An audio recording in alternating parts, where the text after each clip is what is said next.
It's time for North Platte Plainsmen Baseball on the Plainsmen Radio Network. That is the 2-2 pitch from Five Ash. That one is going to be lined right to Kate Wood at short. Throws it back to Servine. It's a double play.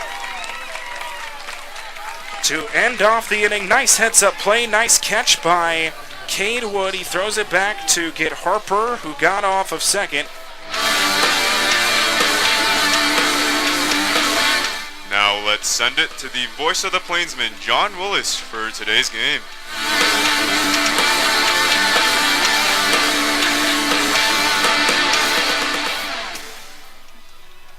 Well, good afternoon and welcome to Billwood Field here in North Platte, Nebraska for games 2 and 3 of this 7-game series between the North Platte Plainsmen and the Hastings Sodbusters. Welcome you to our Pepsi pregame show as we get you ready for our first pitch of this 2 7-inning doubleheader between the 17 and 16 Sodbusters and the 20 and 12 North Platte Plainsmen. Well, it was a tough loss for the Plainsmen last night where they lost 5-4 after a 4-run top of the 7th for the Hastings Sodbusters. That would be the difference maker in that one. Plainsmen were able to make it a 1-run game off a sacrifice fly in the 8th, but could not get that last run to tie things up and send it to extra innings. But here today, 2 7-inning games where the Plainsmen will try to come back after last night's tough loss and try to get back in the win column, especially with how close the race is for that first place spot in the Nebraska Land Division. The Plainsmen now sitting in second with a record of 3-2 behind 6-2 Fremont, half a game back, but both teams with 2 losses. Fremont has just played a couple more games so far here in the second half. So again, 2 7-inning games coming across the airwaves on Citrus 3, our mobile app available on Android as well as our YouTube channel. In between the games, we'll have some player spotlights, talking with Nate Windle and Caden Five Ash, whose last games were last night, and then Garrett Thompson, who will play his last game as a Plainsman tomorrow night. That'll happen in between the 2 games we have here this afternoon. It's a hot one here in North Platte. Temperature sitting well over 100, and North Platte in a heat advisory warning, so should be a interesting day of baseball between the Plainsmen and the Sodbusters. Coming up, it's my pregame conversation with head coach J.M. Kelly. This is North Platte Plainsmen Baseball on the Plainsmen Radio Network and our YouTube channel. Your new hometown collegiate baseball team, the North Platte Plainsmen, are looking for host families for our players, coaches, and interns this summer. Players just need a safe place to come home to and will be on the road half of the season. Players will be in your home for about 35 days during the summer. Host families get free season tickets and discounts on swag and ballpark food, as well as private get-togethers at the ballpark and all the love from the Plainsmen. To find out how to host a North Platte Plainsman ball player, intern, or coach, call us at 252-1445 or visit northplatteplainsman.com for more information. Why do they call it peg leg? The brewmaster does only have one leg. I heard it happened many years ago. He was out there looking for the Floridian barley plant. Alligator snatched his leg right off, but he killed that alligator, kept the barley. That's why the beer is so good. That's what I heard. He was a mad scientist. He had a huge explosion. So to save his life, he hid behind a keg of beer, but he did lose his leg. No, you have it all wrong. He was on his way home from brew school one day. He met a bear. He had to fight that bear off with a beer bottle. Boys, this is a vasectomy gone wrong.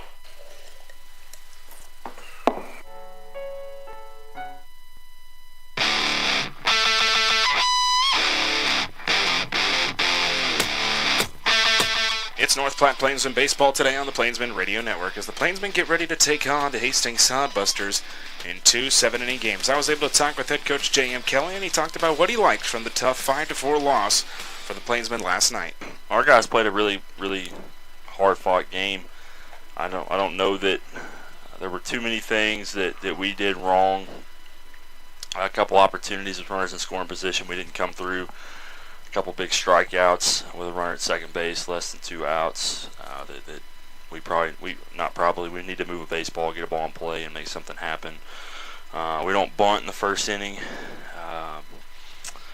to get the runner to second and third with 1 out. The second inning, get the runners to second and third with just 1 out, and then we ground into a double play the very next hitter, and so that hurt a little bit. But there were some things that didn't go our way in the game. Nobody's fault. It's just baseball. It is what it is. And, there are a couple things, like I mentioned, that we should have done differently or that we should have capitalized on that we didn't. And so, I think we just have to do a better job of that today, of the timely hitting. Wanted to talk about Caden Fiveash and Nate Wendell, two guys that have been here since the beginning. Last night was their last night. Just what have those two guys meant to you in this program? Nate's done everything. Nate has caught, Nate's pitched, Nate's played first, he's played third.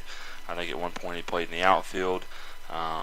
Nate is what got our season going in the right direction. We just as easily could have started out 0-3.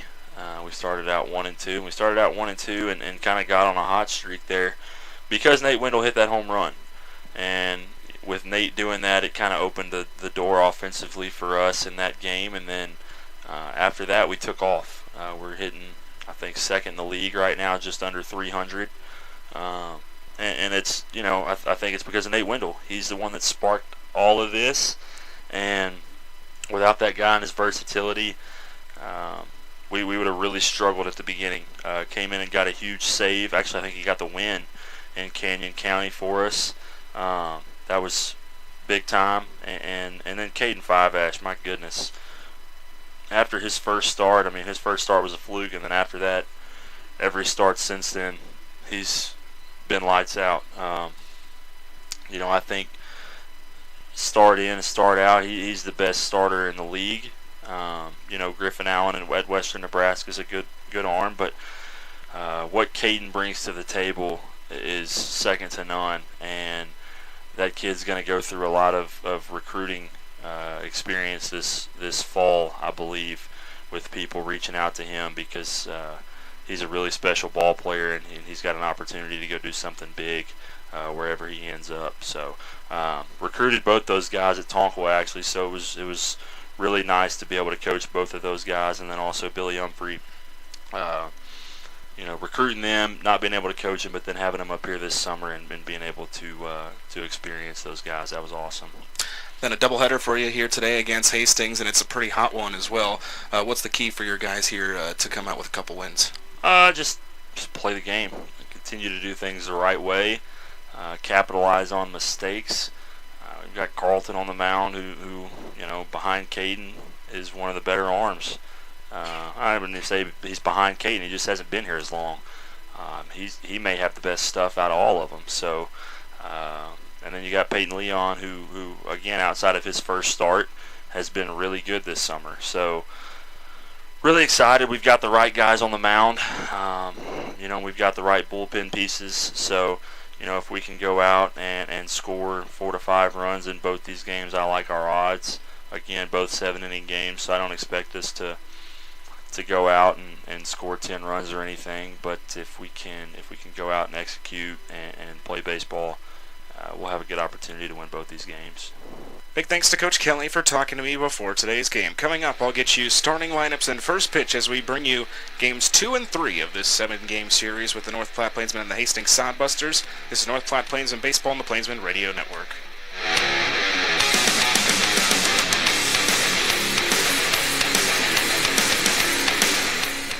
Hello, this is Gracie Wenzel, the marketing and promotion. Why do they call it peg leg? Well, the brewmaster does only have one leg. I heard it happened many years ago. He was out there looking for the Floridian barley plant.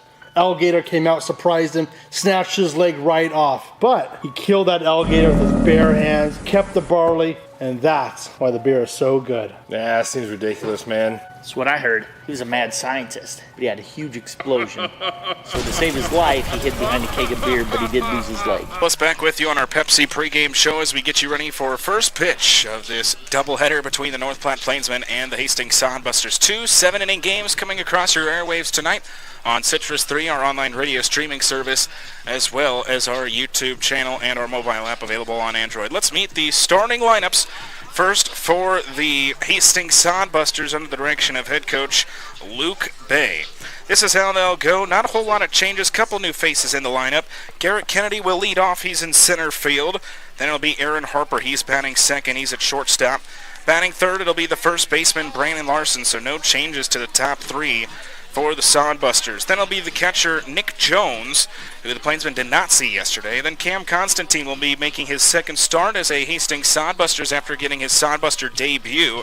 Yesterday he was 1 for 3 with an RBI in that contest. It'll be Trevor Madsen. Seen the Plainsmen before, but wasn't in the lineup yesterday. He'll be at third base, batting sixth. Then it'll be Tyson Gertis. Gertis, who's 0 for 7 against the Plainsmen, he'll be in right field, batting seventh. Then it'll be Matt Lemke. He's batting eighth at second base. This is the first time he will play North Platte this season, but it's not his first game with the Sodbusters. And then batting ninth will be the left fielder, Blake Burrows. So again, for Hastings, it'll be Kennedy, Harper, Larson, Jones, Constantine, Madsen, Gertis, Lemke, and Burrows. Getting the start on the hill is Jacob Watson, getting his second start of the season against the Plainsmen. He was really good in that first appearance against the Plainsmen. He went 7 innings. Let's meet the starting lineup for the Plainsmen. Leading off will be Drew Sturgeon, the left-hander from Central Arkansas. He'll be batting first in center field. Then it'll be Giancarlo Servine. He's batting second. He'll be at second base. Connor Flagg will be batting third. He is behind the plate. He's 10 for 15 against Hastings this season. He has been red hot at the plate against the Sodbusters. Then it'll be Lucas Johnson. He's batting cleanup at the DH spot. He's back in the starting lineup after not being in the lineup last night. Connor Higgs, he'll bat fifth. He's at left field. Oscar Stark, he'll be batting sixth. He's at third base. Sage McMinn, his first game as a North Platte Plainsman. He'll be batting seventh at first base. Cade Wood is batting eighth. He'll be at shortstop. And then Garrett Thompson rounds out the starting 9. He'll be in right field. So again, for the Plainsmen, it'll be Sturgeon, Servine, Flagg, Johnson, Higgs, Stark, McMinn, Wood, and Thompson. Getting the start on the hill will be Carlton Perkins, who has a 2.87 ERA for the right-hander so far. For the Plainsmen, they'll be in their green home jerseys, gray lettering, white outline, green pants, green caps, and the Plainsmen logo. For the Sodbusters, also wearing their green tops with white lettering, yellow outline, gray pants, and the green caps with the H logo on the front. Well, that'll wrap up our Pepsi pregame show. Coming up, it's first pitch from North Platte as we bring you game 1 of 2 in today's doubleheader. This is North Platte Plainsmen Baseball on the Plainsmen Radio Network and our YouTube channel.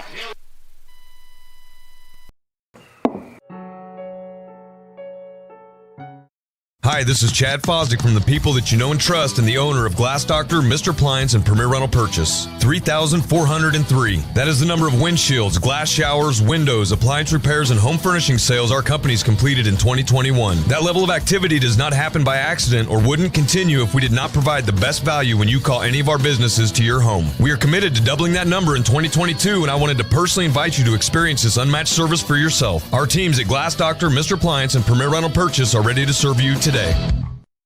Hey, this is Christina Willard, Director of Sales of Marketing for the North Platte Plainsmen. Pizza, like baseball, is America's pastime, and what better place to get pizza than your local Domino's? Happening now, you can get 20% off on regular orders.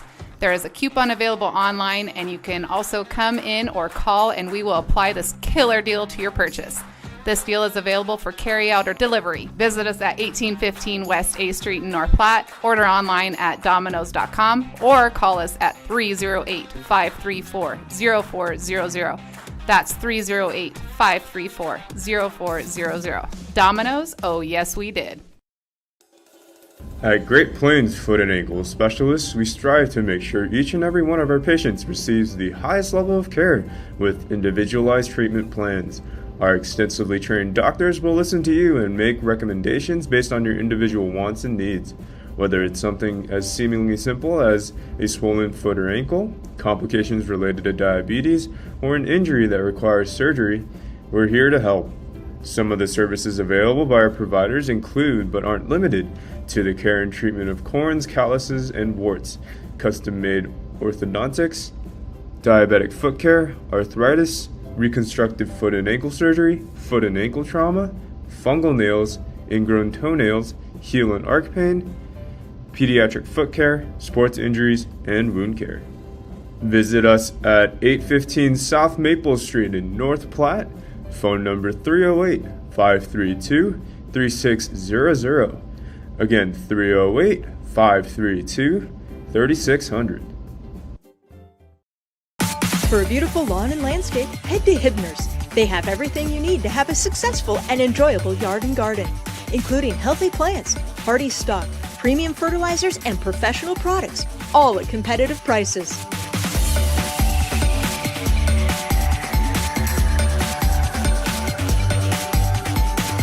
About ready for first pitch here between the Plainsmen and the Sodbusters in game 1 of this 7-inning doubleheader. Carlton Perkins will get the start on the mound, the 6'3" right-hander from Lee Summit, Missouri.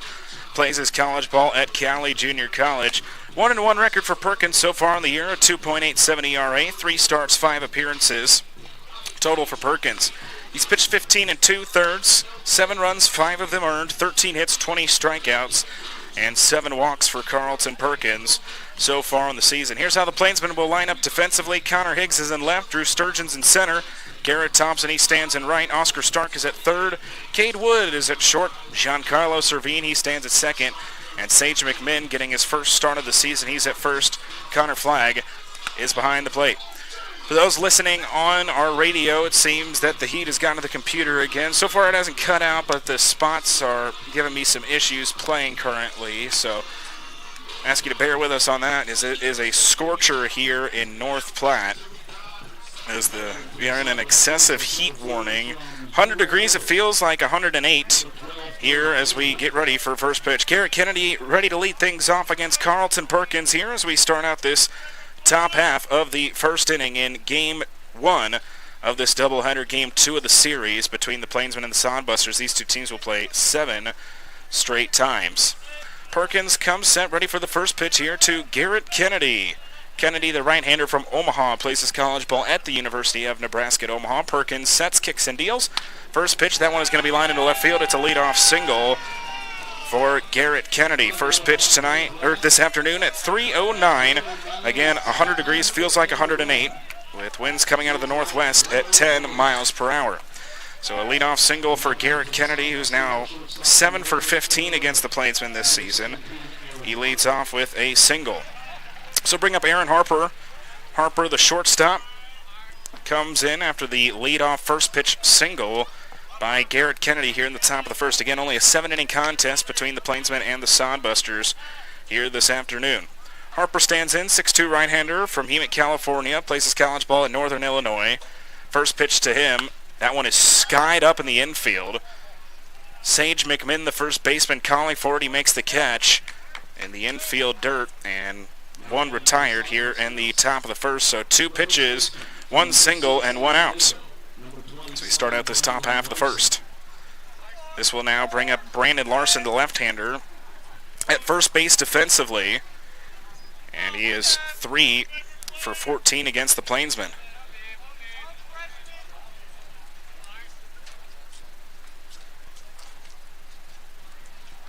Perkins comes set, ready for the first pitch here to the tall left-hander and Brandon Larson. Kicks and deals, first pitch swung on and missed. No balls and 1 strike. The count will start here from Carlton Perkins to Brandon Larson.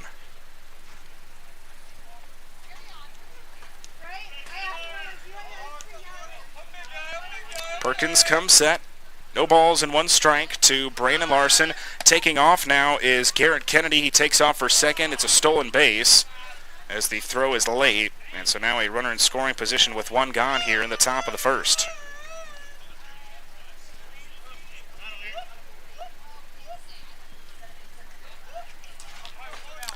But no balls and 2 strikes after 2 straight swings and misses to start out this top half of the first to Brandon Larson. The 0-2 pitch is swung on and missed. 3 straight swings and misses from Larson. It's the first strikeout for Perkins, and now 2 retired here in the top of the first. So bring up Nick Jones, the catcher, who's 4 for 9 against the Plainsmen. He stands in with 2 gone and 1 on at second base for the Sodbusters here in the top of the first. Righty to lefty with 2 out here in the inning, as Perkins comes set, ready for the first pitch to Jones. First pitch will catch the inner half of the plate, no balls and 1 strike. Perkins, his last start was on June 26th against the Casper Horseheads, where he went 6 innings, no runs, 7 hits, 4 strikeouts, and 1 walk. He also had an unfinished game with Western Nebraska. That was back on that July 3rd game that was not official. He went 4 innings in that one, 3 runs, 4 hits, 6 strikeouts, and 2 walks before that game was called in the top of the 5th. No balls and 1 strike here to Nick Jones, the left-hander. The 0-1 misses high and out, so count will even out 1 ball and 1 strike. Nick Jones, the 5'11 left-hander out of Little Rock, Arkansas, as Arkansas Tech is the college he attends. 1 ball, 1 strike to Nick Jones. The 1-1 pitch Swung on, fouled back to the screen. So 1 ball and 2 strikes the count from Carlton Perkins to Nick Jones. Again, Justin away on the top of the first. It was leadoff first pitch single by Kennedy. A fly out to the first baseman and McMinn. And then Brandon Larson on 3 straight pitches struck out. 1 ball and 2 strikes from Carlton Perkins to Nick Jones. Perkins comes set. The 1-2 here to Jones. 1 ball, 2 strikes as now Perkins is going to force Jones to chop that one foul. He gave a long look at Kennedy. Kennedy ended up going back to second as he thought that Perkins was going to turn around to try to pick him off. Instead, it'll just be 1 ball and 2 strikes from Carlton Perkins to Nick Jones.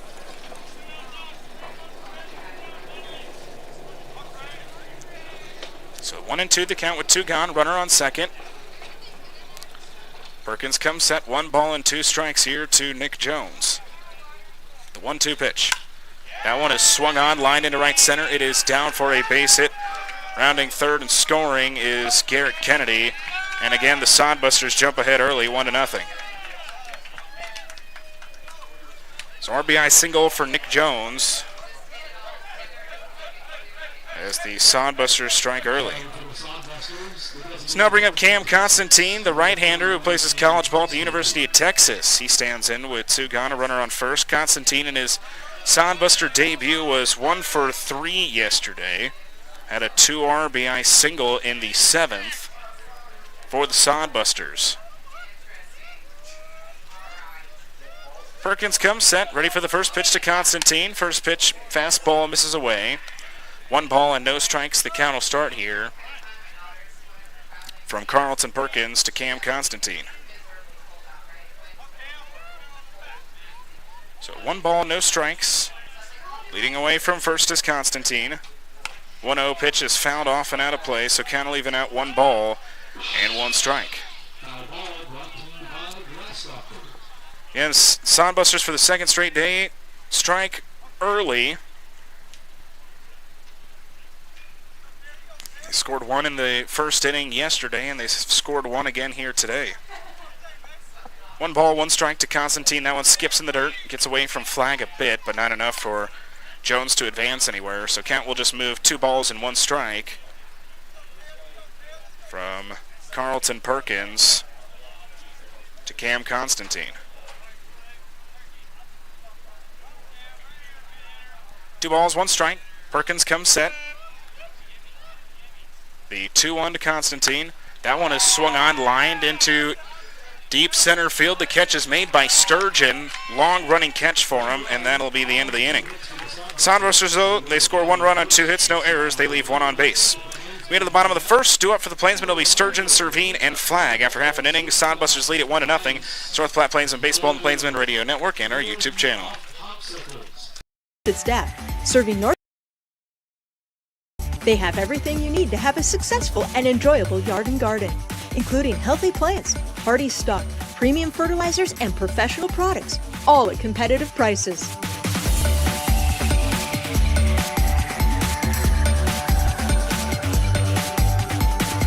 Get seasoned advice from Hibner's trusted staff, serving North Platte for 65 years. Hibner's Nursery Lawn and Garden Center, on the corner of 8th and Poplar. One thing's for certain. This year, you're going places, and Adventure Bus and Charter can take you in style. Choose from a variety of coaches for large groups, youth groups, church groups, any group. With several locations in the heart of America, Adventure Bus is the convenient choice for group transportation when you travel locally or across the country. Adventure to great places.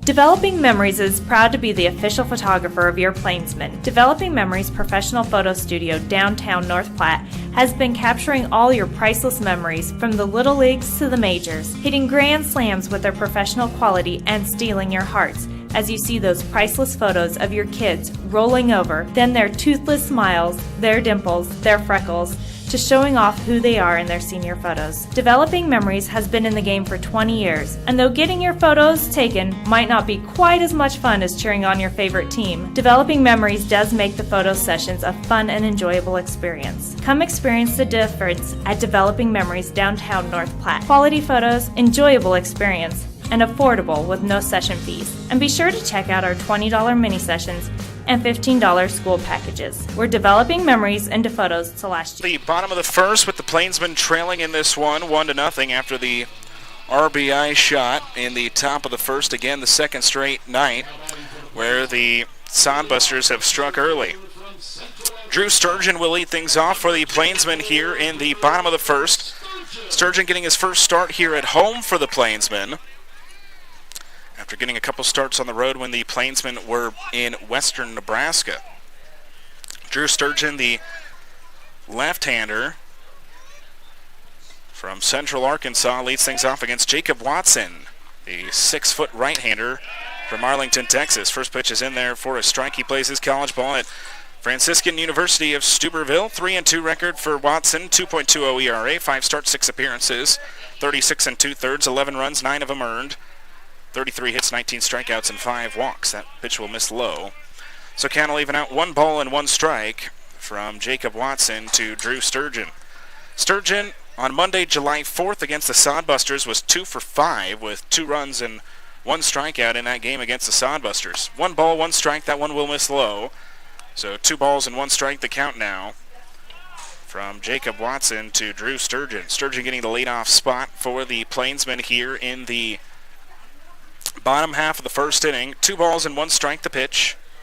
2-1 swung on, grounded to second. Lemke's on it. Throwing to first will be in time, and Sturgeon is retired to lead off this bottom half of the first inning. So now this will bring up Giancarlo Servine. Servine, the power right-hander out of Texas A&M Kingsville. He's 5 for 19 against the Sodbusters this year. 2 doubles, 3 RBIs for Giancarlo Servine against Hastings. The right-hander stands in with 1 gone, nobody on for the Plainsmen here in the bottom of the first, facing Jacob Watson. Here's how the Sodbusters line up defensively. Burrows is in left, Kennedy's in center, Gertis is in right, Matson stands at third, Harper at short as the first pitch will miss low. 1 ball and no strikes, the count will start. Lemke's at second, Larson's at first, and Nick Jones is behind the plate. 1 ball and no strikes to start out. Watson to Giancarlo Servine. As 1-0, kicking and dealing is Watson. 1-0 is skied up into right field. Moving back on it and making the catch is Tyson Gertis. And now 2 retired here in the bottom of the first. So quick 2 outs to start out Jacob Watson's afternoon. Facing the Plainsmen for the second time. That first time he faced the Plainsmen, he was all over them. 7 innings pitched, 1 run, 6 hits, 3 strikeouts, 1 walk, and took the win against the Plainsmen in that contest. The right-hander stands in with 2 gone, nobody on for the Plainsmen here in the bottom of the first. This will bring up Connor Flagg. Flagg has been red hot against the Sodbusters. 10 for 15, 4 RBIs for Connor Flagg against Hastings. First pitch to him. That one is going to be lined into right field, but making a running catch is Tyson Gertis. And the Plainsmen are retired in order in the bottom of the first. No runs, no hits, no errors. Nobody left on base for the Plainsmen in the bottom of the first. 2 up in the top of the second for the Sodbusters. It'll be Matson, Curtis, and Lemke. After 1 complete, the Sodbusters lead this one 1-0. It's North Platte Plainsmen Baseball on the Plainsmen Radio Network and our YouTube channel.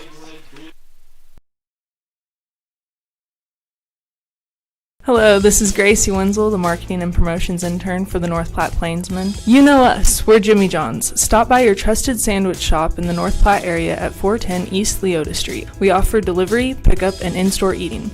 Choose from our wide variety of sandwiches where you get to decide how the sandwich is made. Order a combo and get some chips and a thirst-quenching drink. Call us at 308-532-8000. Order online at jimmyjohns.com or stop by. Jimmy John's, where we get you your sandwiches freaky fast. How far will $1,000 a day take you? Or $365,000 a year? Or $3,650,000 a decade? Or, who knows? It all adds up to a lifetime of fun. Play Lucky for Life, and you could win $1,000 a day for the rest of your life, drawing 7 days a week.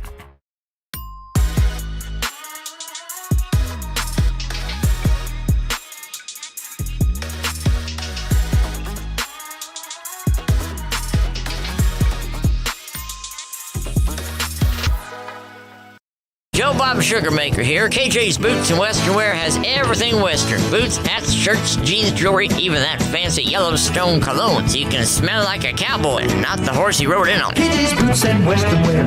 Just off the I-80 interchange in Hershey. Maple Park Dental Associates has the best quality dental care and the friendliest staff with top-notch dentists in 3 locations. You can be sure to get your regular checkups and cleanings, plus... Here for the top of the second, Plainsmen trailing in this one 1-0.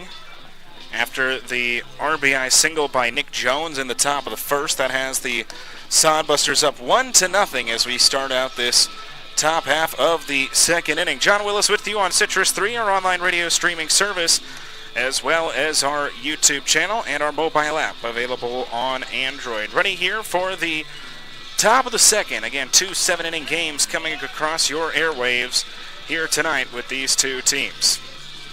Trevor Matson will lead things off for the Sodbusters here in the top of the second. Matson not in the starting lineup yesterday, but back in the starting lineup here today for the Sodbusters. Matson, the 5'11" right-hander out of Riverside, California, plays his college ball at Gardner-Webb. He stands in, the right-hander. 2 for 12 he is against the Plainsmen so far this season. And he stands in with nobody out, nobody on to lead off this top half of the second inning. Perkins comes set. First pitch here to Trevor Matson. Swung out, fouled back to the screen. So no balls and 1 strike. The count will start here from Carlton Perkins to Trevor Matson. So 0-1 the count starts. Again, just underway here in the top of the second with the Sodbusters leading it 1-0. No balls and 1 strike.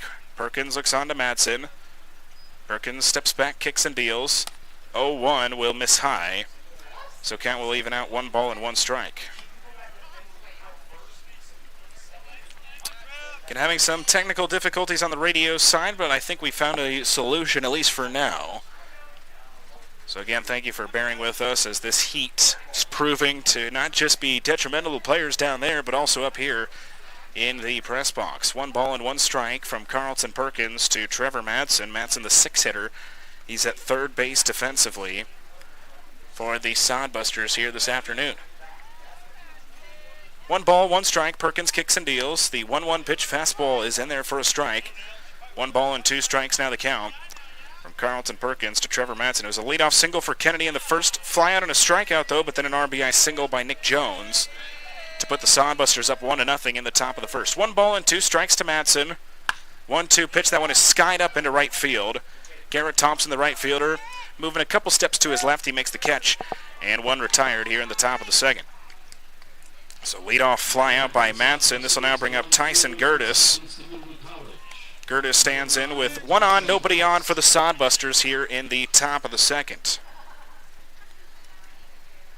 Gertis, the 5'11" right-hander out of Omaha, Nebraska, plays his college ball at Southeast Community College. He is 0 for 7 against the Plainsmen this season with 4 strikeouts.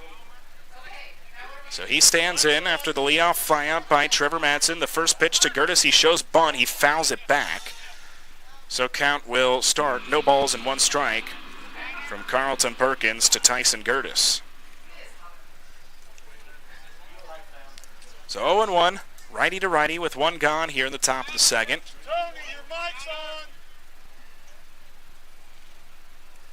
No balls and 1 strike.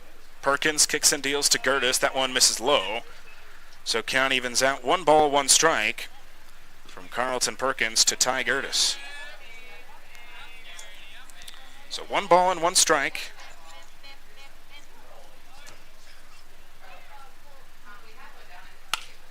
That one is going to be grounded to second. Stopped by Servine. Throwing to first is in time. And now 2 gone here in the top of the second. So 2 quick outs for the Plainsmen defensively, and this will bring up Matt Lemke. Lemke making his first appearance against the Plainsmen this season. Matt Lemke, the 6-foot right-hander out of Overland Park, Kansas, plays his college ball at Kansas State. He stands in with 2 gone. Lemke on the season is batting .095 in 6 games. 2 hits and 21 tries so far for Matt Lemke. Perkins comes set, first pitch to Lemke. That one is grounded fair to third. Long throw for Oscar Stark. It's in time. It's a 3-up, 3-down inning for the Sodbusters in the top of the second. Well, to the bottom of the second, do it for the Plainsmen. It'll be 4, 5, and 6 with Johnson, Higgs, and Stark. After 1.5, 1-0, Sodbusters lead it. This is North Platte Plainsmen Baseball on the Plainsmen Radio Network. Maple Park Dental Associates has the best quality dental care and the friendliest staff with top-notch dentists in 3 locations. You can be sure to get your regular checkups and cleanings, plus any dental care anyone in your family needs, including fillings, crowns, bridges, root canals, wisdom tooth extractions, implants, dentures, partials, straightening, and whitening. They can even help with those facial fine lines and wrinkles. Love your smile with the help of Maple Park Dental Associates with offices in North Platte, Sutherland, and Broken Bow. Welcome to Scottsbluff County. From Scottsbluff National Monument to Chimney Rock, we are Nebraska's landmark country and a whole lot more. From our bountiful selection of scenic golf courses, our world-class zoo, the breathtaking Lake Minnetonka, and our family-friendly community events, we have something for you and your family year-round. Come visit Nebraska like you've never seen it.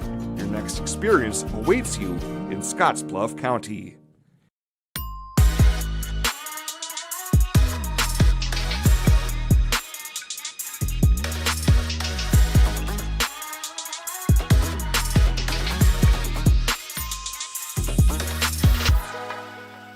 Hello, I'm Alex Chun, the live broadcast intern for the North Platte Plainsmen of summer 2022.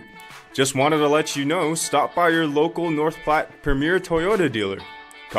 Ready for the bottom of the second. Lucas Johnson will lead things off for the Plainsmen here as we start out this bottom half of the second inning.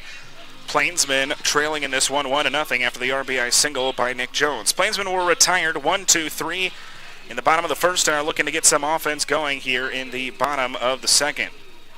Johnson, the right-hander out of Wright State. First pitch to him, swung on, lined into center field, and now almost not making the catch is Kennedy as he misjudged where the ball was going to go. He ends up making the catch, though, out in center. The leadoff batter is retired here in the bottom of the second. So now let's bring up Connor Higgs. Left-hander out of Louisiana Lafayette stands in after the leadoff flyout by Lucas Johnson. Connor Higgs is 3 for 5 against Hastings so far this season. He stands in with 1 out, nobody on for the Plainsmen here in the bottom of the second. First pitch, he fouls off on the right field side. So no balls and 1 strike, the count will start. From Jacob Watson to Connor Higgs. No strikeout so far for Watson, just been trusting his defense. No balls and 1 strike, Watson to Higgs. Watson steps back, kicks and deals. 0-1 misses low and inside. So count will even out 1 ball and 1 strike. From Jacob Watson to Connor Higgs. 1 ball, 1 strike. Watson steps back, he now kicks and deals. 1-1 pitch, that one is grounded through into center field for a base hit. First hit for the Plainsmen here this afternoon, and Connor Higgs is on with a 1-out single. So now let's bring up Oscar Stark, the right-hander out of Washington State. Stark has somewhat struggled against the Sodbusters. He's 1 for 13 against them so far this season. Right-hander stands in with 1 gone, and now a runner on first with Connor Higgs. Stark is batting .253 total with 3 home runs, 16 RBIs on the season. First pitch here from Watson. He goes and tries to pick off Higgs. Higgs is just back in there sliding. So still a fresh count from Jacob Watson to Oscar Stark. Again, Watson getting his 6th start of the season, his 2nd start against the Plainsmen. Again, went 7 innings in his first game against North Platte. Only allowed 1 run. First pitch, that one is lined into deep center. Won't be deep enough, though, as Kennedy will make the catch. And 2 gone now here in the bottom of the second. So 2 flyouts in the inning to center field by the Plainsmen, and now this will bring up Sage McMinn. Sage McMinn making his Plainsman debut here this afternoon. McMinn, the 6'6" left-hander out of Wilsall, Massachusetts, plays his college ball at Missouri Baptist. The left-hander is making his Plainsman debut here this afternoon. He comes in with 2 gone and a runner on first for the Plainsmen. Watson comes set, ready for the first pitch to McMinn. He tries to pick off Higgs again, but Higgs is back in there sliding. Watson trying to work with Larson over at first to try to pick off Higgs. Watson comes set, fresh count here to Sage McMinn, making his Plainsman debut. Watson again will try to pick off Higgs. Higgs again is back in there sliding. So still waiting for the first pitch here from Jacob Watson to Sage McMinn. With Cade Wood standing on deck if they get to him here in the bottom half of the second. Fresh count. First pitch now from Watson. That one will miss high. 1 ball and no strikes. The count will start from Jacob Watson to Sage McMinn. So 1 ball, no strikes. Jacob Watson comes set. The 1-0 pitch here to McMinn. Watson kicks and deals. 1-0, skied up, foul out of play. So count will even out. 1 ball and 1 strike from Jacob Watson to Sage McMinn. Righty to lefty with 2 gone here in the bottom of the second. As the Plainsmen try to answer the 1 run put up by the Sodbusters in the top half of the first. 1 ball, 1 strike from Watson to McMinn. Watson comes set, the 1-1 pitch, and now he will try to pick off Higgs again, but Higgs again is back in there sliding. So Higgs doing a nice job reading Watson's pickoff move. 1 ball and 1 strike. Coming set is Watson. The 1-1 pitch is now Connor Higgs will take off for second. Throw to second will not be in time. It's a stolen base for Connor Higgs. And he now stands at second. So 2 balls and 1 strike to count as the league-leading North Platte Plainsmen in stolen bases continue their stolen bases here tonight as Connor Higgs now stands at second with 2 out here in the bottom of the second. Sage McMinn in his Plainsman debut trying to even this one out in the bottom of the second. 2 balls and 1 strike to pitch. Watson stands in the 2-1 pitch. Will just catch the top part of the strike zone. 2 balls and 2 strikes. The count will even out from Watson to McMinn. Again, Cade Wood stands on deck if they get to him here in the bottom of the second.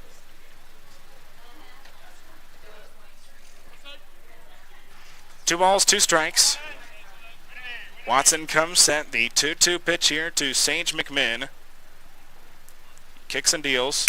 2-2 swung on. Soft grounder to second. Picking it up and it gets behind the glove of Lemke. Rounding third and scoring is Connor Higgs. And the Plainsmen tie this one up here in the bottom of the second. So that'll be an E4 by Lemke to score Higgs from second. And now the Plainsmen have tied this one up here in the bottom half of the second inning. Well, Coach Kelly mentioned in our pregame show, got to be able to take advantage of mistakes. And the Plainsmen do here in the bottom of the second as this one is now tied up at 1. Cade Wood stands in, the right-hander out of Ranger Junior College. He has also struggled against the Sodbusters this season. 0 for 14 Cade Wood is against the Sodbusters. Only 2 of those outs being strikeouts, though. Go-ahead run now stands at first with Sage McMinn.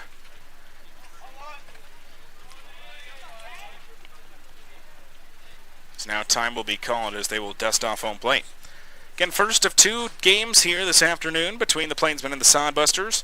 2 7-inning games between these two. It's the second and third game of a 7-game series between the Sodbusters and the Plainsmen. No balls and 1 strike, the pitch to Wood. In there again, no balls and 2 strikes as that one was thrown much right down the heart of the plate for Cade Wood.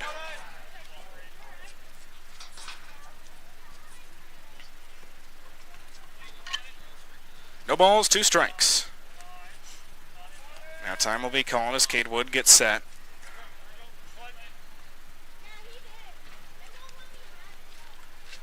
Watson comes set, no balls and 2 strikes here to Cade Wood. He kicks and deals, now taking off as McMinn as that one misses outside. McMinn will be caught stealing. So in his first time on the base pass, he tries it, but he is caught, and that'll end off the inning. For the Plainsmen in the bottom of the second, they tie it up. 1 run, 1 hit, 1 error. And they leave nobody on base. 2 up in the top of the third for the Sodbusters. It'll be Burrows, Kennedy, and Harper. After 2 complete, Plainsmen and Sodbusters tied up at 1. It's North Platte Plainsmen Baseball on the Plainsmen Radio Network. Developing Memories is proud to be the official photographer of your Plainsmen. Developing Memories.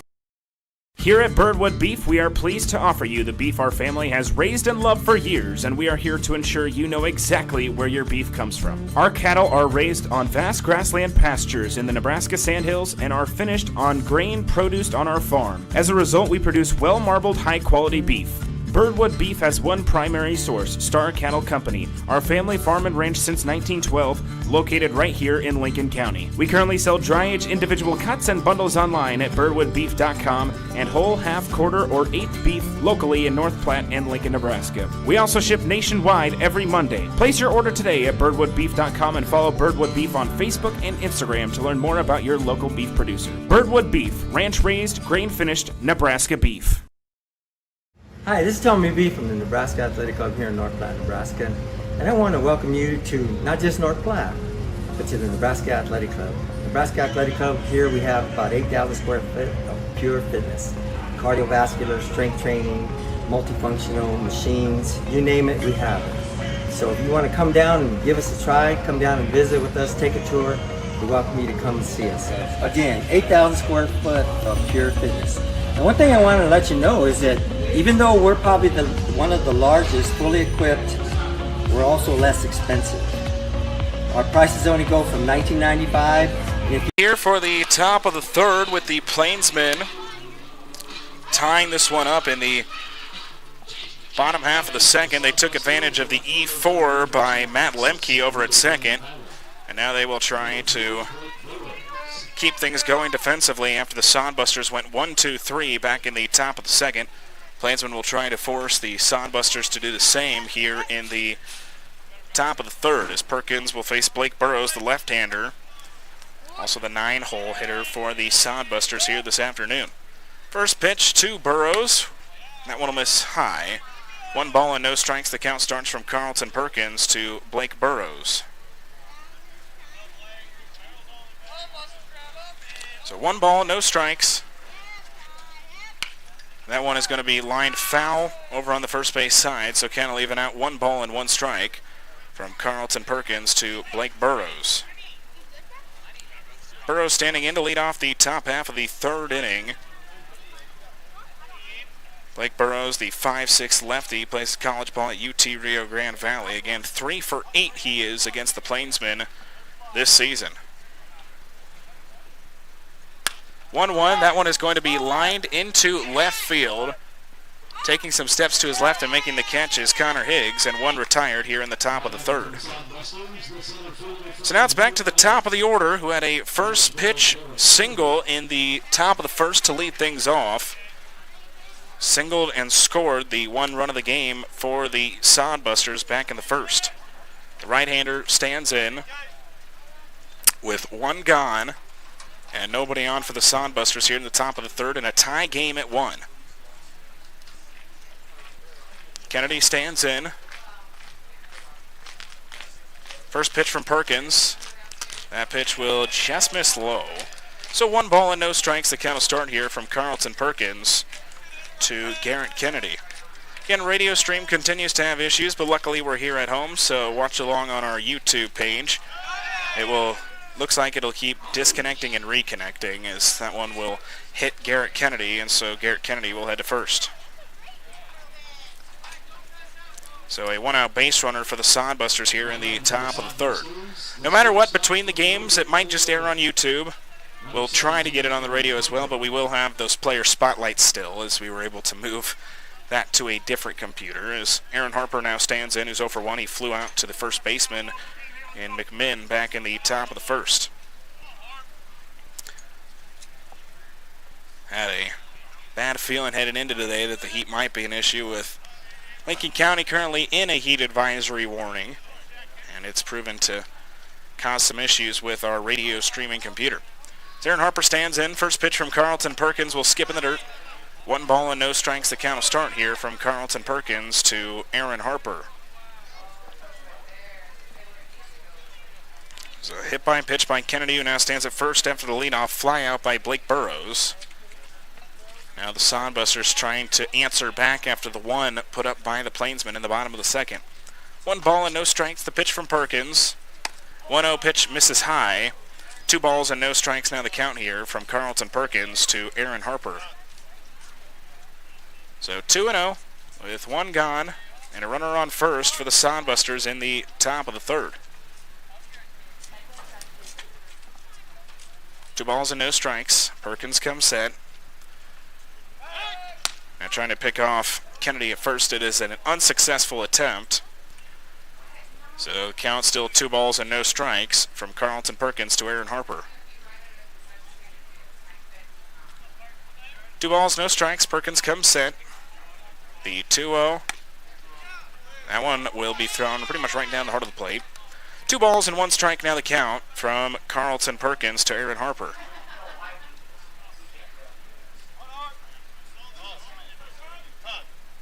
So 2-1 with 1 gone. The 2-1 pitch will skip in the dirt, and now advancing to second is Garrett Kennedy. So Kennedy gets a free base on the wild pitch. Count is now 3 balls and 1 strike from Carlton Perkins to Aaron Harper.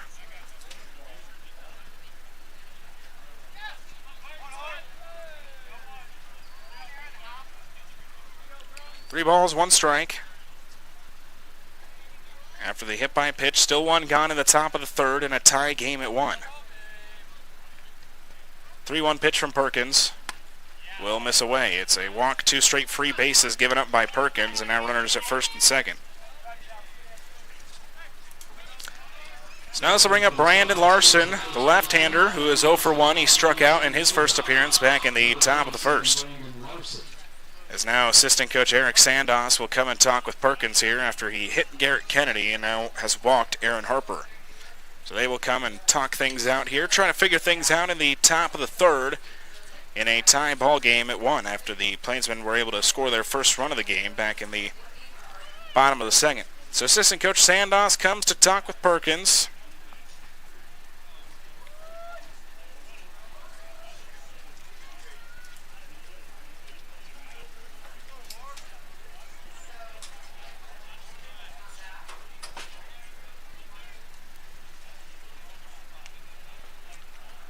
Long meeting here between Sandos, the catcher, Flag, and Carlton Perkins trying to figure things out here in the top of the third.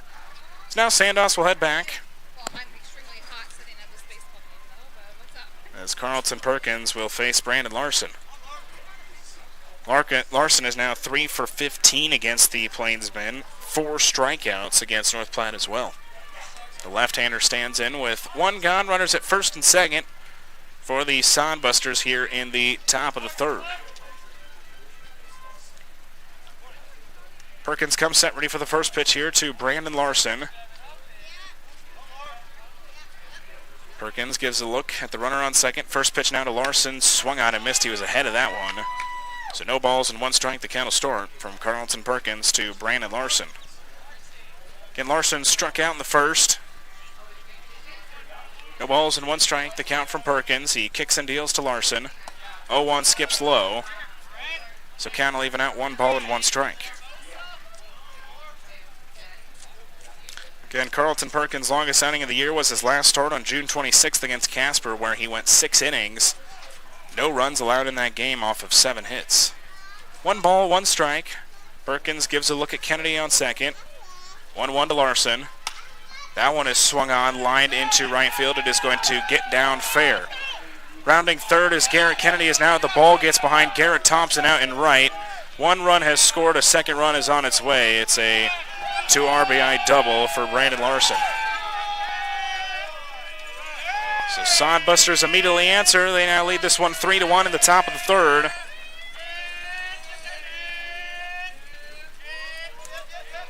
For the Sodbusters, the catcher from Arkansas Tech, number 15, Nick Jones. So 3-1. They now lead it as Nick Jones stands in, who's 1 for 1 with an RBI single back in the top of the first. He stands in with 1 gone and a runner at second, so a chance for more for the Sodbusters here in the top of the third. Perkins comes set ready for the first pitch here to Nick Jones, righty to lefty. First pitch fastball misses upstairs. 1 ball and no strikes. The count will start from Carlton Perkins to Nick Jones. So 1-0. Perkins comes set. The 1-0 to Nick Jones. Misses low and inside. So 2 balls and no strikes now the count from Perkins to Jones.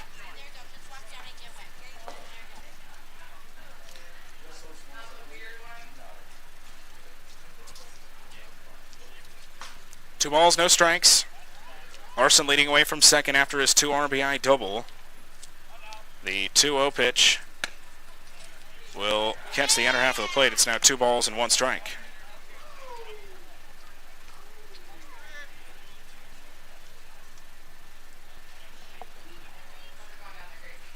One out here in the top of the third. Plainsman trying to find it out. 2 balls and 1 strike to Nick Jones. The 2-1 pitch swung on, lined foul on the right field side. So count will even out 2 balls and 2 strikes from Carlton Perkins to Nick Jones.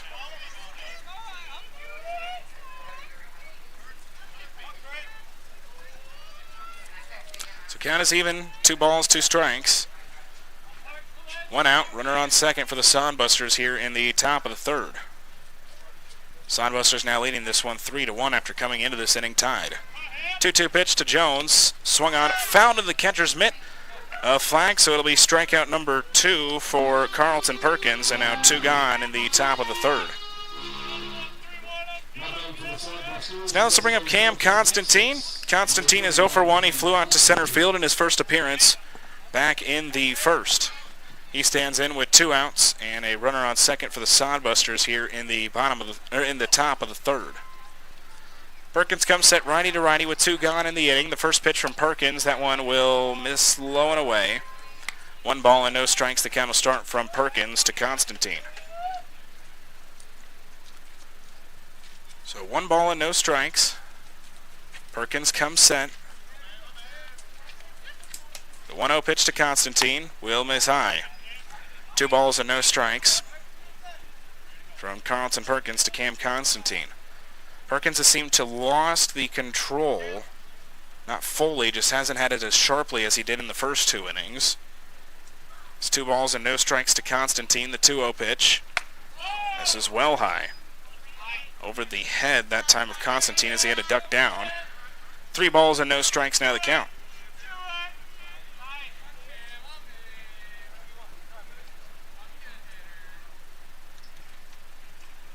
Count is at 3-0 with 2 gone in the top of the third. Sodbusters leading it 3-1.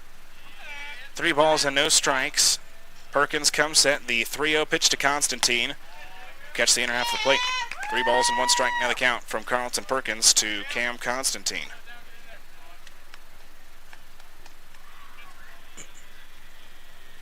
So 3-1.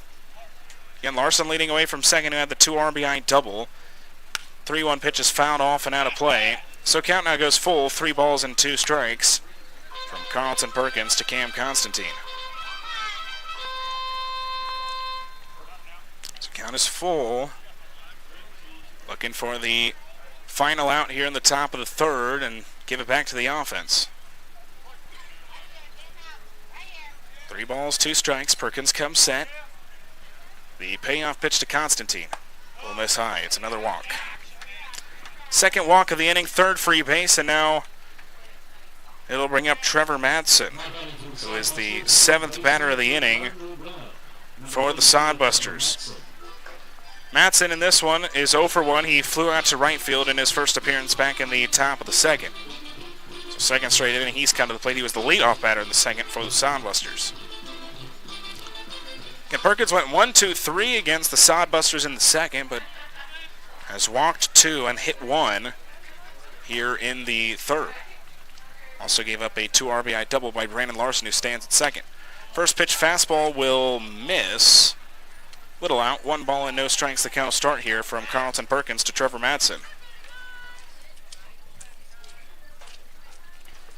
So 1 ball and no strikes.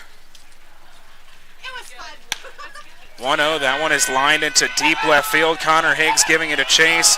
That one is out of here. Goes off the roof as it'll be a 3-run shot, and the Sodbusters have blown this one open here in the top of the third.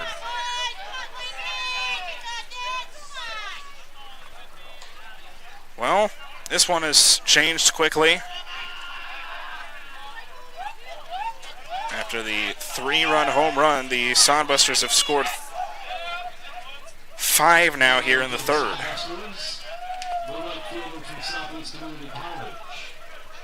On only 2 hits, and now we'll bring up Tyson Gertis, who is 0 for 1. He grounded out to second base in his first appearance. Right-hander stands in, 2 gone, nobody on for the Sodbusters here in the top of the third. So Gertis stands in. First pitch to Gertis is in there for a strike. No balls and 1 strike, the count will start from Carlton Perkins to Tyson Gertis. No balls, 1 strike, the pitch from Perkins. The 0-1 will miss little low and away. 1 ball, 1 strike now the count from Perkins to Gertis. So 1 ball and 1 strike. The 1-1 pitch from Perkins misses upstairs. It's now 2 balls and 1 strike from Perkins to Gertis. Sodbusters have scored 5 here in the third. 1 off the 2 RBI double by Larson, and then the 3-run homer by Madsen that landed off the top of that building over there and left. That one is chased low. 2 balls and 2 strikes now the count from Carlton Perkins to Tyson Gertis. So 2 balls, 2 strikes. Perkins looks on to Tyson Gertis. Perkins comes set, 2 balls and 2 strikes. Steps back, he now kicks and deals the 2-2. 2-2, swung on and missed at the high fastball, and that'll end off the inning. Sodbusters score 3 in the top of the third, or 5 in the top of the third. 5 runs on 2 hits, no errors. They leave nobody on base. 8, 9, and 1 due up for the Plainsmen in the bottom of the third with Wood, Thompson, and Sturgeon. After 2.5, 6-1, the Sodbusters lead it.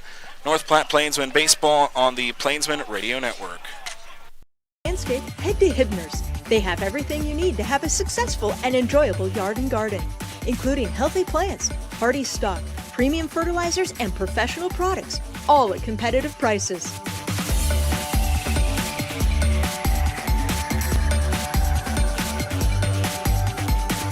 Get seasoned advice from Hibner's trusted staff, serving North Platte for 65 years. Hibner's Nursery Lawn and Garden Center, on the corner of 8th and Poplar. Why do they call it peg leg? The brewmaster does only have 1 leg. I heard it happen many years ago. He was out there looking for the Floridian barley plant. Alligator snatched his leg right off, but he killed that alligator, kept the barley. That's why the beer is so good. That's what I heard. He was a mad scientist, but he had a huge explosion. So to save his life, he hid behind a keg of beer, but he did lose his leg. No, you have it all wrong. He was on his way home from brew school one day. He met a bear. He had to fight that bear off with a beer bottle. Boys, this is a vasectomy gone wrong.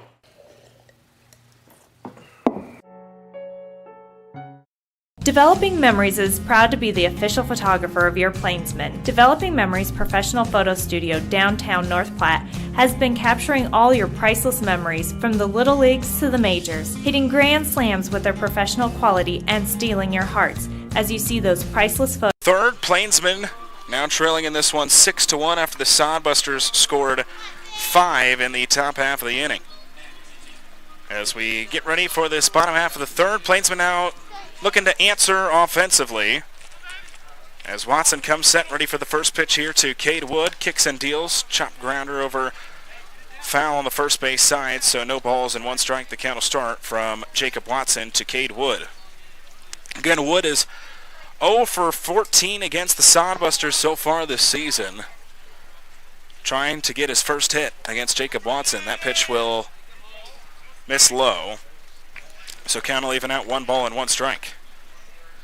Getting just underway in the bottom of the third. Sodbusters scored 5 in the top half of the inning. 1 ball, 1 strike. Watson to Wood. Watson comes set, the 1-1 pitch. That one will catch the top part of the strike zone. So count now 1 ball and 2 strikes. So 1-2. Watson looks on. 1 ball, 2 strikes. Watson kicks and deals. 1-2 pitch will miss in. So 2 balls, 2 strikes now the count.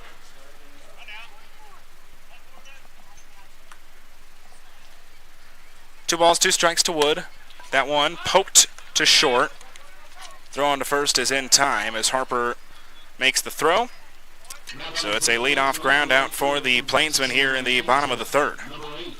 So now bring up Garrett Thompson. Thompson, the left-hander out of Texas A&M Kingsville, stands in with 1 away, nobody on for the Plainsmen here in the bottom of the third. Thompson is 3 for 14 against the Sodbusters with 4 strikeouts. Watson looks on, ready for the first pitch here to Garrett Thompson. Watson comes set, first pitch to Thompson. Is in there for a strike. No balls and 1 strike, the count will start. From Jacob Watson to Garrett Thompson. Righty-lefty with 1 gone here in the bottom of the third. Plainsmen trailing in this one 6-1. No balls and 1 strike. Watson comes set. He now kicks and deals the 0-1. 0-1, poked foul to the pitcher's mound, and Watson, late throw on to first. It'll be in time. A nice play by Jacob Watson, and now 2 gone in the bottom of the third.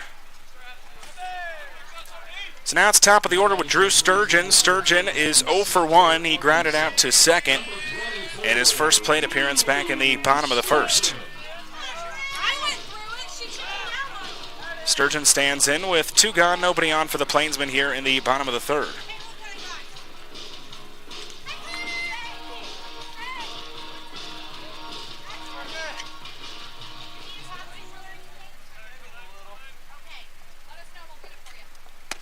First pitch to Sturgeon is a strike. No balls and 1 strike. The count will start against, again, ground out for Sturgeon back in the first. Grounded out to second base in his first appearance. No balls and 1 strike. The count. Watson to Sturgeon with 2 gone here in the bottom of the third. Plainsmen trailing 6-1. Watson steps back. He now kicks and deals. The 0-1 will miss low. 1 ball, 1 strike now the count from Jacob Watson to Drew Sturgeon. So 1-1 with 2 gone. So Hastings with only 4 hits on their 6 runs. 1 ball, 1 strike, the pitch from Watson. The 1-1 will miss high. 2 balls and 1 strike now the count from Jacob Watson to Drew Sturgeon. 2-1 with 2 gone here in the bottom of the third. 2 balls, 1 strike, the pitch from Sturgeon. That one misses low. 3 balls and 1 strike now the count.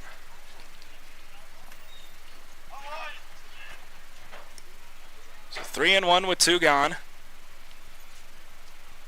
Watson looks on to Sturgeon.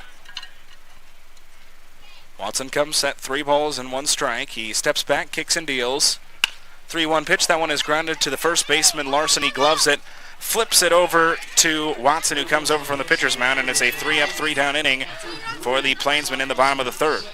We will head to the top of the fourth. Due up for the Sodbusters. It'll be 8-9-1 with Lemke, Burrows, and Kennedy. After 3 complete, the Plainsmen trail in this one 6-1. It's North Platte Plainsmen Baseball on the Plainsmen Radio Network and our YouTube channel. Want a career that drives you? When you drive for adventure, you'll find the freedom to live a life you love while seeing the country.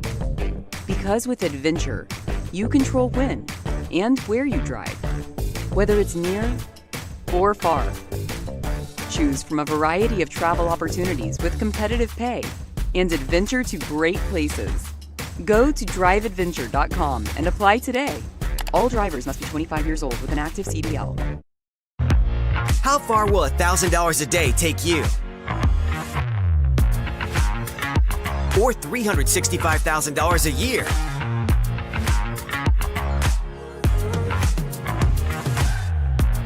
Or $3,650,000 a decade? Or, who knows? It all adds up to a lifetime of fun. Play Lucky for Life, and you could win $1,000 a day for the rest of your life, drawing 7 days a week. Number 2 pencils, check. 24 markers, check. 2 pink erasers, check. 3 ring notebook, check. You'll be shopping for a lot of things for school, but what's more important than your school photos? Pencils will break, markers will get lost, but your school photos will capture that moment forever. They won't just be on display this year at the house, but on your grandma's fridge, and even on display at your graduation. how many years from now? When you're shopping for something this priceless, quality matters. Come experience the difference at Developing Memories Professional Photo Studio, downtown North Platte. You'll experience professional quality with over 20 years of experience, professional developing, a fun, relaxed environment, and to top it all off, you get to choose your favorite photo and select from any of our 20 different school backgrounds. Photo packages that contain photos for your wall and also to share with grandparents, aunts, and uncles start at just $15. You can even toss in a magnet for Grandma's fridge and a keychain for yourself. That's right, $15 and over 20 different... Fourth, it's a runs a pitching change as the day will be done for the starter, Carlton Perkins, after struggling a bit throughout this one. He ends up going 3 innings. Into the game will come Garrett Oswald, left-hander out of Southeast Community College. He stands in to take the place of Carlton Perkins. Garrett Oswald stands at 6'2", left-hander out of Cheyenne, Wyoming. Oswald 0-2 record, 7.24 in 7 games, all out of the bullpen. 13 2/3 innings. He's pitched 15 strikeouts, 8 walks for Garrett Oswald. He takes the place of Carlton Perkins, who ends up going 3 innings. He gives up 6 runs on 4 hits, 3 strikeouts, 2 walks, and a hit batter. First batter here in the inning, Matt Lemke. He fouls the first pitch back, so no balls and 1 strike. The count will start from Garrett Oswald to Matt Lemke. Lemke grounded out to the third baseman in his first plate appearance back in the 2nd inning. As Oswald comes set, no balls and 1 strike. Swung on and missed by Lemke, so no balls and 2 strikes the count from Garrett Oswald to Matt Lemke. 0-2 to lead off this top half of the 4th inning. As Oswald comes set, no balls and 2 strikes. 0-2 to Lemke, fastball just misses. So 1 ball, 2 strikes now the count.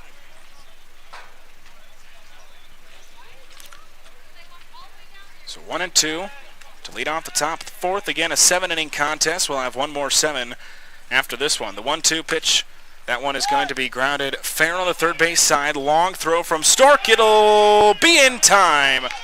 Nice job by McMinn reaching out for that one, and a nice throw by Oscar Stark over at third. And now it'll be bottom of the order here with Blake Burrows. Burrows stands in with 1 gone, nobody on for the Sodbusters here in the top of the 4th. Burrows 0 for 1. He flew out to left field in his first plate appearance back in the 3rd. Oswald comes set. First pitch here from Burrows, or to Burrows from Oswald. That one is skied up in the infield. Servine, the second baseman, moving under it. He makes a running catch in the infield grass, and quickly 2 gone here in the top of the 4th. So now it's top of the order here with Garrett Kennedy. Kennedy is 1 for 1. He singled and scored in the 1st, and he was hit by a pitch and scored in the 3rd. As Kennedy, the right-handed center fielder, stands in with 2 gone and nobody on for the Sodbusters here in the top of the 4th. Oswald looks on. Again, his first inning of relief for the Plainsmen. Oswald kicks and deals the first pitch. It's fouled back to the backstop. So no balls and 1 strike. The count will start here from Garrett Oswald to Garrett Kennedy.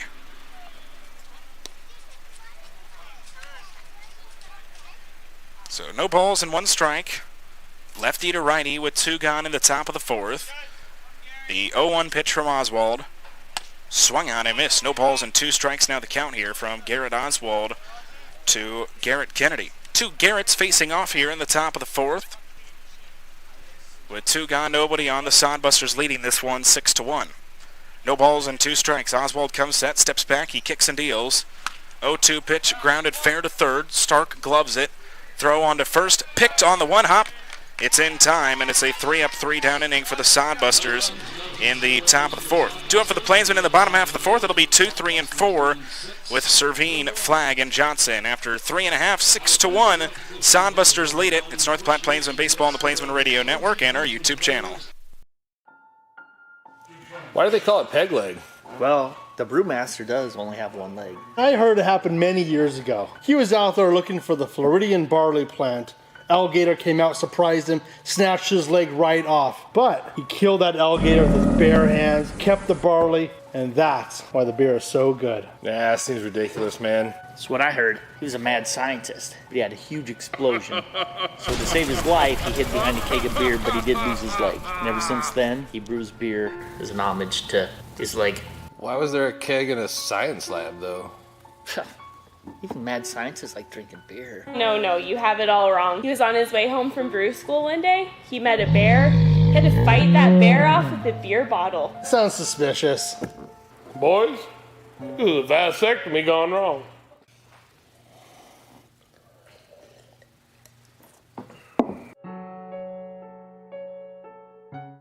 Hi, this is Chad Fosdick from the people that you know and trust and the owner of Glass Doctor, Mr. Appliance, and Premier Rental Purchase. 3,403. That is the number of windshields, glass showers, windows, appliance repairs, and home furnishing sales our company's completed in 2021. That level of activity does not happen by accident or wouldn't continue if we did not provide the best value when you call any of our businesses to your home. We are committed to doubling that number in 2022, and I wanted to personally invite you to experience this unmatched service for yourself. Our teams at Glass Doctor, Mr. Appliance, and Premier Rental Purchase are ready to serve you today. Hey, this is for the bottom of the fourth. Plainsmen trailing in this one 6-1. Need to get some offense going. Again, less opportunities to try to get back into this one, with the game only being a 7-inning contest. Giancarlo Servine will lead things off for the Plainsmen here in the bottom of the fourth. For those watching along on YouTube, let's give an update. Radio stream seems to be up and working. It hasn't cut out in the last about inning, so we're hopeful that it stays that way. His first pitch is a strike to Giancarlo Servine from Jacob Watson. No balls and 1 strike, the count will start. Righty to righty to lead off this bottom half of the fourth inning. No balls and 1 strike. Watson comes set. The 0-1 pitch here to Servine. 0-1 misses away. It's now 1 ball and 1 strike. I'm testing out different things to try to get it going. We now have a fan blowing right on the computer and running the spots from a different computer, so hopefully the radio stream should be back up if anybody wants to just listen along. 1-1 pitch to Servine. That one is grounded to second. Fumbling around with it and making a late throw onto first is Lemke. It's his second error of the game, as it's a leadoff base runner. 2 errors for the Sodbusters in this one, both by Matt Lemke over at second. So bring up Connor Flagg. Flagg, the left-hander, is 0 for 1. Flew out to right field in his first appearance back in the first. Left-hander stands in with nobody out, and Servine standing on first. As coming set is Jacob Watson in his now 4th inning of work. The 1-1 pitch to Connor Flagg misses high and away. 2 balls and 1 strike, or 1 ball and no strike. The count will start from Jacob Watson to Connor Flagg. And just underway in the bottom of the fourth. Plainsmen trailing in this one 6-1. There 1 run scored on an error by Lemke at second. 1 ball and no strikes. The pitch, that one's in there for a strike on the off speed. So count will even out. 1 ball, 1 strike from Jacob Watson to Connor Flagg.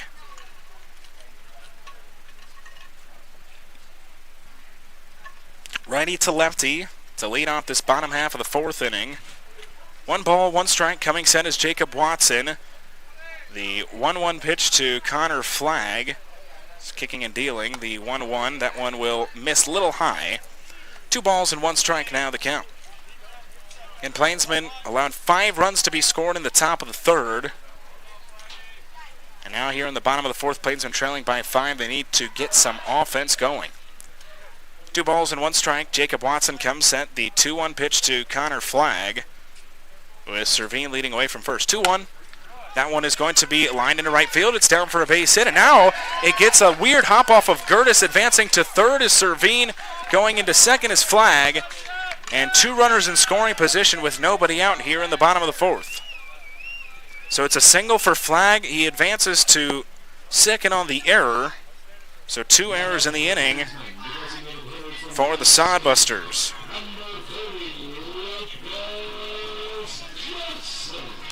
So now Lucas Johnson stands in, who's 0 for 1. He flew out to center field in his first appearance back into second. 3 errors for the Sodbusters now through 3.5 innings. Standing in is Lucas Johnson, the right-hander out of Wright State. Watson comes set, ready for the first pitch here to Lucas Johnson. Watson comes set, ready for the first pitch to Johnson. Watson kicks and deals. That first pitch is grounded foul on the third base side. So no balls and 1 strike. The count will start here from Jacob Watson to Lucas Johnson. So Watson the first time, he's really been in trouble here this afternoon. With 2 runners in scoring position and nobody out here in the bottom of the 4th. No balls and 1 strike. Jacob Watson to Lucas Johnson. Watson comes set. The 0-1 pitch. Will skip in the dirt. Nice stop by Jones to make sure Servine couldn't advance from third. So 1 ball and 1 strike to count.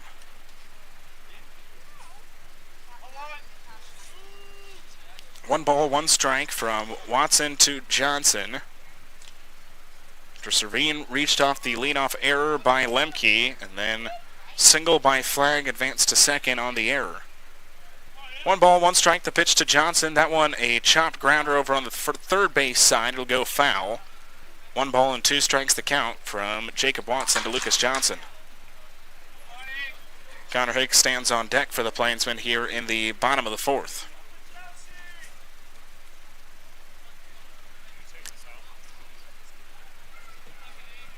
One ball and 2 strikes as now out comes Nick Jones, the catcher, to talk with Jacob Watson here in the bottom of the 4th to try to figure things out.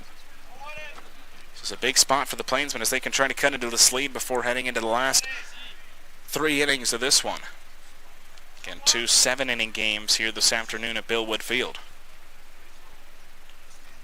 1 ball, 2 strikes from Jacob Watson to Lucas Johnson.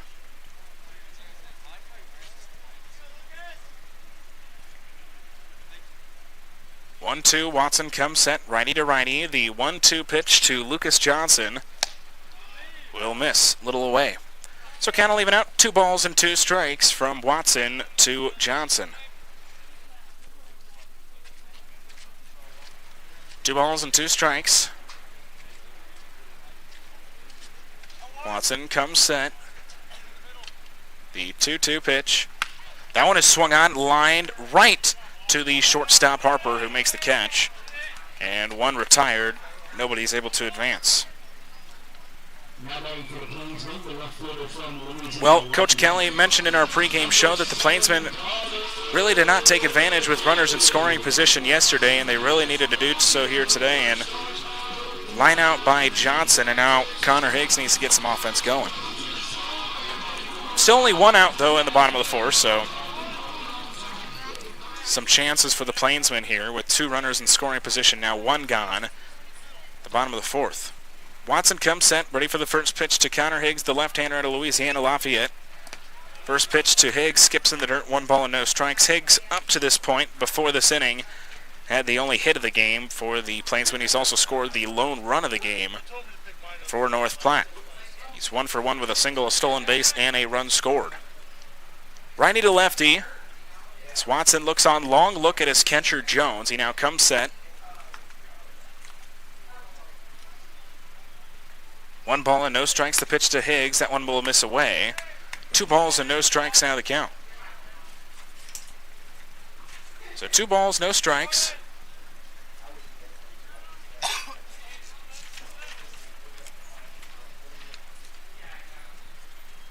Again, a long pause for Watson. He now comes set. Big spot here for the Sodbusters. 2 balls and no strikes the count. Here's the pitch to Higgs. That one skips in the dirt. It's now 3 balls and no strikes. Nobody up in the bullpen for Hastings. So there's a defensive change here. Tyson Gertis has been taken out of the game. Sawyer Duddleston has taken his place out in right field. 3 balls and no strikes from Watson to Higgs. The 3-0 pitch will miss inside. The bases will be loaded now for Oscar Stark.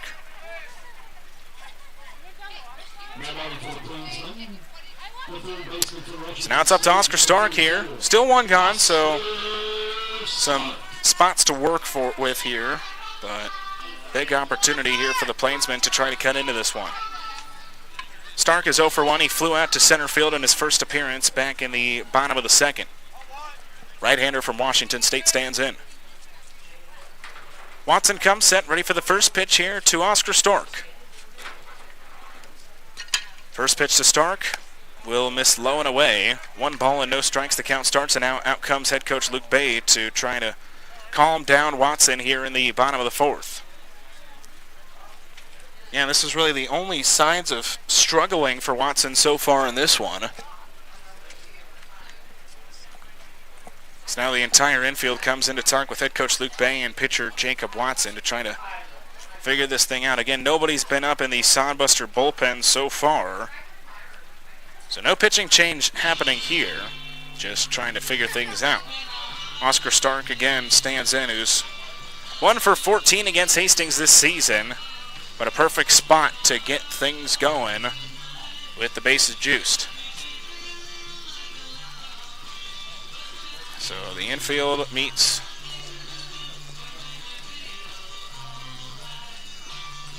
Now head coach Luke Bay will head back to the dugout, and now Watson will face Oscar Stark with the bases loaded and only 1 gone.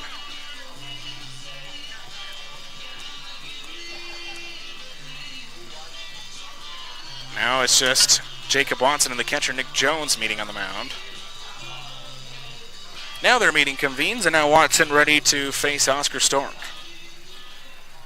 Oscar Stark, the 6-hitter, playing at third base defensively for North Platte. He stands in with 1 gone.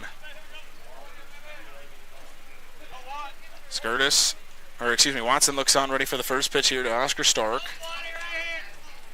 Again, both teams in green jerseys here this afternoon. Hastings with the green pants and North Platte with the white. First pitch from Watson.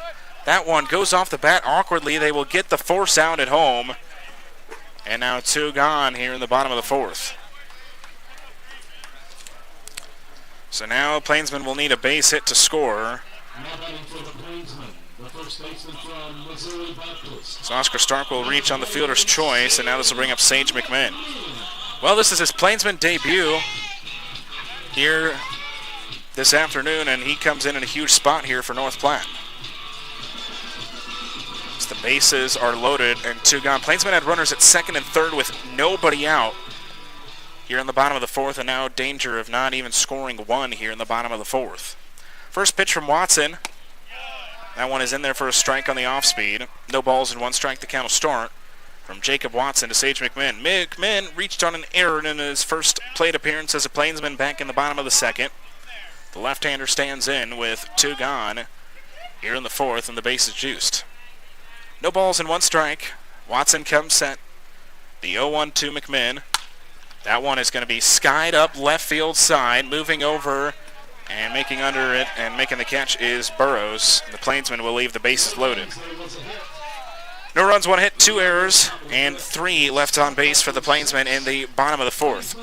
We head to the top of the fifth. 2 up for the Sodbusters. It'll be Harper, Larson, and Jones. After 4 complete, the Sodbusters lead this one 6-1. It's North Platte Plainsmen Baseball on the Plainsmen Radio Network and our YouTube channel. A better place to get pizza than your local Domino's. Happening now, you can get 20% off on regular orders. There is a coupon available online, and you can also come in or call, and we will apply this killer deal to your purchase. This deal is available for carry-out or delivery. Visit us at 1815 West A Street in North Platte, order online at Domino's.com, or call us at 308-534-0400. That's 308-534-0400. Domino's, oh yes we did.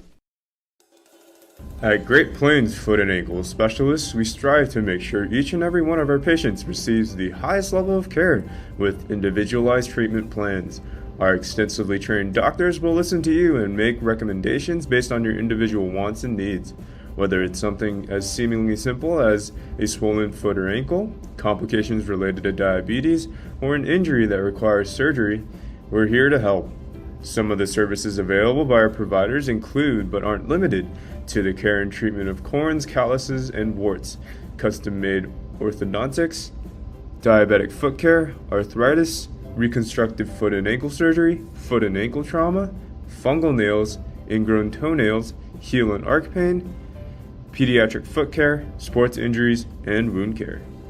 Visit us at 815 South Maple Street in North Platte.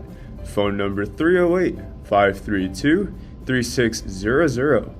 Again, 308-532-3600. For a beautiful lawn and landscape, head to Hibner's. They have everything you need to have a successful and enjoyable yard and garden, including healthy plants, hardy stock, premium fertilizers, and professional products, all at competitive prices. Top of the fifth, Plainsmen trailing in this one 6-1 in game one of our doubleheader. Garrett Oswald takes the mound, ready for his second inning of this one, as he tries to keep the scoring to a minimum with the Plainsmen trailing in this one 6-1, needing some offense. Aaron Harper will lead things off here in the top of the fifth. And the starter, Carlton Perkins, went 3 innings, 6 runs, 4 hits, 3 strikeouts, 2 walks, and 1 hit batter. He was retired by Garrett Oswald, who came in the fourth. Oswald forced the Sodbusters to go 3 up, 3 down on 2 groundouts and 1 flyout in the fourth. The left-hander will face 2, 3, and 4, so a more difficult part of the order here as we start out this top half of the fifth inning. He will try to keep this game right where it is. Again, only 9 offensive outs now to work with for the Plainsmen in this one. So Oswald will face Harper. Harper's 0 for 1. He flew out to first base in his first appearance in the first, and then he walked and scored in the third. The right-hander will lead things off for the Sodbusters here in the top of the fifth. Sodbusters trying to add on to their already 5-run lead after their 5-run top of the third, featuring a 2 RBI double by Brandon Larson and a 3-run home run by Trevor Madsen. Oswald comes at first pitch here to Aaron Harper. Will miss upstairs. 1 ball and no strikes. The count will start here from Garrett Oswald to Aaron Harper.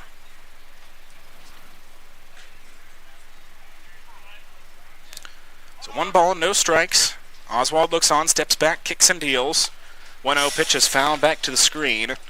1 ball and 1 strike now the count from Oswald to Harper. Again, Harper leading things off here in the top of the fifth. The Sodbusters up 6-1, out hitting the Plainsmen 4-2. 1 ball and 1 strike. The pitch here to Aaron Harper. Kicking and dealing is Oswald. That one just misses. 2 balls and 1 strike now the count. Again, game 2 of this doubleheader will come up about 30 minutes after the conclusion of this game 1. We'll have player spotlights in between the games of Nate Wendell, Caden Fiveash, and Garrett Thompson. There's a swing and a miss by Harper. 2 balls, 2 strikes now the count. Again, just underway in the top of the fifth. Sodbusters leading this one 6-1 over the Plainsmen. Game 1 of this doubleheader. 2 balls and 2 strikes. Oswald to Harper. Oswald looks on. The 2-2 pitch. That one will miss. Little out. So count now goes full. 3 balls and 2 strikes from Garrett Oswald to Aaron Harper. I'd like to thank you from wherever you're tuning in from, whether it's on Citrus 3, our online radio streaming service, our mobile app available on Android, or our YouTube page. Payoff pitch by Oswald. Fouled off on the third base side. So count will remain full. 3 balls and 2 strikes from Oswald to Harper.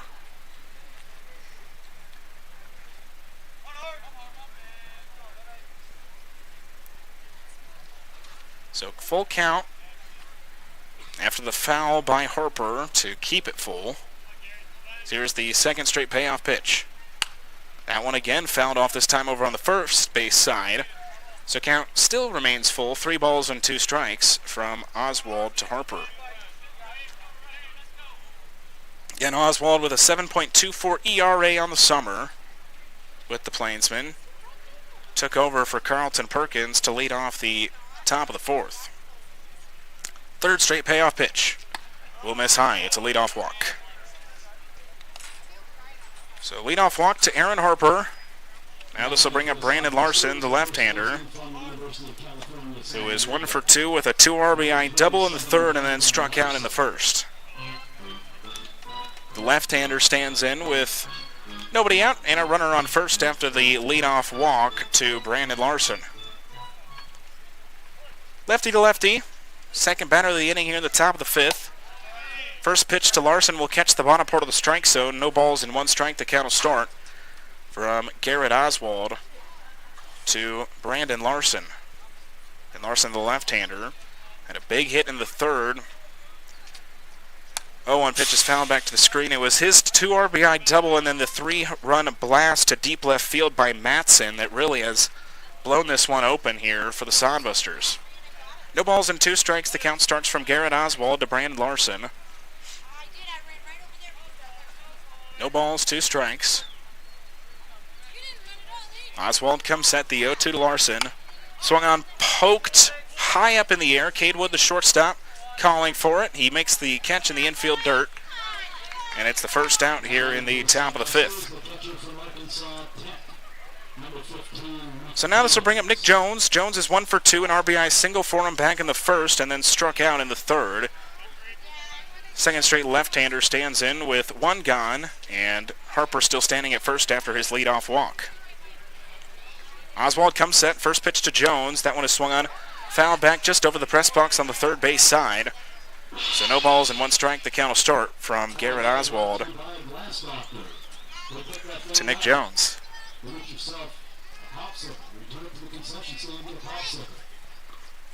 No balls, 1 strike. Oswald comes set, the 0-1 to Jones as he will now throw it over to first to try to pick off Harper.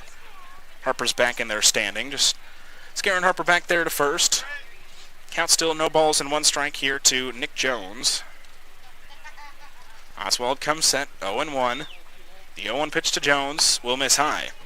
So count will even out, 1 ball and 1 strike from Oswald to Jones. Again, Jones got the scoring started in the first for both teams. He had the RBI single that scored Garrett Kennedy back in the top of the first. 1 ball, 1 strike, the pitch from Oswald. That one will skip in the dirt. 2 balls and 1 strike, now the count here from Garrett Oswald to Nick Jones. So count is at 2-1 after the flyout by Larson. 2-1 to Jones, misses high. 3 balls and 1 strike now the count from Garrett Oswald to Nick Jones. Oswald walked the leadoff batter, then got Larson to pop up in the infield. 3 balls and 1 strike, the pitch to Jones. That one will just miss low. It's a 5-pitch walk, the second walk of the inning for Garrett Oswald, and now out comes assistant coach Eric Sandos. But it looks like he's just given some new balls to the home plate umpire. So now let's bring up Cam Constantine. Constantine is 0 for 1. He flew out to center field in the first. He did walk and score back in the third. The right-hander out of Texas stands in with 1 gone. Runners at first and second for the Sodbusters here in the top of the fifth. Oswald comes set, ready for the first pitch here to Constantine. That one, a sharp liner, Servina goes off of his glove. Wood now has it at short, and now caught between home and third is Aaron Harper. Run down between these two. Oscar Stark now has it. He's going to try to chase down Harper.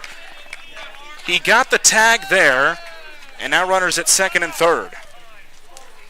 Thought for a second they were going to say that he did not quite get the tag, but a smart play. Runners now at second and third for the Sodbusters. So we'll say Constantine reaches on the fielder's choice. He stands at second. Nick Jones is at third. And Harper is tagged out in the pickle between third and home base. So now this will bring up Trevor Matson. Matson had the 3 RBI home run back in the third that went off the building out in left field. It was the top of the roof over there. The right-hander steps in with runners at second and third, 2 gone in the top of the fifth. First pitch from Oswald.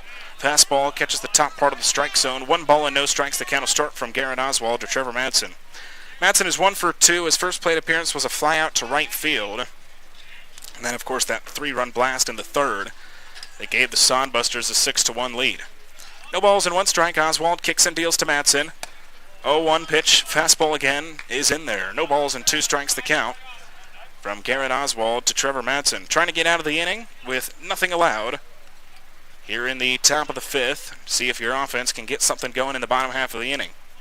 No balls and 2 strikes. Oswald kicks and deals the 0-2. 0-2 will miss upstairs. Couple pitches to work with here for Garrett Oswald, so 1 ball and 2 strikes. Again, 2 outs here in the top of the fifth. Runners at second and third. Sodbusters leading in this one 6-1. 1 ball, 2 strikes. Oswald comes set, steps back. He now kicks and deals. 1-2 pitch off speed will just miss a little low and in. So count will even out. 2 balls and 2 strikes. Again, only 6 total hits between these two teams in this one, but 7 total runs scored, 6 of them by the Sodbusters. 2 balls and 2 strikes. Oswald kicks and deals. 2-2 off speed. That one's going to ring him up on the inner half of the plate. So that one freezes him up, and so the Sodbusters will leave 2 runners stranded in scoring position. Led to the bottom of the fifth, 2 up for the Plainsmen. It'll be Wood, Thompson, and Sturgeon. After 4.5, Sodbusters still lead this one 6-1.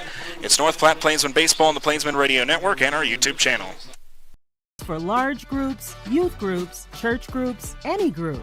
With several locations in the heart of America, Adventure Bus is the convenient choice for group transportation when you travel locally or across the country.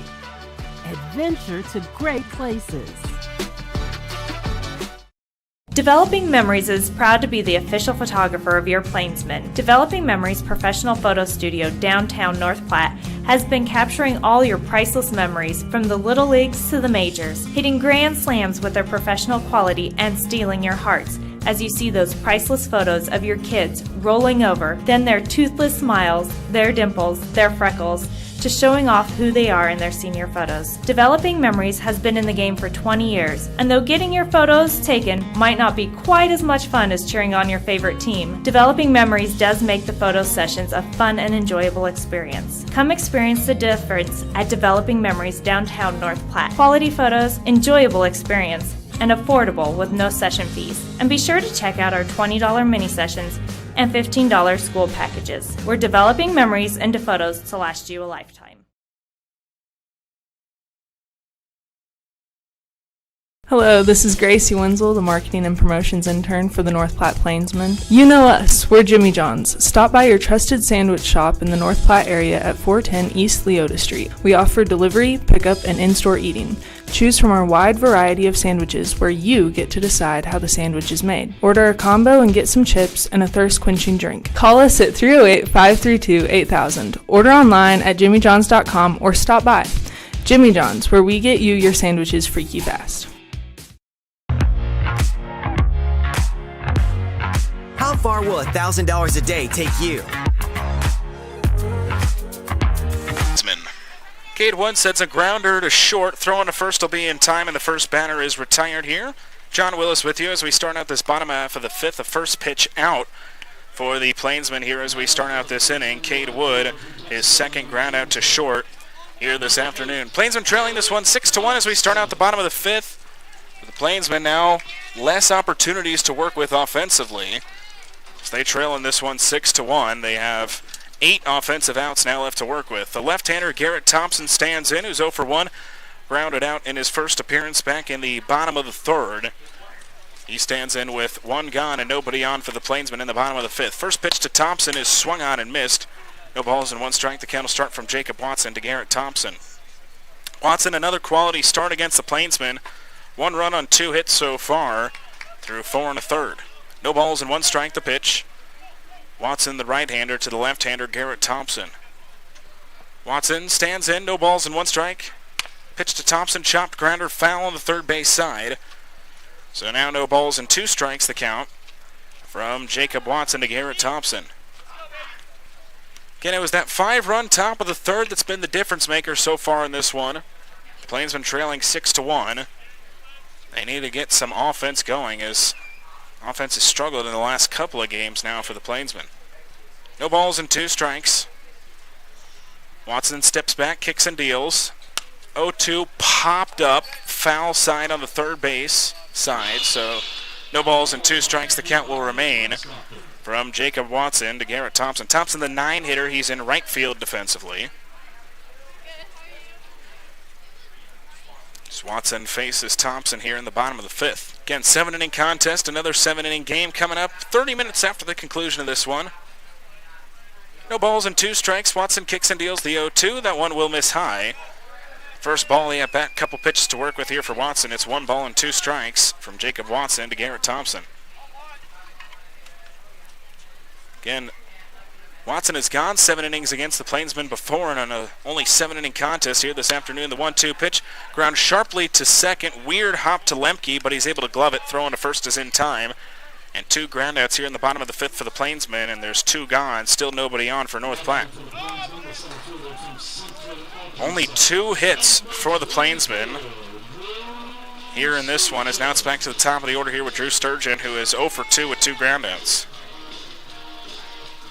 Left-hander stands in with 2 gone, nobody on for the Plainsmen here in the bottom of the 5th in a hot day between the Plainsmen and the Sodbusters.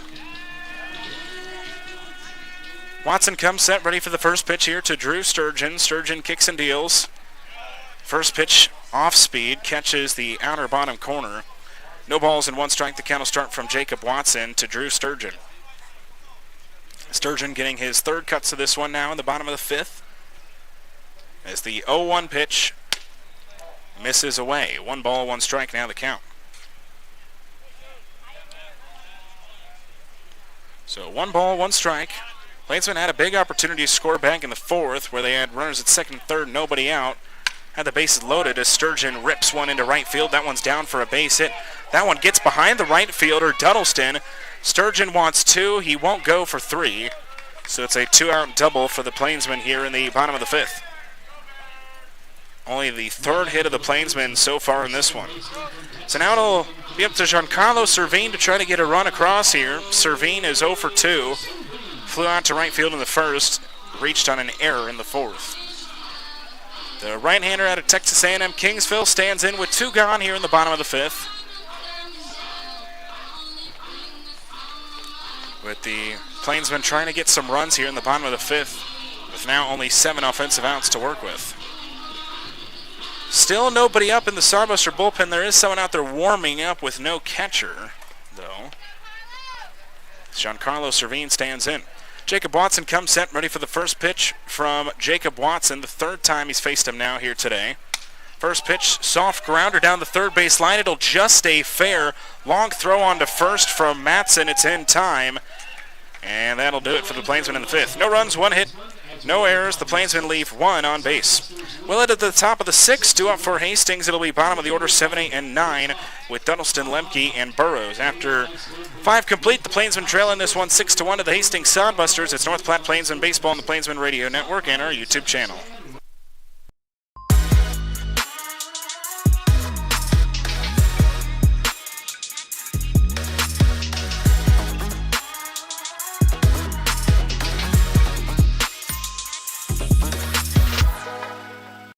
Joe Bob Sugarmaker here. KJ's Boots and Western Wear has everything Western. Boots, hats, shirts, jeans, jewelry, even that fancy Yellowstone cologne so you can smell like a cowboy and not the horse he rode in on. KJ's Boots and Western Wear. Just off the I-80 interchange in Hershey. Maple Park Dental Associates has the best quality dental care and the friendliest staff with top-notch dentists in 3 locations. You can be sure to get your regular checkups and cleanings, plus any dental care anyone in your family needs, including fillings, crowns, bridges, root canals, wisdom tooth extractions, implants, dentures, partials, straightening, and whitening. They can even help with those facial fine lines and wrinkles. Love your smile with the help of Maple Park Dental Associates with offices in North Platte, Sutherland, and Broken Bow. Welcome to Scottsbluff County. From Scottsbluff National Monument to Chimney Rock, we are Nebraska's landmark country and a whole lot more. From our bountiful selection of scenic golf courses, our world-class zoo, the breathtaking Lake Minnetonka, and our family-friendly community events, we have something for you and your family year-round. Come visit Nebraska like you've never seen it. Your next experience awaits you in Scottsbluff County.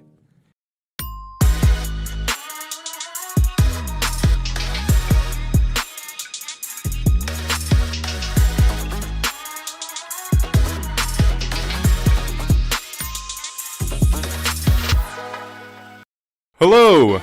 I'm Alex Chun, the live broadcast intern for the North Platte Plainsmen of summer 2022. Just wanted to let you know, stop by your local North Platte Premier Toyota dealer. Come and browse our new and used Toyota cars, SUVs, trucks, and much more for sale. We offer in-store shopping. Us with you on Citrus 3, our online radio streaming service, as well as our YouTube channel and our mobile app available on Android. The day is done for Garrett Oswald. It's a runs of pitching change. Oswald goes 2 innings, no runs, no hits, 1 strikeout, and 2 walks. Into the game comes Brock Hendricks. Brock Hendricks, the 5'11 left-hander out of Berry Hill, Oklahoma, steps in to take the place of Garrett Oswald. Hendricks on the year, 0-1 record, 2.25 ERA in 3 games. 4 innings pitched, 5 strikeouts, 2 walks, 4 hits allowed by Brock Hendricks. So Hendricks, not a player that we've seen a whole lot for the Plainsmen. Saw him a couple times early in the season. We've only seen him once since. But he will face the bottom of the order here in the top of the 6th, again, to just try to keep this game where it is. He'll face Sawyer Duddleston to lead things off here in the top of the 6th, who took over defensively for Tyson Gertis. And now he is going to be taking his first cuts of this one. So Duddleston, the right-hander, stands in to lead off this top of the 6th against Brock Hendricks. Hendricks was the leadoff batter in that fun U.S. Military All-Star game a couple days ago. As Sawyer Duddleston stands in. Duddleston, the 6-foot righty out of Arkansas Tech, taking the place of Tyson Gertis. First pitch will miss. 1 ball and no strikes, the count will start. Duddleston was in the starting lineup yesterday. He was 1 for 2 with a single and a flyout. He walked and was hit by a pitch in his other 2 plate appearances.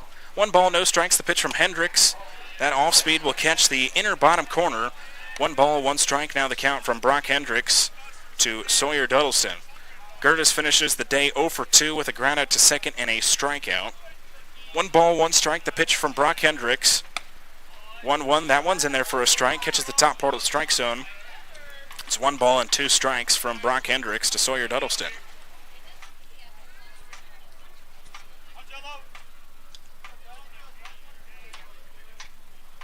One ball, 2 strikes. Hendricks kicks and deals to Duddleston. The 1-2 will skip in the dirt low. So that'll even out the count. 2 balls and 2 strikes from Brock Hendricks. Sawyer Duddleston. 2 innings left to go here in Game 1 of this doubleheader. Game 2 again coming up 30 minutes after the conclusion of this one. And again, stick around for that, as on the radio and on YouTube we will have some player spotlights with Nate Windle, Caden Fibash, and Garrett Thompson. 2-2 the pitch from Hendricks. 2-2 chop grounder foul over on the third base side. So count will remain 2 balls, 2 strikes from Brock Hendricks to Sawyer Duddleston. Again, Duddleston the first batter that Hendricks is facing here in his relief outing for North Platte. 2 balls, 2 strikes. Hendricks comes set, the 2-2 pitch to Duddleston.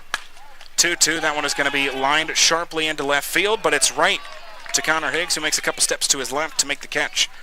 And 1 retired here in the top of the 6th. So now this will bring up Matt Lemke. Lemke is 0 for 2, 2 groundouts to third base in his 2 plate appearances. He was the first batter that faced Garrett Oswald. Again, Oswald, a solid relief appearance. He went 2 innings, no runs, no hits. As Hendricks comes set ready for the first pitch here to Matt Lemke. Hendricks steps back, he now kicks and deals. First pitch fastball misses high. 1 ball and no strikes, the count will start here from Brock Hendricks to Matt Lemke. It's the 1-0 count with the Sodbusters up 6-1 here in the top of the 6th. The 1-0 pitch from Hendricks. That one will miss high. So 2 balls and no strikes the count from Brock Hendricks to Matt Lemke. 2 balls and no strikes. Again, a hot and humid day here in North Platte. The 2-0 was swung on and missed. 2 balls and 1 strike. Even up here in the press box, just having the window cracked open, it is hot and humid. 2 balls, 1 strike from Brock Hendricks to Matt Lemke. 2-1 pitch is swung on and missed, so count will even up. 2 balls and 2 strikes from Brock Hendricks to Matt Lemke.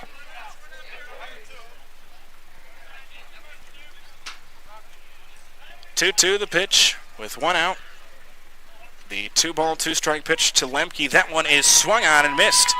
Strikeout number 1 for Brock Hendricks, and now 2 gone here in the top of the 6th.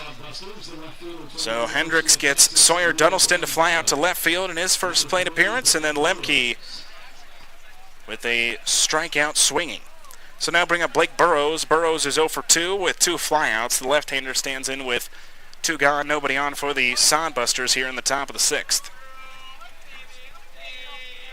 Hendricks comes set, first pitch here to Burrows. Swung on, fouled back to the backstop, so no balls and 1 strike, the count will start. From Brock Hendricks to Blake Burrows. So no balls, 1 strike. Hendricks, the left-hander, facing the lefty Blake Burrows. Hendricks gets his sign, kicks and deals the 0-1. That one will miss high and away. So kind of leaving out 1 ball and 1 strike from Brock Hendricks to Blake Burrows. Again, Burrows, the 9-hitter, has flown out twice. Trying to get a 2-out rally started here for the Sodbusters. With a 6-1 lead, that one will miss well high. 2 balls and 1 strike now the count from Brock Hendricks to Blake Burrows.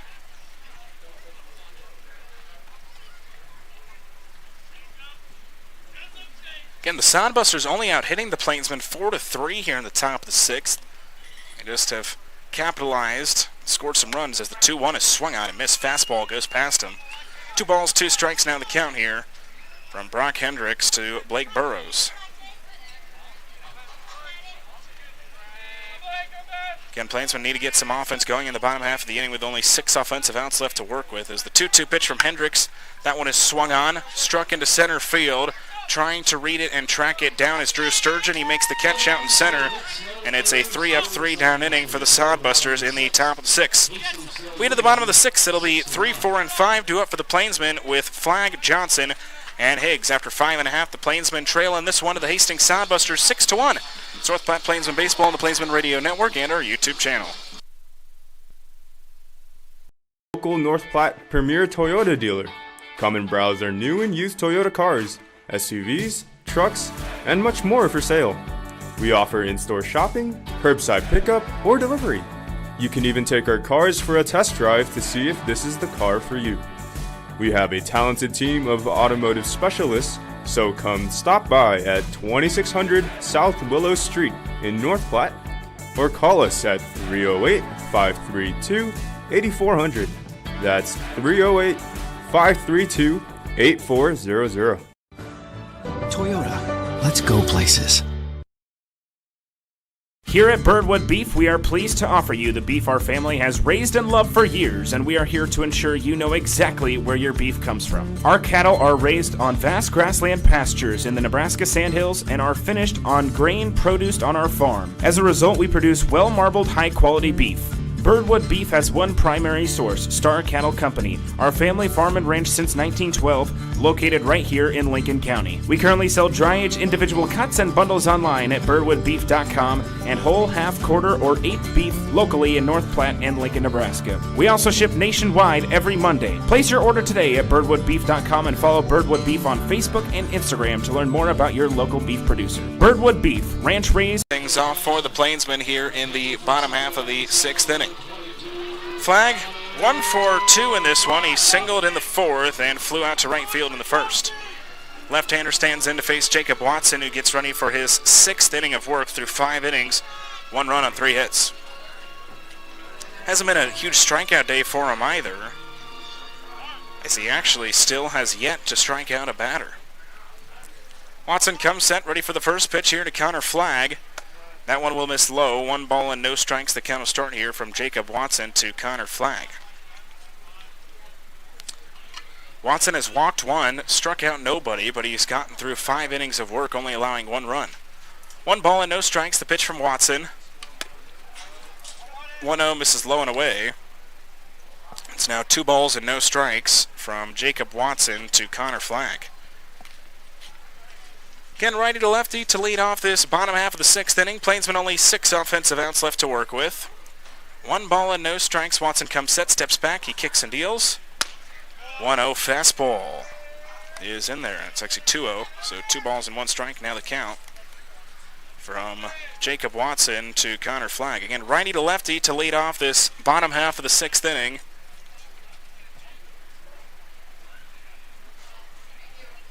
Two balls and 1 strike. The pitch from Watson.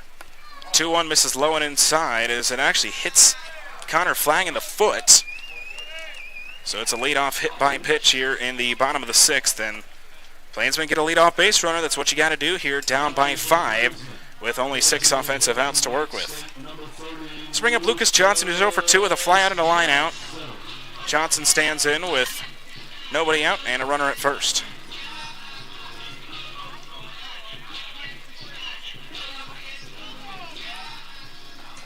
First pitch here to Lucas Johnson,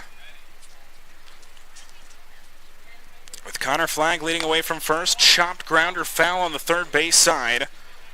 So no balls and 1 strike. The count will start here from Jacob Watson to Lucas Johnson. Again, Connor Flagg trying to lead away from first, with Johnson in the batter's box trying to get some offense going here in the bottom of the 6th. No balls and 1 strike. Jacob Watson comes set. Now they will try to pick off Flagg, but Flagg is back in there standing. No balls and 1 strike. The count will remain from Watson to Johnson. Only the 3rd time working through the order for Jacob Watson here in the bottom of the 6th as the 0-1 pitch to Johnson. Fastball catches the top part of the strike zone. No balls and 2 strikes now the count from Jacob Watson to Lucas Johnson. So after the leadoff hit by pitch, 0-2, Watson is now ahead of Lucas Johnson. Watson comes set, no balls and 2 strikes to Lucas Johnson. The 0-2 pitch, that one is swung on, struck well into deep right field. It is going to get over the head and bounce off the wall. Connor Flagg is headed for third. He will put the brakes on at third, so it's a double for Johnson. And now runners at second and third here in the 6th. So that one bounced off of the wall out in right field. And now 2 runners in scoring position for Connor Higgs, who is 1 for 1 with a single. He walked in his only other plate appearance in the 4th. Looks like a pitcher is getting up in the bullpen for Hastings now. That's Jacob Shaw, the 5'10" righty out of Cloud County Community College. He gets up over in the bullpen for Hastings with 2 runners in scoring position and nobody out here in the bottom of the 6th. Plainsmen and Sodbusters now equal in hits at 4. Sodbusters, though, leading by a decent amount, 6-1. First pitch from Jacob Watson to Connor Higgs. First pitch, that one is struck up, foul on the left field side. So no balls and 1 strike. The count will start from Jacob Watson to Connor Higgs. Again, Higgs trying to get something going for the Plainsmen here in the bottom of the 6th with less and less chances to try to get some offense in this 7-inning contest. No balls and 1 strike. Jacob Watson comes set, looks on to Connor Higgs with Johnson at second, Flagg at third. The 0-1 pitch. Fastball's in there for a strike. No balls and 2 strikes now the count from Jacob Watson to Connor Higgs. So no balls, 2 strikes.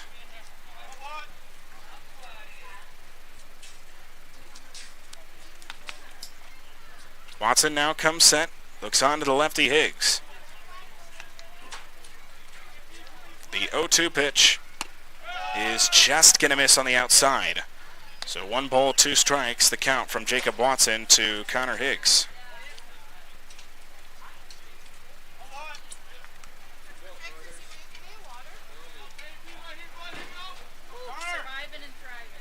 One ball, 2 strikes. Coming set is Watson. The 1-2 pitch to Connor Higgs. Will miss. No, it'll ring him up. Higgs had to duck out of the way of that one. Having a couple words with the home plate umpire, it's going to be a strikeout. It's the first strikeout for Jacob Watson here in this one. So now let's bring up Oscar Stark, who's 0 for 2, flew out to center field and reached on a fielder's choice in the 4th.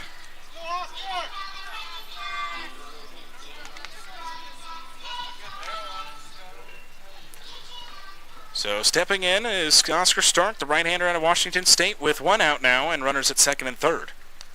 Watson comes set, first pitch to Stark.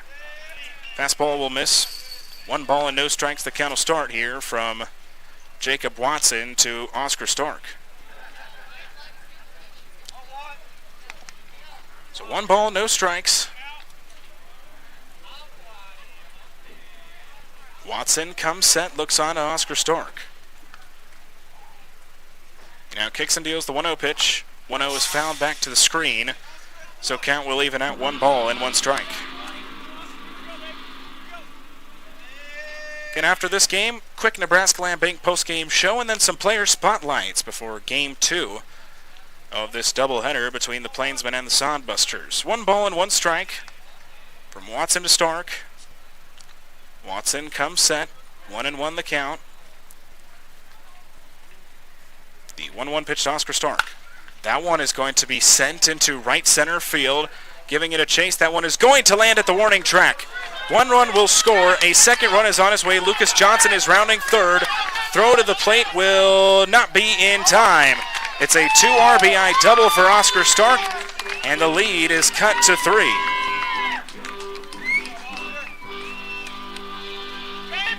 So Plainsmen finally get on the board for the first time since the second, and they have made it a 3-run game. So still work to do, but that's how you get it started. 2 RBI double by Oscar Stark, and now Sage McMinn stands in ready for his 3rd at-bat as a Plainsman.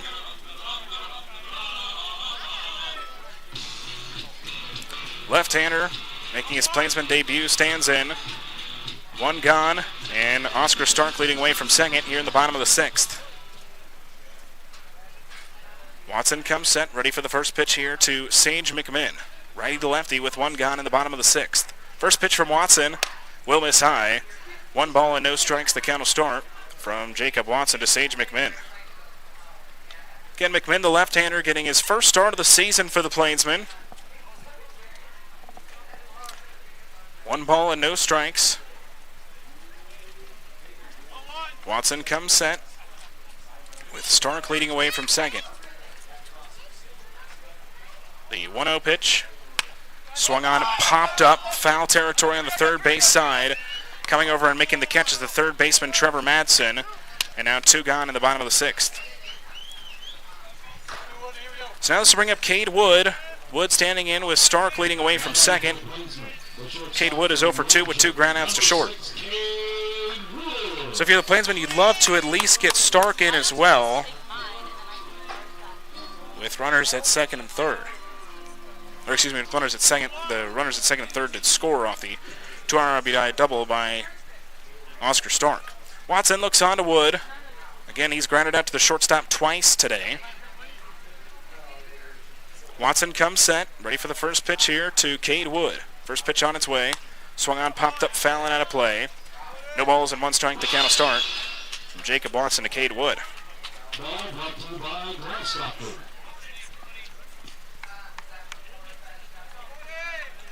So no balls and 1 strike with 2 outs in the bottom of the 6th.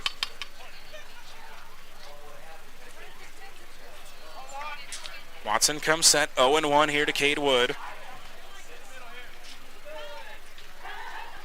No balls and 1 strike, the pitch. 0-1, that one is grounded to third.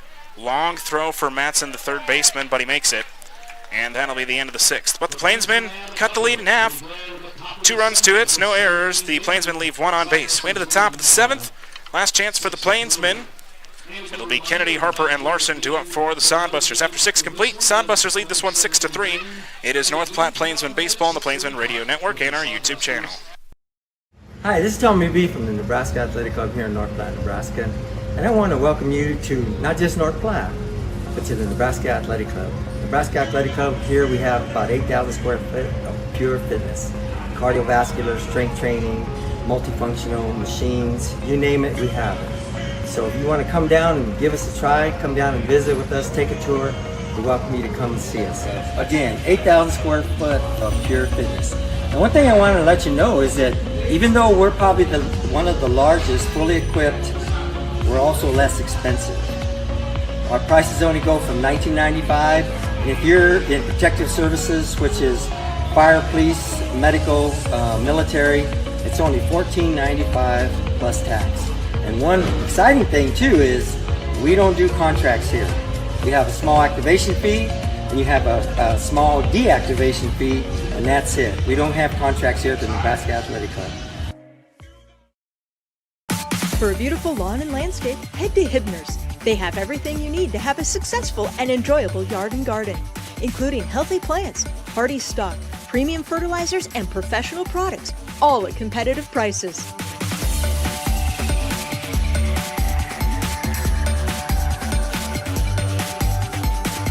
Get seasoned advice from Hibner's trusted staff, serving North Platte for 65 years. Hibner's Nursery Lawn and Garden Center, on the corner of 8th and Poplar.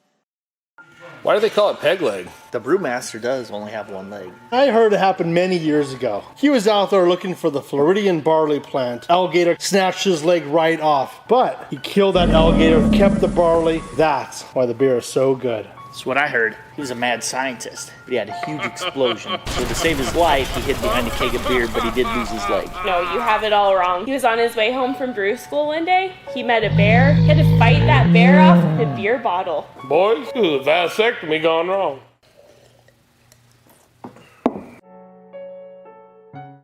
Developing memories is Field ready for the last inning in game one of our doubleheader between the Plainsmen and the Sodbusters. It's the runs of pitching change, the fourth new pitcher for the Plainsmen. Day is done for Brock Hendricks. He goes 1 inning, no runs, no hits, 1 strikeout, and no walks. Into the game comes Preston Davis, the 6'3" right-hander out of Texarkana, Texas. Plays his college ball at Arkansas Little Rock. 1-0 record so far in the season, 2.07 ERA in 5 games. He's pitched 4 1/3, 7 strikeouts, 9 walks for Preston Davis so far in the season. This is the first time facing the Hastings Sodbusters. He comes in here in the top of the 7th, trying to keep this game where it is, and the Plainsmen will try to score at least 3 in the bottom half of the 7th to try to keep this game going. They'll be top of the order for the Sodbusters here in the top of the 7th, with the Plainsmen trailing in this one 6-3.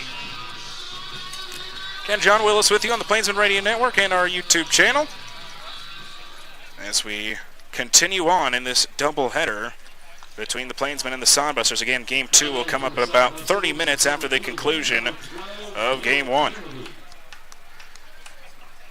Garrett Kennedy leading things off. Kennedy is 1 for 2, a single, or 2 runs scored, as he did score on a hit by pitch, and then grounded out to third base in his last appearance in the top of the 4th. The right-hander leads things off in the top of the 7th for the Sodbusters. Davis comes set, kicks and deals the first pitch. The fastball misses low and away. 1 ball and no strikes. The count will start here from Preston Davis to Garrett Kennedy. Heat has not really gone anywhere here at Billwood Field, as a day game here this afternoon for the Plainsmen still feels like 106 with 29% humidity. It felt like 108 at first pitch, so not much of a change so far. Hopefully in game 2 it starts to cool down at least a little bit. Maybe we get back into the high 90s. As 1 ball and no strikes, the count starts from Preston Davis to Garrett Kennedy. 1-0, Davis steps back. He now kicks and deals to Kennedy. The 1-0 pitch swung on, popped up foul territory. McMinn gives it a chase over on the right field side. Gives it a chase. He just couldn't quite catch it in the sun. It'll land foul. Kind of leaving out 1 ball and 1 strike. So 1-1 to lead off this top of the 7th, with the Sodbusters leading 6-3 over the Plainsmen. Again, after game 1, we'll have a short Nebraska Land Bank post-game show, and then it'll be our player spotlights. We'll be spotlighting Nate Windle and Caden Fivash, who left the team yesterday. That was their last games with the Plainsmen. And then we will have Garrett Thompson, whose last game with the Plainsmen is tomorrow. 1-1 to Kennedy, misses low and away.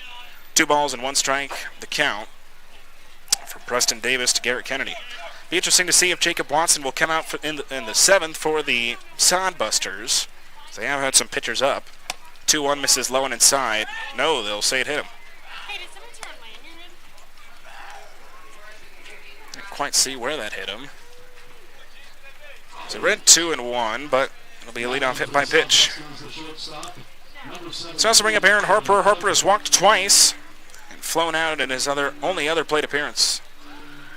The right-hander stands in with nobody out and a runner on first.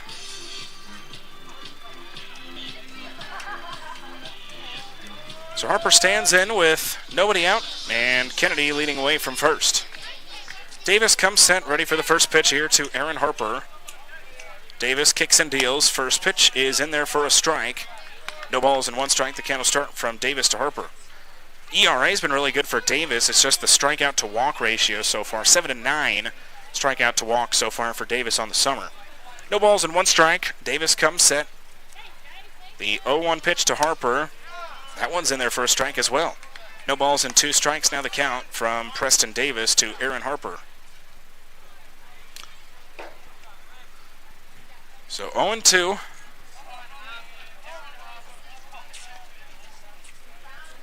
Coming set is Davis. No balls and two strikes. Here's the pitch to Harper. 0-2 skips well in front of the plate. It's the first ball of the at-bat. 1 ball and 2 strikes now from Preston Davis to Aaron Harper. So 1 ball, 2 strikes with nobody out and Garrett Kennedy leading away from first. 1 ball, 2 strikes. Coming set is Davis. The 1-2 pitch to Kennedy is now, or Kennedy now takes off for second. It'll be a stolen base. So now runner in scoring position. Still nobody out in the top of the 7th for the Sodbusters. 2 balls and 2 strikes the count from Preston Davis to Aaron Harper. So 2-2. Coming set is Davis. The 2-2 pitch on its way. That one misses low. 3 straight balls, and the count is full.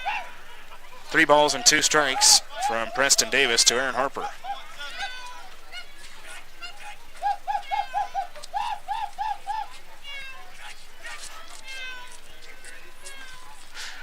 Full count pitch. 3 balls and 2 strikes.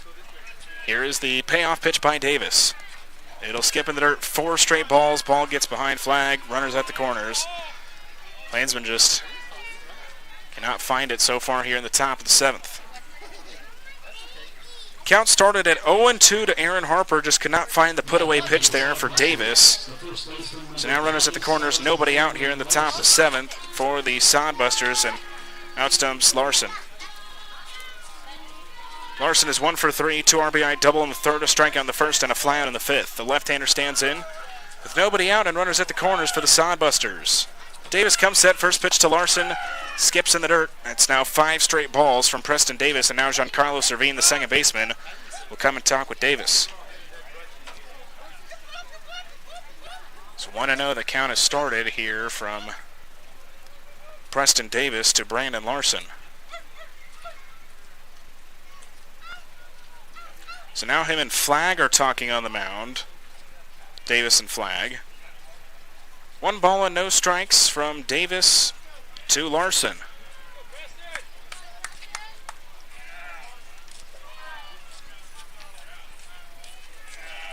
One ball, no strikes.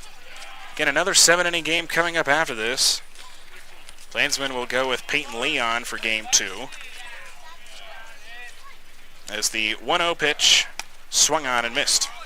1 ball and 1 strike. Now the count from Preston Davis to Brandon Larson. Again, righty to lefty. With nobody out, runners at the corners here for the Sodbusters in the top of the 7th. 1 ball, 1 strike. Davis comes set. The 1-1 pitch to Larson. 1-1. That one is struck up into deep left center. The catch is made by Sturgeon. Tagging is Kennedy from 3rd. It's a sacrifice fly. And the Sodbusters getting an insurance run here in the top of the 7th.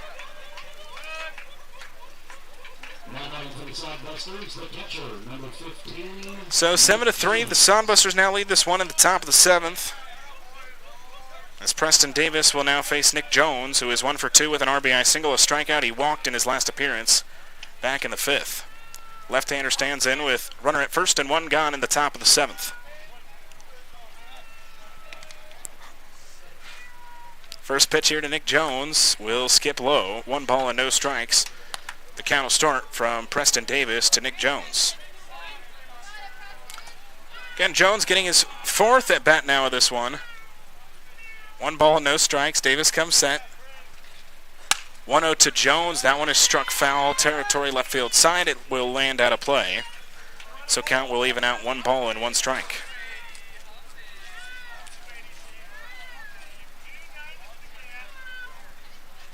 1-1 with one gone, a runner on first. In a 7-3 Sodbuster lead in the top of the 7th. 1 ball, 1 strike. Davis kicks and deals. 1-1 misses away. 2 balls and 1 strike now the count from Preston Davis to Nick Jones.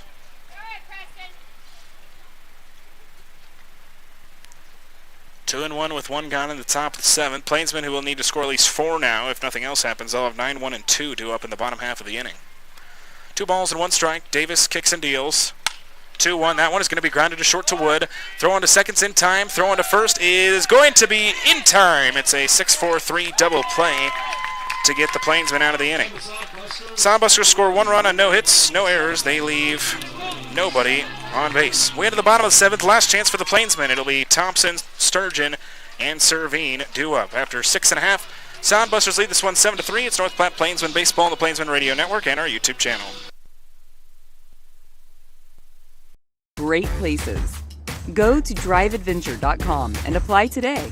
All drivers must be 25 years old with an active CDL. How far will $1,000 a day take you? Or $365,000 a year?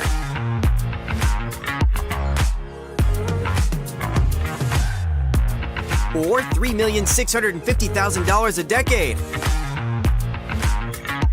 Or, who knows? It all adds up to a lifetime of fun. Play Lucky for Life, and you could win $1,000 a day for the rest of your life, drawing 7 days a week. Number 2 pencils, check. 24 markers, check. 2 pink erasers, check. 3 ring notebook, check. You'll be shopping for a lot of things for school, but what's more important than your school photos? Pencils will break, markers will get lost, but your school photos will capture that moment forever. They won't just be on display this year at the house, but on your grandma's fridge, and even on display at your graduation. How many years from now? When you're shopping for something this priceless, quality matters. Come experience the difference at Developing Memories Professional Photo Studio, downtown North Platte. You'll experience professional quality with over 20 years of experience, professional developing, a fun, relaxed environment, and to top it all off, you get to choose your favorite photo and select from any of our 20 different school backgrounds. Photo packages that contain photos for your wall, and also to share with grandparents, aunts, and uncles, start at just $15. You can even toss in a magnet for grandma's fridge and a keychain for yourself. That's right, $15 and over 20 different school backgrounds for your school photos. So show off those missing teeth, those cheesy smiles, those dimples, and those freckles. We're developing memories into photos to last you a lifetime, downtown North Platte.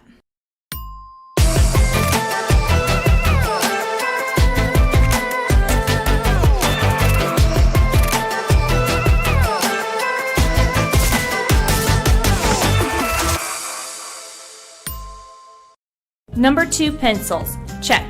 24 markers, check. 2 pink erasers, check. 3 ring notebook, check.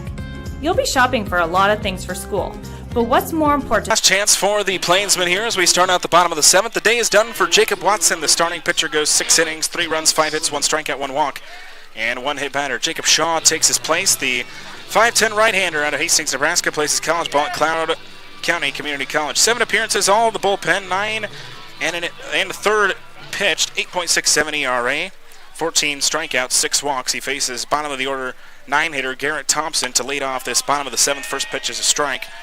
No balls and 1 strike. The count will start here from Jacob Shaw to Garrett Thompson. It's only the second pitcher that the Sodbusters have used here this afternoon. Just trying to come in and shut down the Plainsmen here in the bottom of the 7th to give them their second straight win against North Platte. Check swing. They'll say he didn't go, and that one will miss. So 1 ball, 1 strike the count from Jacob Shaw to Garrett Thompson.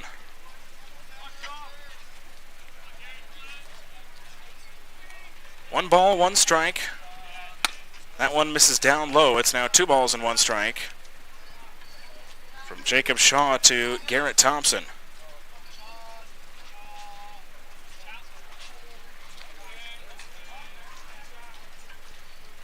Two balls and 1 strike.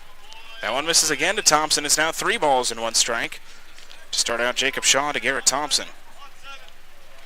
Again, Shaw, the right-hander, local out of Hastings, trying to shut things down as the 3-1 is grounded to first. Larson will take it to the bag himself, and the first batter is retired here in the bottom of the 7th. Watson would be set up for the win. The loss would be to Carlton Perkins if this score holds.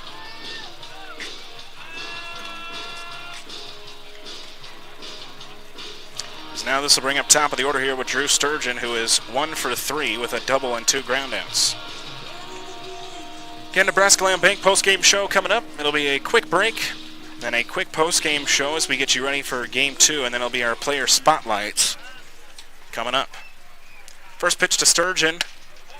Fastball misses. 1 ball and no strikes. The count will start from Jacob Shaw to Drew Sturgeon. Sturgeon again doubled in his last appearance in the bottom of the 5th. Nothing came out of it for North Platte, though. That one will catch the bottom part of the strike zone on the off speed. Count will even out at 1 ball and 1 strike. So 1-1 from Shaw to Sturgeon. 1 ball, 1 strike. The pitch from Shaw. The 1-1 off speed is in there again. 1 ball and 2 strikes from Shaw to Sturgeon. So 1-2 with 1 gone, nobody on for the Plainsmen in the bottom of the 7th.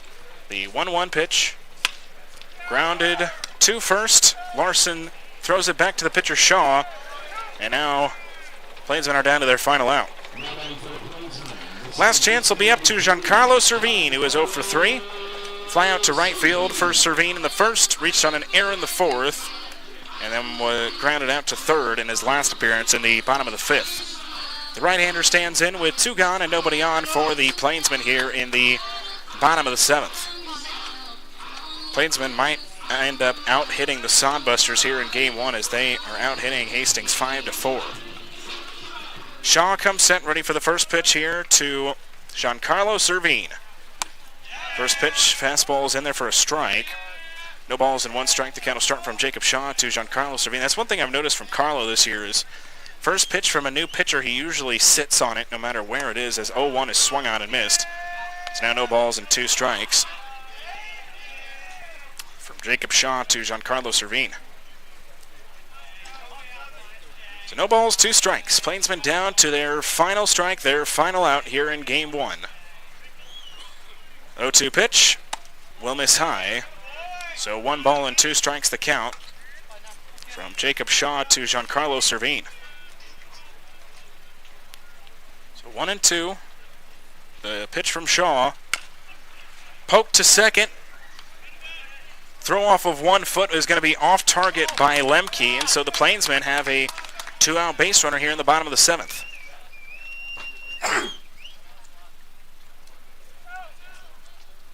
Infield hit for Giancarlo Servine as now the Plainsmen will try to keep the line moving here in the 7th with Connor Flagg stepping up to the plate. Flagg, the lefty, is 1 for 2. A single in the 4th, flew out to right in the 1st, was hit by a pitch and scored in the 6th.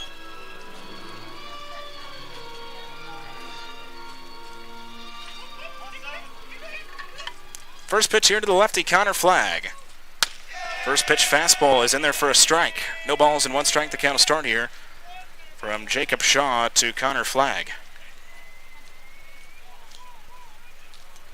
So 0-1 with Servine now leading away from first. Second time he's been on base after his infield single. No balls and 1 strike to Flagg. That one is popped up, right field. Coming under it is the right fielder, Duddleston. He will make the catch, and that'll be it. Sodbusters have won 2 straight against the Plainsmen. They win this one by a score of 7-3. Nebraska Land Bank postgame show is coming up. We'll quickly wrap this one up. Then have our player spotlights as we get ready for Game 2. North Platte Plainsmen Baseball on the Plainsmen Radio Network and our YouTube channel. Why do they call it peg leg? Well, the brewmaster does only have 1 leg. I heard it happened many years ago. He was out there looking for the Floridian barley plant. Alligator came out, surprised him, snatched his leg right off. But he killed that alligator with his bare hands, kept the barley, and that's why the beer is so good. Nah, that seems ridiculous, man. That's what I heard. He was a mad scientist, but he had a huge explosion. So to save his life, he hid behind a keg of beer, but he did lose his leg. And ever since then, he brews beer as an homage to his leg. Why was there a keg in a science lab, though? Even mad scientists like drinking beer. No, you have it all wrong. He was on his way home from brew school one day. He met a bear. He had to fight that bear off with a beer bottle. Sounds suspicious. Boys, this is a vasectomy gone wrong.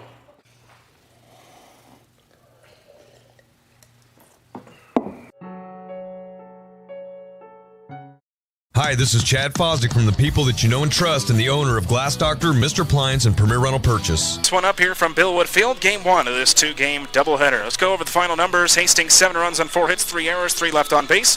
For North Platte, 3 runs on 6 hits, no errors. They leave 6 on base. Jacob Watson takes the win. Carlton Perkins, with the last game, started at 3:09, finished up at 5:21, so total game time of 2 hours and 12 minutes. Look at the pitchers. Jacob Watson, the winning pitcher, went 6 innings, 3 runs, 5 hits, 1 strikeout, 1 walk, and 1 hit batter. For Jacob Shaw, 1 inning, no runs, 1 hit, no strikeouts, and no walks. For the Plainsmen, 4 different pitchers. Perkins got the start, 3 innings. He took the loss, 6 runs, 4 hits, 3 strikeouts, 2 walks, and 1 hit batter. For Oswald, 2 innings, no runs, no hits, 1 strikeout, and 2 walks.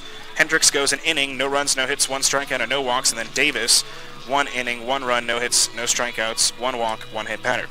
It was the third that really did it. 2 RBI double by Brandon Larson, who ended up with 3 RBIs off of his sacrifice fly in the 7th, and then a 3-run home run by Trevor Madsen was really the difference maker in this one for the Plainsmen. Oscar Stark had 2 of the RBIs on a 2 RBI double in the 6th. That was really it for the Plainsmen in this one. They'll now look ahead to game 2, where the lefty Peyton Leon will take them out for the Plainsmen. A couple changes to the lineup, but not a whole lot for North Platte. Plainsmen trying to bounce back. That game 2 is coming up, but coming up next, it's our player spotlights featuring Nate Wendell, Caden Fiveash, and Garrett Thompson. That's coming up next. As the Plainsmen fall in this one 7-3, the record is now 20-13. This is North Platte Plainsmen Baseball on the Plainsmen Radio Network and our YouTube channel.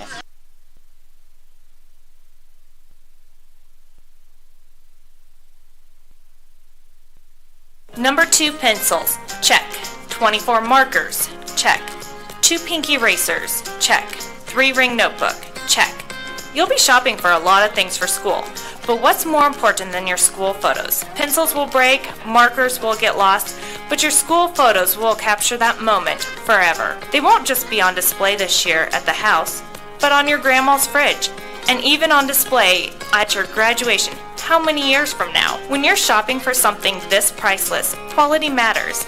Come experience the difference at Developing Memories Professional Photo Studio, downtown North Platte. You'll experience professional quality with over 20 years of experience, professional developing, a fun, relaxed environment, and to top it all off, you get to choose your favorite photo and select from any of our 20 different school backgrounds. Photo packages that contain photos for your wall, and also to share with grandparents, aunts, and uncles, start at just $15. You can even toss in a magnet for grandma's fridge and a keychain for yourself. That's right, $15 and over 20 different school backgrounds for your school photos. So show off those missing teeth, those cheesy smiles, those dimples, and those freckles. We're developing memories into photos to last you a lifetime, downtown North Platte.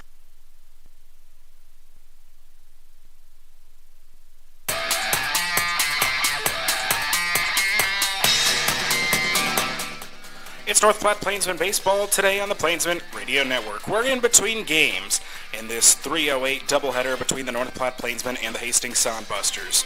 Coming up, we have 3 player spotlights. We'll be talking with Nate Wendell, Caden Fiveash, and Garrett Thompson. Nate Wendell and Caden Fiveash had their last game last night, July 9th, against the Hastings Sodbusters, and Garrett Thompson, his time with us will be closing tomorrow on Monday. For our first player spotlight, I got the opportunity to talk with Nate Wendell. Nate Wendell, a right-handed catcher from Tuttle, Oklahoma that plays his college ball at NOC Tonkawa. He was in the starting lineup game 1, hit the first home run in Plainsman history, and I got the opportunity to talk with him. Here's what this summer has meant to Nate.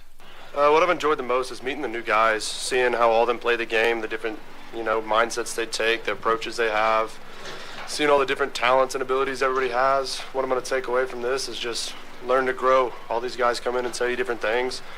Got to learn to be criticized and take it the right way and use it to the best of your ability. You talked about getting to meet all these guys, and everybody we've talked to has talked about how close this group is and how quickly they've gotten so close. So do you think that's impacted how you guys have played on the field, and what has this group of guys meant to you?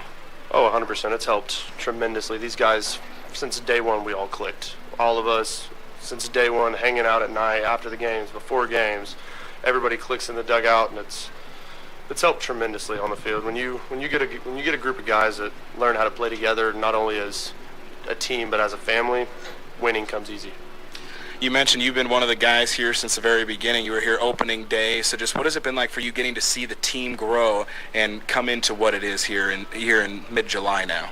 It's awesome, especially it being a brand new thing. I mean, I was here since the start and when I was here, it was like 10 position players and maybe 6 or 7 pitchers. I mean, we'd have pitchers, some playing some positions. Some of them had to DH, like Caden Fiveash, and seeing it grow how it has, it's awesome. It's good to see baseball grow like this and start up something like that. That's what I enjoy doing stuff like this. Yeah, I want to take you back to, very late May, that Canyon County game, that extra inning game where you come out and pitch. That game still, holds a place in my memory of one of my favorite games that we've had so far this year. So just how cool was it to come out and pitch in such an important game like that? And you mentioned, some guys just had to do roles they weren't used to. So just how cool was that game looking back on it? That's my favorite memory this summer, 100%. Going out there and competing like I wanted to and showing that, I'm willing to do whatever it takes to put my team on the upside of the game, win every game that we can. That was the greatest feeling I ever had, winning that game in extra innings. It's awesome. You can't put it any other way. You mentioned that was probably your favorite game that you look back on, but do you have a favorite memory with this group of guys that you'll look back on and really cherish, heading back home? I'd say just winning, honestly. It's winning as much games as we have. We were the first team to 20 wins. I'd say like the Idaho trip when we all jumped in the river, I'd say stuff like that and hanging out. I'd say Idaho was the best core memory trip for sure, doing all the fun things we did, but just being the first team to accomplish everything we did, that's just by far my favorite memory this summer, and that's forever going to be awesome to me. And you've talked about before just how much these coaches mean to you and the guys with JM and Sandy, and this was a team that was put together in January, so just how much do those coaches mean to you looking back on it? They're really important people to me. I've learned a lot from them. JM's the guy who recruited me to my college. He took me in here with open arms. I got here, didn't know Sandy. Me and Sandy seems like we're best friends. These guys are part of the team. They're part of the family. They're not coaches. They're just older family members to us, basically. They're great guys. I love them. And last question for you. Like we mentioned, you get to head back home now here after tonight. So just what are you most going to look back on and take from this summer, and how do you think this summer will help you as you progress as a baseball player? Seeing all the different things we did, and like I said, learning from all the other guys like Carlo. Learning from him, his approaches, Connor Flagg, like our two best hitters, Angel, Connor Higgs, like all of them, learning their approaches and just how relaxed they are playing this game. They're not trying to do too much, just kind of learning how to develop my game from watching them, watching the older guys, talking to the older guys, like taking all that in, just learn to play the game, relax, slow everything down like they do, and then it comes a whole lot easier. Big thanks to Nate Wendell for talking to me so we could get to know Nate a little more. Nate finished the year before going into yesterday's contest with an average of .208 with 1 home run, 10 RBIs on the season. Also, as we talked about in that interview back on May 27th against the Canyon County Spuds, 2 innings pitched, 2 runs, 1 of them earned, 3 strikeouts, and 1 walk for Nate Wendell in that contest. Big thanks to Nate for everything he's done for the North Platte Plainsmen, and best of luck to him in his future endeavors. For our next player spotlight, I got the opportunity to talk with the 6-foot right-handed pitcher out of Rockwell, Texas, Caden Fiveash. Fiveash also playing at Northern Oklahoma College, and he has been magnificent for the Plainsmen this season. He also talked about what this summer has meant to him. Well, it's kind of my first for real collegiate experience, and it's a great coaching staff. I've made great relationships with the teammates, and it's great competition, and that's the most important thing. And this team, it's our first year, and we've kind of established we got a winning culture here, so I really appreciate it. And a lot of the guys have talked about how the closeness of the team has really helped to the fact of being able to put wins on the board. Just what can you attest to that and how close you guys have been able to get in such a short amount of time? I think as to colleges, these guys are just playing loose, and we're here to have a good time, so we're just loose. We're all just getting along with one another, and we're just out here playing ball and having a good time. And as you know, the outcome is we're winning and we're on top right now. So You've had a lot of on-field success as well, currently leading the league in strikeouts. You're headed into your last start. And so what's been the key for you just to have the kind of summer that you've been having here with North Platte? Yeah, although, like you said, I'm leading the league in strikeouts, I wouldn't firstly be able to do it without my catcher, mainly Griffin. He calls a great game behind the plate. And my defense, obviously, my main goal is really, although without so much strikeouts, is just to let the defense work, So with Griffin being a great catcher and defense being great as well, it's just caused a great outcome. This summer has been a real opportunity for you to get some good quality innings, and you've been one of the go-to guys for North Platte. So just from a pitching perspective, what are you going to take most out of this summer to lead you as you continue on in your baseball career?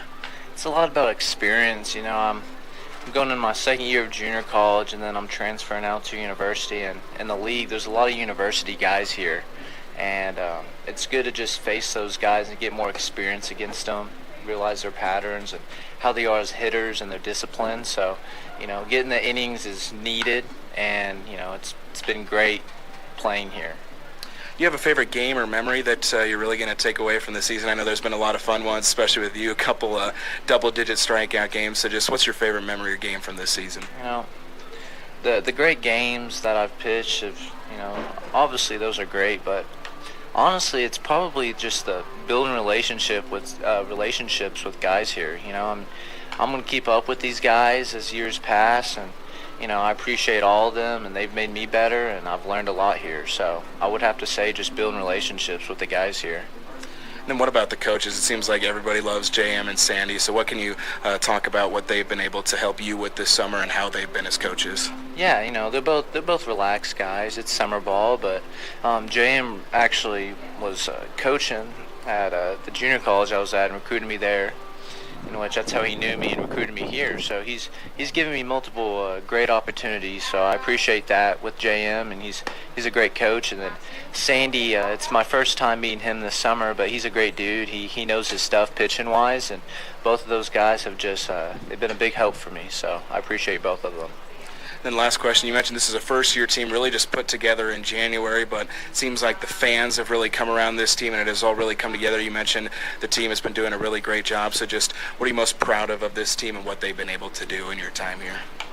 It's just, like I said earlier, we're relaxed, we're having a good time, and, that's another important thing you brought up was the fans, and to let the fans come out here and have a good, fun atmosphere, enjoy some good baseball, and we're not playing any bad baseball, that's a good thing. So, that's another thing, is just to give the fans a great experience. You talked about how, the players that have been here welcomed you with open arms, and it seems like you guys are such a tight group. So how did that closeness happen so fast, and do you think it's led to your on-field success? I would say a little bit of both. Obviously, you got a little, groups in between the team, but I would think that, once you step on the field and those 9 players are obviously playing for each other, and it changes every game. So, I think that's part of the reason why we're so close, is that it's always a different 9.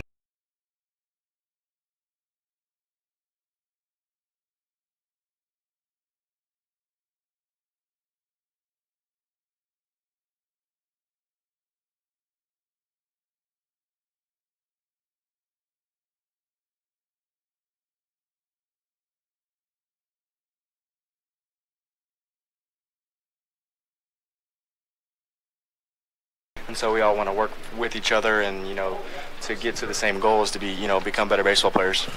You talked about how North Platte has kind of felt a little homey with the amount of, how the town looks, and the fans have been really great, and so what can you say about how this, town and your host family and the fans have kind of all welcomed you guys in? I would say, I think the town really needed something like this. It gets people out of their house, it gives them something to do. So, that coming to the ballpark, some evenings, we've had some great nights here that, have been good weather, and, the fans have got together. My host family's been tremendous. I mean, they opened us with open arms. They've given us everything we've needed and more. Kind of a funny story, but one of the host girls I know actually went to my school. So when I said, hey, I'm going to go play baseball in Nebraska, she said, no way, I'm from Nebraska. And this is a girl that plays beach volleyball in Kingsville, and we had been, we're good friends. We have the same friend group, and she said, no way. And I said, well, let me see where I'm going to be at. And I said, well, I'm going to be in North Platte. And she said, well, no way, I live in North Platte. So then I was like, wait. And so she was like, well, let me talk to our family. We might can host you. And so, you know, it was kind of cool to know somebody when, you know, when I was coming into that family, because, you know, obviously I didn't know, you know, the mom, the dad, you know, my host brothers and host sisters. And so it was really cool. And they've been, you know, beyond grateful that we've been there. And I think we've, you know, lifted them in their, you know, everyday lives. And they, like, when they come home from work, and we're always happy to see them. And so it's been an awesome, I think those are people that I'll talk to, you know, when I get married and I have kids, and I'll still continue to be like, hey, like, this is what's going on in my life. So it's been a good experience. You mentioned a little familiarity with you within the team, with JM and Sandy being coaches at Kingsville, playing with your teammate Giancarlo. So what has that been like, you know, getting to continue to learn from those coaches and getting to work with your teammate Giancarlo? I think it's been awesome. Obviously, Carlo is, you know, finished at Kingsville, and he's going to go on to do good things. But I think for Kelly, you know, we've learned, you know, we've gotten some drills from other kids that have implemented here from other schools. So me and Kelly can go back to Kingsville and say, hey, like, you know, this was a drill we did this summer. Might be, you know, let's work on this, you know, with our group of guys that we have down in Kingsville. And, you know, Sandy's obviously been, you know, obviously great. I had him for 2 years at Kingsville, and so, you know, he's going on to get a job after this. But I definitely think Kelly and myself have learned, hey, like, you know, we've had, you know, so many different guys from so many different schools and say, hey, we do it like this, and it's all the same, but, you know, they tweak it up and it's all a little bit different. So I think that that's a great thing for us to, you know, hey, we can bring that skill set and, you know, implement it in our pack that we call in Kingsville, and we can, you know, use that to get better, to work for our goal, obviously, you know, go to Cary, North Carolina and win a national championship. A lot of fun games, a lot of fun memories for you this season. Is there one that stands out for you looking back? You know, I've had a lot of good ones. On our off day there a while back, we took a trip to Estes Park, Colorado. Me, Connor Higgs, and then Carlo and Kelly actually made the trip too, and we hiked up to it's a place called Sky Pond. It was in Rocky Mountain National Park, and it was like a 12-miler there and back, and we hiked up in the snow melt, and we caught some fish on the days off. So that was really cool to get out of, you know, North Platte, get into some cool weather, you know, get into some thin air, some high altitude. So that was really cool to experience. But man, we've had a lot of good games. You know, we've obviously played well at times, and then we've also played, you know, not so well at times. So I think, we've had a bunch of good games. I think we've gotten better. You know, I think I've gotten better, you know, since I've been here. And, you know, that was the overall goal, is to come in here and, you know, become a better baseball player. So, you know, I think I'm happy with, you know, what I've done. I mean, I wish I could swing it, you know, everybody wishes they can swing it a little bit better, but, you know, there's here and there. So I think we've come here and been productive. So, I mean, I'm very happy. And then just what's going to be your biggest takeaway? You mentioned getting to get some ABs, getting to get better during the summer, now heading back to play some more college ball. So just what has this summer done to help you get better as a baseball player? You know, I think, you know, mentally and physically, you know, seeing some at-bats, seeing some different arms, you know, having an approach, and, you know, overall sticking to that approach. You know, so many people, you know, it doesn't go well and they want to change it, but I think, you know, staying to, like, you know, what I'm good at, and, you know, having an approach that I know works. And, you know, so I'm coming in here into the summer, and I'm working on that approach, and I'm working on that swing to, you know, that take down to where I go to school, and, you know, hopefully help my team win down there. So I think that is one big thing. And then, you know, physically wise, you know, getting up here, I've been lifting every day, getting stronger, getting bigger, getting faster is, you know, the whole name of the game now. So, you know, being able here to get some reps, you know, get some reads off ground balls, get some reads off fly balls, you know, work on some defense, you know, I think, and that's overall, you know, what it is. We got to be able to play catch. We got to be able to hit, catch, and run. So, I mean, that's what it is. It's the name of the game. So I think I've been able to come up here and do that. So I'm pretty satisfied. Garrett's last day with the Plainsmen will be coming up on Monday, tomorrow, 6:35 first pitch against the Hastings Sodbusters. Both him and Giancarlo Servine's time with the Plainsmen will be coming to an end. Big thanks to Garrett Thompson for talking to me, and best of luck to him in his future endeavors. Huge thanks to all three of those guys, Nate, Caden, and Garrett, for talking to me and letting the fans get to know a little bit more about them and how they've enjoyed their summer. Coming up, I'll rejoin you from Billwood Field. Get your starting lineups and first pitch for Game 2 of this doubleheader. This is North Platte Plainsmen Baseball on the Plainsmen Radio Network.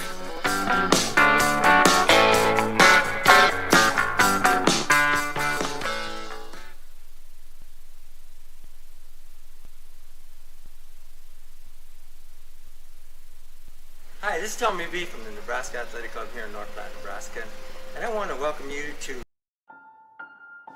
Why do they call it peg leg?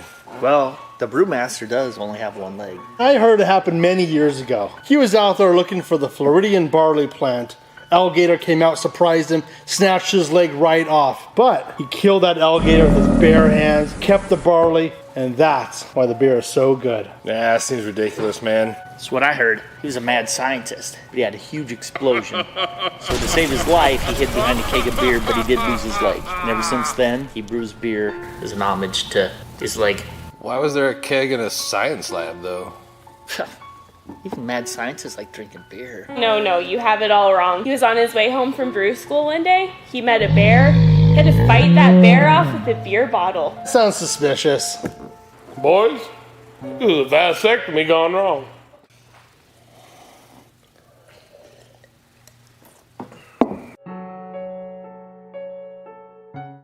Hi, this is Chad Fosdick from the people that you know and trust and the owner of Glass Doctor, Mr. Appliance, and Premier Rental Purchase. 3,403. That is the number of windshields, glass showers, windows, appliance repairs, and home furnishing sales our company's completed in 2021. That level of activity does not happen by accident or wouldn't continue if we did not provide the best value when you call any of our businesses to your home. We are committed to doubling that number in 2022, and I wanted to personally invite you to experience this unmatched service for yourself. Our teams at Glass Doctor, Mr. Appliance, and Premier Rental Purchase are ready to serve you today. Hey, this is Christina Willard, Director of Sales of Marketing for the North Platte Plainsmen. Pizza, like baseball, is America's pastime, and what better place to get pizza than your local Domino's? Happening now, you can get 20% off on regular orders. There is a coupon available online, and you can also come in or call, and we will apply this killer deal to your purchase. This deal is available for carry-out or delivery. Visit us at 1815 West A Street in North Platte, order online at Domino's.com, or call us at 308-534-0400. That's 308-534-0400. Domino's? Oh, yes, we did. At Great Plains Foot and Ankle Specialists, we strive to make sure each and every one of our patients receives the highest level of care with individualized treatment plans. Our extensively trained doctors will listen to you and make recommendations based on your individual wants and needs. Whether it's something as seemingly simple as a swollen foot or ankle, complications related to diabetes, or an injury that requires surgery, we're here to help. Some of the services available by our providers include, but aren't limited to, the care and treatment of corns, calluses, and warts, custom-made orthodontics, diabetic foot care, arthritis, reconstructive foot and ankle surgery, foot and ankle trauma, fungal nails, ingrown toenails, heel and arch pain, pediatric foot care, sports injuries, and wound care. Visit us at 815 South Maple Street in North Platte, phone number 308-532-3600. Again, 308-532-3600. For a beautiful lawn and landscape, head to Hibner's. They have everything you need to have a successful and enjoyable yard and garden, including healthy plants, hardy stock, premium fertilizers, and professional products, all at competitive prices.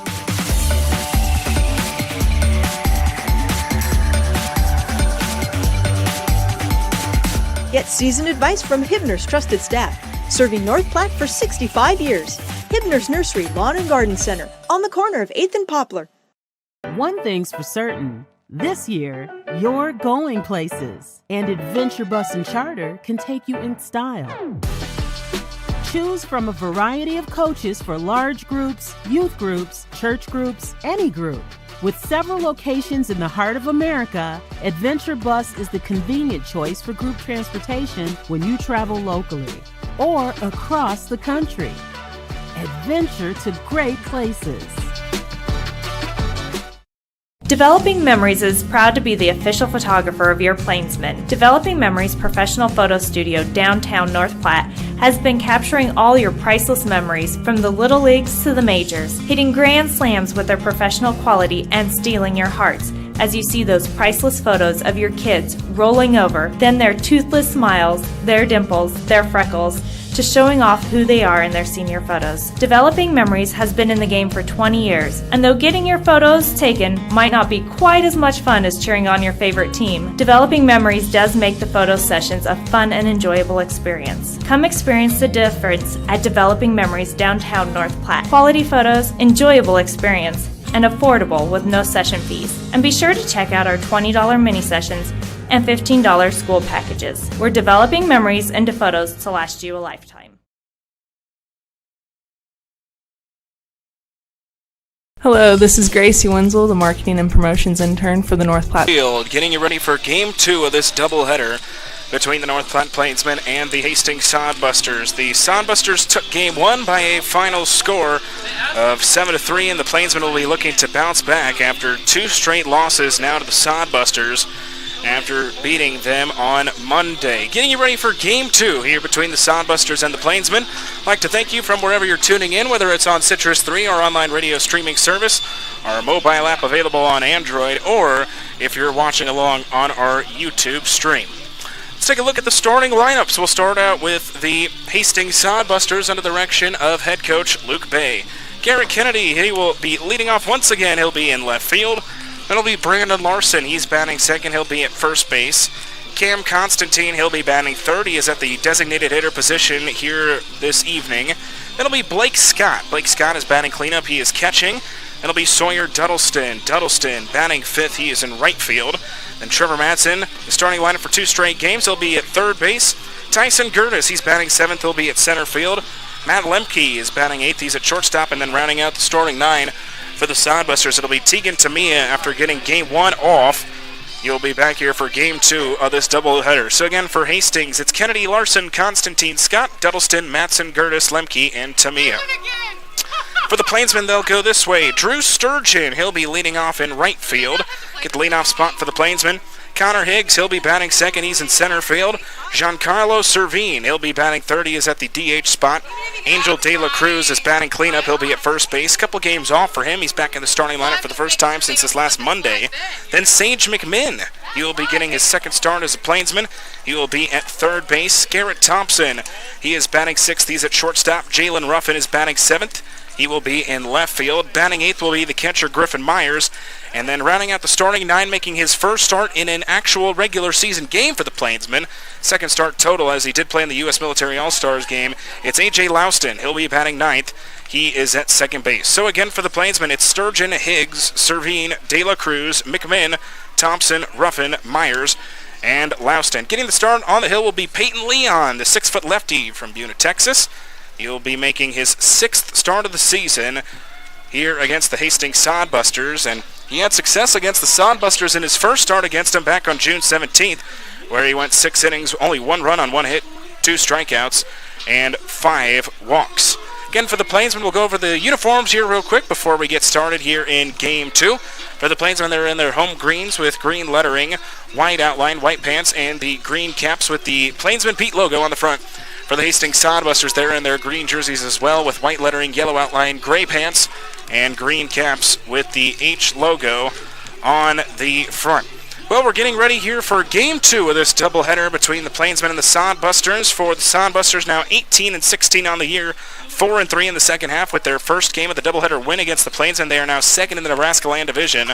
And with the Plainsmen, they now dropped to 3-3 in the second half, 20-13 on the year total, 10-8 here at home. They now dropped to 4th in the Nebraska Land Division after the 7-3 loss for the Plainsmen in Game 1. Again, in Game 1, the difference maker was that top of the third for the Sodbusters, where they scored 5 runs on 2 hits. But the Plainsmen out-hit the Sodbusters in Game 1, 6-4.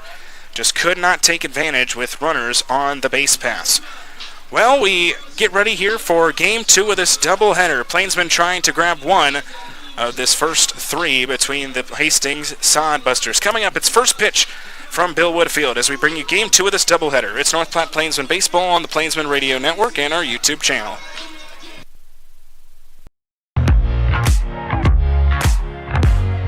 How far will $1,000 a day take you?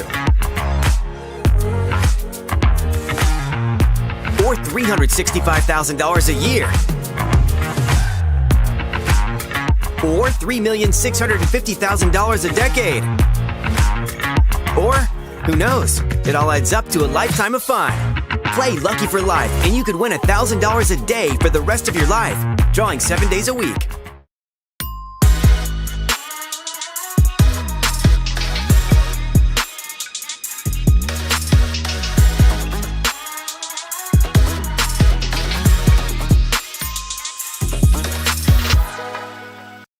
Joe Bob Sugarmaker here. KJ's Boots and Western Wear has everything Western. Boots, hats, shirts, jeans, jewelry, even that fancy Yellowstone cologne so you can smell like a cowboy, not the horse he rode in on. KJ's Boots and Western Wear. Just off the I-80 interchange in Hershey.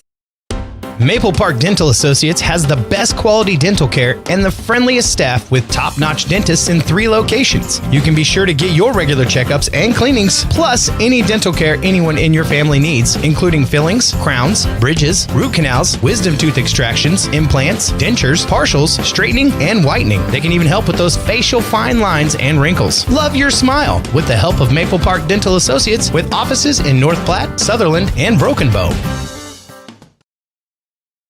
Welcome to Scottsbluff County.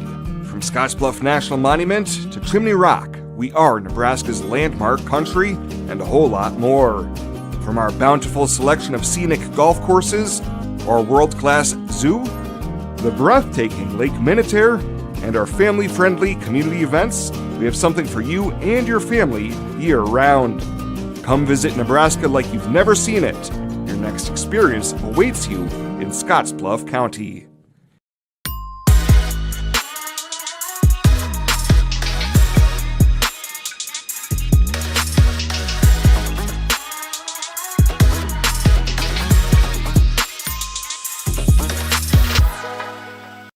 Hello, I'm Alex Chun, the live broadcast intern for the North Platte Plainsmen of summer 2022.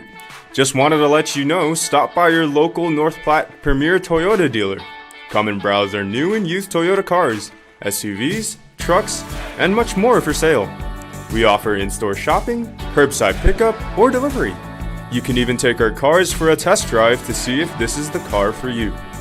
We have a talented team of automotive specialists, so come stop by at 2600 South Willow Street in North Platte, or call us at 308-532-8400. That's 308-532-8400. Toyota, let's go places. Here at Birdwood Beef, we are pleased to offer you the beef our family has raised and loved for years, and we are here to ensure you know exactly where your beef comes from. Our cattle are raised on vast grassland pastures in the Nebraska Sandhills and are finished on grain produced on our farm. As a result, we produce well-marbled, high-quality beef. Birdwood Beef has one primary source, Star Cattle Company, our family farm and ranch since 1912, located right here in Lincoln County. We currently sell dry-age individual cuts and bundles online at birdwoodbeef.com and whole, half, quarter, or eighth beef locally in North Platte and Lincoln, Nebraska. We also ship nationwide every Monday. Place your order today at birdwoodbeef.com and follow Birdwood Beef on Facebook and Instagram to learn more about your local beef producer. Birdwood Beef, ranch-raised, grain-finished Nebraska beef. Hi, this is Tommy B from the Nebraska Athletic Club here in North Platte, Nebraska. And I want to welcome you to not just North Platte, but to the Nebraska Athletic Club. Nebraska Athletic Club, here we have about 8,000 square foot of pure fitness. Cardiovascular, strength training, multifunctional machines, you name it, we have it. So if you want to come down and give us a try, come down and visit with us, take a tour, we welcome you to come and see us. Again, 8,000 square foot of pure fitness. And one thing I want to let you know is that even though we're probably one of the largest, fully equipped, we're also less expensive. Our prices only go from $19.95. And if you're in protective services, which is fire, police, medical, military, it's only $14.95 plus tax. And one exciting thing too is we don't do contracts here. We have a small activation fee, and you have a small deactivation fee, and that's it. We don't have contracts here at the Nebraska Athletic Club. For a beautiful lawn and landscape, head to Hibner's. They have everything you need to have a successful and enjoyable yard and garden, including healthy plants, hardy stock, premium fertilizers, and professional products, all at competitive prices.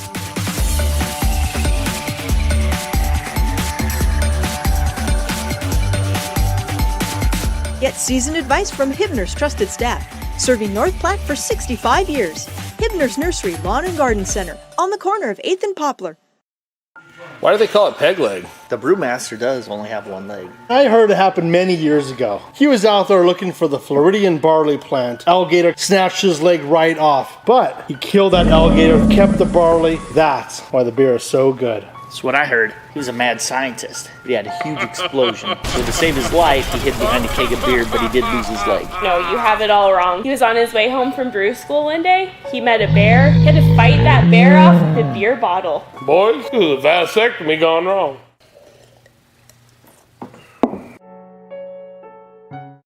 Developing Memories is proud to be the official photographer of your Plainsmen. Developing Memories professional photo studio downtown North Platte has been capturing all your priceless memories from the little leagues to the majors, hitting grand slams with their professional quality and stealing your hearts as you see those priceless photos of your kids rolling over, then their toothless smiles.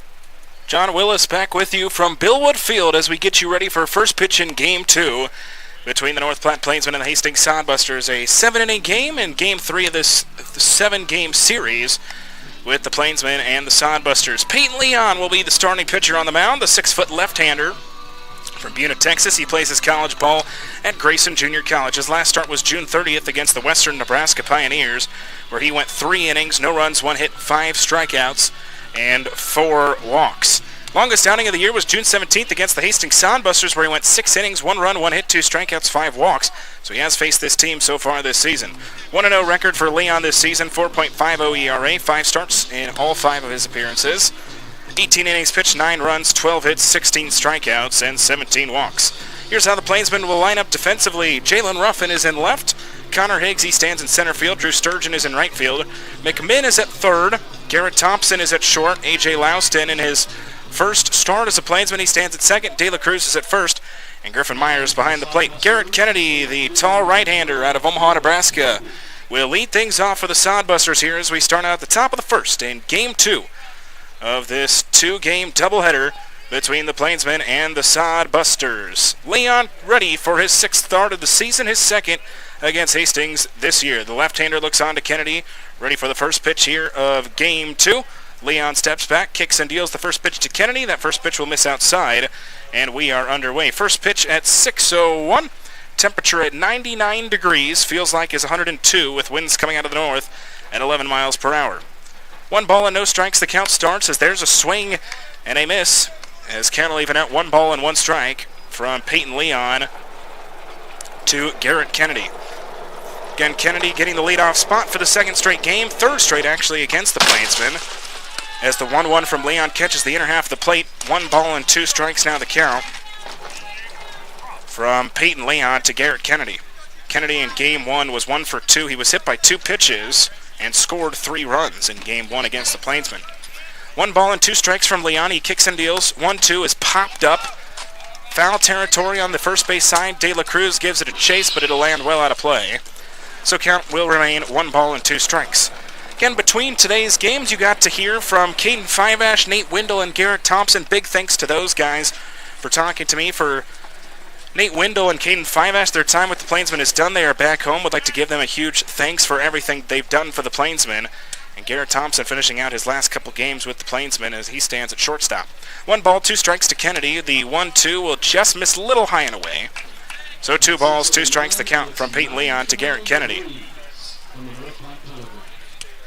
Again, Kennedy went 6 innings, Leon went 6 innings in his first time facing the Sodbusters. As that one is swung on, fouled back into the catcher's mitt of Myers.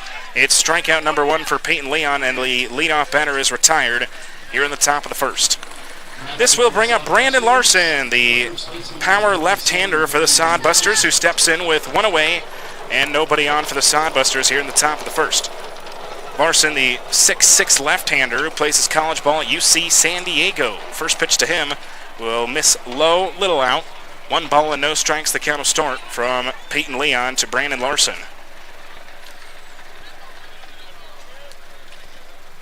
He was batting 3rd in the order in Game 1 of this doubleheader. He's now batting 2nd as the 1-0. Grounded to second. That one is to Louston. Throwing to first will be in time. And quickly to retired here in the top of the first. Again, A.J. Louston making his first start as a North Platte Plainsman. Cam Constantine getting his 3rd straight start. His 3rd start as a Hastings Sodbuster, as his first start of the season was back yesterday against the Plainsmen. He was 1 for 3 in Game 1 with an RBI, and back in Game 2 he was 0 for 2 with a flat, reached on a fielder's choice, did walk and score in Game 1 of this doubleheader. Leon comes set, ready for the first pitch here to Cam Constantine. Lefty to righty with 2 gone in the top of the first. First pitch right down the heart of the plate. No balls and 1 strike. The count will start from Peyton Leon to Cam Constantine. The Sodbusters have scored 1 run in the first inning of both games so far in this 7-game series, as the 1-1 is fouled off over on the first base side. So Peyton Leon and the Plainsmen trying to change that here in Game 2 of this doubleheader. 1 ball and 2 strikes now the count, or no balls and 2 strikes the count from Peyton Leon to Cam Constantine. Leon trying to retire the Sodbusters in order here in the first as the 0-2 pitch is swung on and missed. 2 strikeouts for Leon in the inning, and the Plainsmen are retired, or the Sodbusters are retired 1-2-3 in the top of the first. 2 up for the Plainsmen in the bottom of the first. It'll be Sturgeon, Higgs, and Servine. After half an inning, no score. This is North Platte Plainsmen Baseball on the Plainsmen Radio Network and our YouTube channel. Why do they call it peg leg? Well, the brewmaster does only have 1 leg. I heard it happened many years ago. He was out there looking for the Floridian barley plant. Alligator came out, surprised him, snatched his leg right off. But he killed that alligator with his bare hands, kept the barley, and that's why the beer is so good. Nah, seems ridiculous, man. That's what I heard. He was a mad scientist, but he had a huge explosion. So to save his life, he hid behind a keg of beer, but he did lose his leg. And ever since then, he brews beer as an homage to his leg. Why was there a keg in a science lab, though? Even mad scientists like drinking beer. No, you have it all wrong. He was on his way home from brew school one day. He met a bear. He had to fight that bear off with a beer bottle. Sounds suspicious. Boys, this is a vasectomy gone wrong.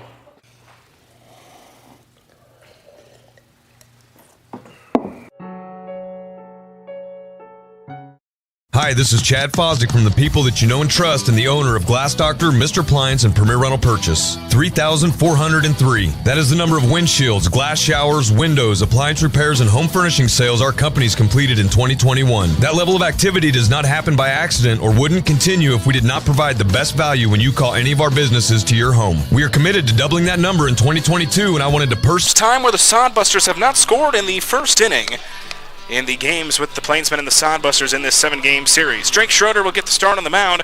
The 6'5 right-hander from Hastings, Nebraska, plays college ball at Washburn. 1-1 he is on the season, a 4.80 ERA, 5 starts, 5 appearances. Pitched 24 1/3, 14 runs, 13 of them earned.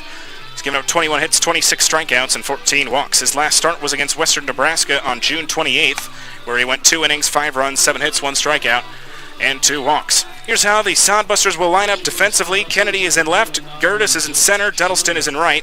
Matson, he stands at third base, Lemke at short, Tamia is at second, Larson's at first, and Scott is behind the plate. Drew Sturgeon, the left-hander from Central Arkansas, will lead things off for the Plainsmen here in the bottom of the first. Second straight game, he'll be leading things off for North Platte. Back in Game 1 for North Platte, he was 1 for 4, a double and 3 groundouts for Sturgeon back in Game 1, so he's getting contact every time. As the first pitch is a strike from Jake Schroeder, and we are underway here in the bottom of the first. Again, in Game 2, Plainsman record now at 20-13 after losing the first 2 of the series to the Sodbusters. The 0-1 pitch from Schroeder swung on a foul back. It was an early swing, but he was able to get a piece of it. No balls and 2 strikes now the count from Jake Schroeder to Drew Sturgeon. Again, it's Sturgeon, Higgs, and Servine to lead off this bottom of the first. No balls and 2 strikes. The pitch from Schroeder. 0-2 misses high. So count will even out 1 ball and 2 strikes from Drake Schroeder to Drew Sturgeon to lead off this bottom half of the first inning. 1 ball and 2 strikes. The pitch off speed will just miss a little low and out. So 2 balls and 2 strikes now the count. Again, McMinn later in the batting order, batting 5th. He'll be getting his second start as a Plainsman, and A.J. Louston batting 9th. He will be getting his first start with the Plainsman. 2-2 pitches, swung on and missed. High fastball gets him. Strikeout number 1 for Jake Schroeder, and Schroeder starts out similarly to how Leon did in the top half of the inning with a strikeout. So now this will bring up Connor Higgs. Higgs, the left-handed center fielder, coming in with 1 gone and nobody on for the Plainsmen here in the bottom of the first. No score so far. As Higgs stands in with 1 away, the first pitch to Connor Higgs. That one will Miss Little out, 1 ball and no strikes. The count will start to Connor Higgs. Higgs in 14 games, batting .568 still. Still over .560 batting average, 13 RBIs for Higgs this season. Swings and lines one foul on the left field side. So count now move to 1 ball and 1 strike. Giancarlo Servine stands on deck for the Plainsmen. So 1 ball, 1 strike from Jake Schroeder to Connor Higgs. Righty to lefty with 1 gone here in the bottom of the first. The 1-1 pitch to Higgs. Fastball misses high. 2 balls and 1 strike the count to Connor Higgs. So 2 balls and 1 strike from Schroeder to Higgs.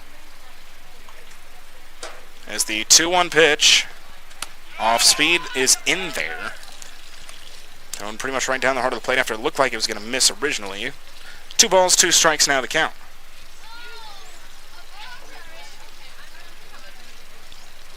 2-2 the pitch as Higgs chopped grounder slowly to second. Tamia gloves it. Throw off of 1 foot is just in time to beat out Connor Higgs and quickly to retired here in the bottom of the first. Well, it's no secret that the offense has struggled for the Plainsmen so far in this series with the Sodbusters. They need to find a way to get something started. As this will bring up Giancarlo Servine with 2 gone and nobody on. So Servine stands in with 2 outs and nobody on for North Platte. Schroeder first pitch to Giancarlo. That curveball misses low. 1 ball and no strikes. The count will start for Giancarlo Servine. He was 1 for 4 in game 1. Single ground out, reached on an error and flew out in his plate appearances against the Sodbusters. 1-0 is swung on and missed as the count will even up. 1 ball and 1 strike from Jake Schroeder to Giancarlo Servine. First right-hander that Schroeder faces here in the bottom of the first after Sturgeon and Higgs led things off. 1 ball, 1 strike to Servine. Swings and misses at another off-speed. It's now 1 ball and 2 strikes from Jake Schroeder to Giancarlo Servine. 1 ball, 2 strikes. Schroeder looks on to Giancarlo Servine. Schroeder kicks and deals the 1-2. 1-2, check swing. They will say that he went. So it's a strikeout, the second strikeout of the inning for Jake Schroeder. And like the Sodbusters in the top of the first, the Plainsmen go 1-2-3 in the bottom of the first. Due up for the Sodbusters in the top of the second, it'll be Scott, Duddleston, and Matson after 1 complete, no score. This is North Platte Plainsmen Baseball on the Plainsmen Radio Network and our YouTube channel. Why do they call it peg leg? Well, the brewmaster does only have 1 leg. I heard it happened many years ago. He was out there looking for the Floridian barley plant. Alligator came out, surprised him, snatched his leg right off. But he killed that alligator with his bare hands, kept the barley, and that's why the beer is so good. Nah, seems ridiculous, man. That's what I heard. He was a mad scientist, but he had a huge explosion. So to save his life, he hid behind a keg of beer, but he did lose his leg. And ever since then, he brews beer as an homage to his leg. Why was there a keg in a science lab, though? Even mad scientists like drinking beer. No, you have it all wrong. He was on his way home from brew school one day. He met a bear. He had to fight that bear off with a beer bottle. Sounds suspicious. Boys, this is a vasectomy gone wrong.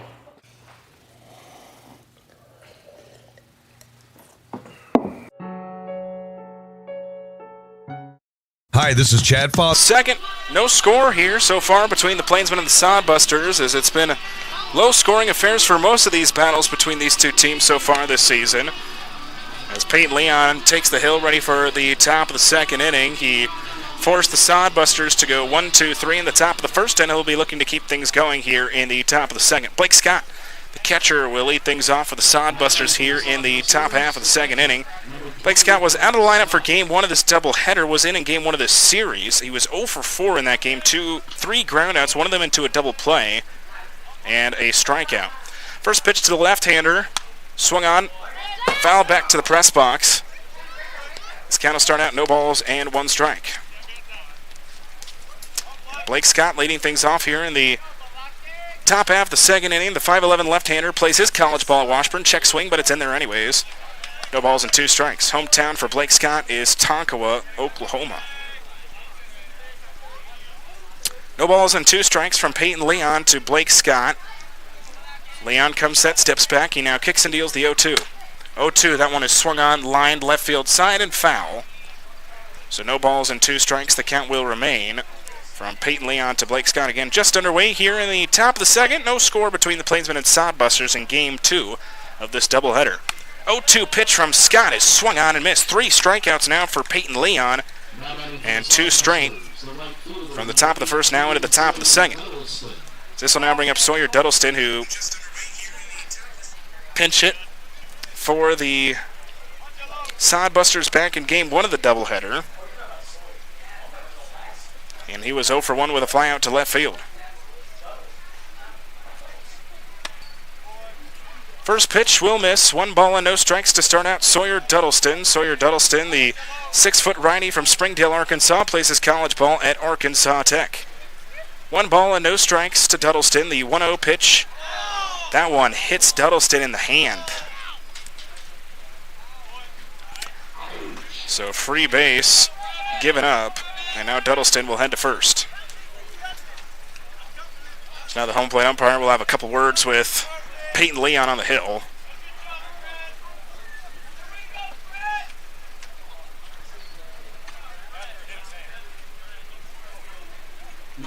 He's now standing in is Trevor Madsen. Madsen, the third baseman, right-hander. Steps in with 1 gone and 1 on for the Sodbusters here in the top of the second.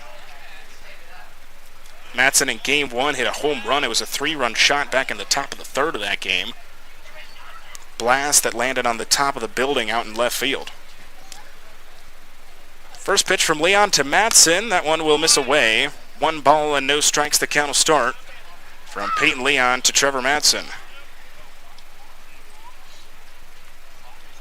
Madsen, the 5'11" right-hander from Riverside, California, plays his college ball at Gardner Webb. Coming in after the hit-by pitch to Sawyer Duddleston. The 1-0 pitch. Fastball is right there. 1 ball, 1 strike now the count from Peyton Leon to Trevor Madsen. Counter flag caught in Game 1 for the Plainsmen. Griffin Myers doing the catching duties here in Game 2 for North Platte. 1 ball and 1 strike. Leon comes set. The 1-1 pitch to Madsen will miss high and away. 2 balls and 1 strike now the count here from Peyton Leon to Trevor Madsen.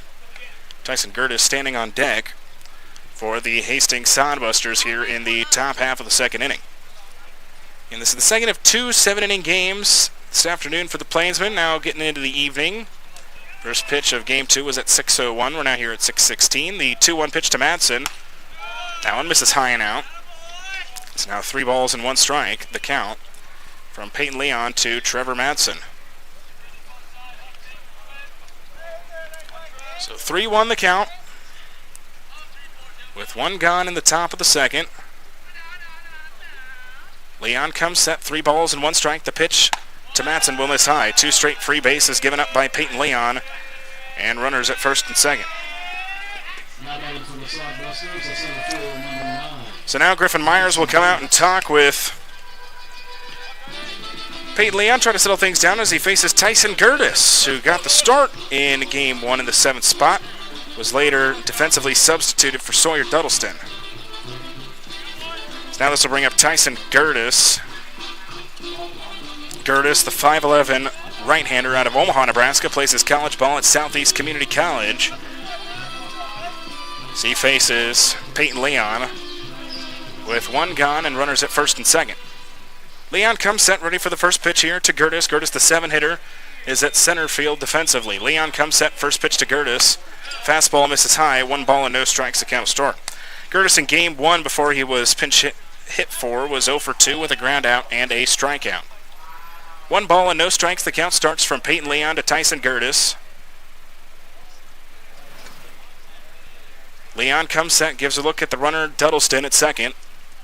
The 1-0 pitch to Tyson Gertis. 1-0, that one is going to be lined right to the shortstop Thompson, who makes a nice catch. Sliding back in is Duddleston, so he's not able to get the double play, but a nice play by Garrett Thompson over at short. And now 2 gone in the top of the second. So this will bring up Matt Lemke. Lemke, the right-hander, standing in with 2 gone And 2 on for the Sodbusters in the top of the second. Lemke, the 6-foot right-hander out of Overland Park, Kansas, plays his college ball at Kansas State. Peyton Leon comes set, ready for the first pitch here to Matt Lemke. First pitch from Leon, fastball right down the heart of the plate, no balls and 1 strike, the count will start. Lemke in game 1 was 0 for 3, 2 groundouts to third base and a strikeout for Lemke in his 3 at-bats against the Plainsmen in game 1. Leon, the left-hander, to the right-hander Lemke, who's batting 8th. No balls and 1 strike. Leon comes set. Pitch from Leon misses high and away. It's now 1 ball and 1 strike from Peyton Leon to Matt Lemke. Again, for Peyton Leon, this is his 6th start of the season. All of his appearances have been starts. He has severely lowered his ERA throughout the season. As each start, he seems to be getting better. 1 ball and 1 strike the count from Peyton Leon to Matt Lemke. Leon comes set. There's now some cloud coverage here at Billwood Field, something we haven't been able to say a whole lot today.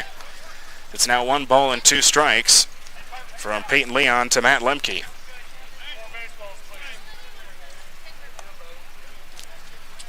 Leon trying to get out of the inning with the game still tied at 0. With runners at first and second, both off of free bases. Duddleston at second off the hit by pitch, and Matson at first off the walk. 1 ball and 2 strikes. Peyton Leon comes set. Now kicks and deals to Lemke. 1-2 misses high. It's now 2 balls and 2 strikes from Peyton Leon to Matt Lemke. Tegan Tamia stands on deck, who started in game 1 of the series, did not start in game 1 of the doubleheader here this afternoon. 2 balls and 2 strikes from Peyton Leon to Matt Lemke. Peyton Leon comes set. 2-2 to Lemke. Long look at Duddleston at second. Now here's the 2-2 pitch. That one swung on and missed. Fastball gets him swinging and missing. It's the 4th strikeout for Leon and the 2nd for him in the inning. 2 up for the Plainsmen in the bottom of the 2nd. It'll be De La Cruz, McMinn, and Thompson. After 1.5, no score between the Plainsmen and the Sodbusters. This is North Platte Plainsmen Baseball on the Plainsmen Radio Network and our YouTube channel. On regular orders. There is a coupon available online, and you can also come in or call, and we will apply this killer deal to your purchase. This deal is available for carry-out or delivery. Visit us at 1815 West A Street in North Platte, order online at Domino's.com, or call us at 308-534-0400. That's 308-534-0400. Domino's, oh yes we did. At Great Plains Foot and Ankle Specialists, we strive to make sure each and every one of our patients receives the highest level of care with individualized treatment plans. Our extensively trained doctors will listen to you and make recommendations based on your individual wants and needs. Whether it's something as seemingly simple as a swollen foot or ankle, complications related to diabetes, or an injury that requires surgery, we're here to help. Some of the services available by our providers include, but aren't limited to, the care and treatment of corns, calluses, and warts, custom-made orthodontics, diabetic foot care, arthritis, reconstructive foot and ankle surgery, foot and ankle trauma, fungal nails, ingrown toenails, heel and arch pain, pediatric foot care, sports injuries, and wound care. Visit us at 815 South Maple Street in... Ready for the bottom of the 2nd. Angel De La Cruz will lead things off for the Plainsmen here as the Plainsmen trying to get some offense going.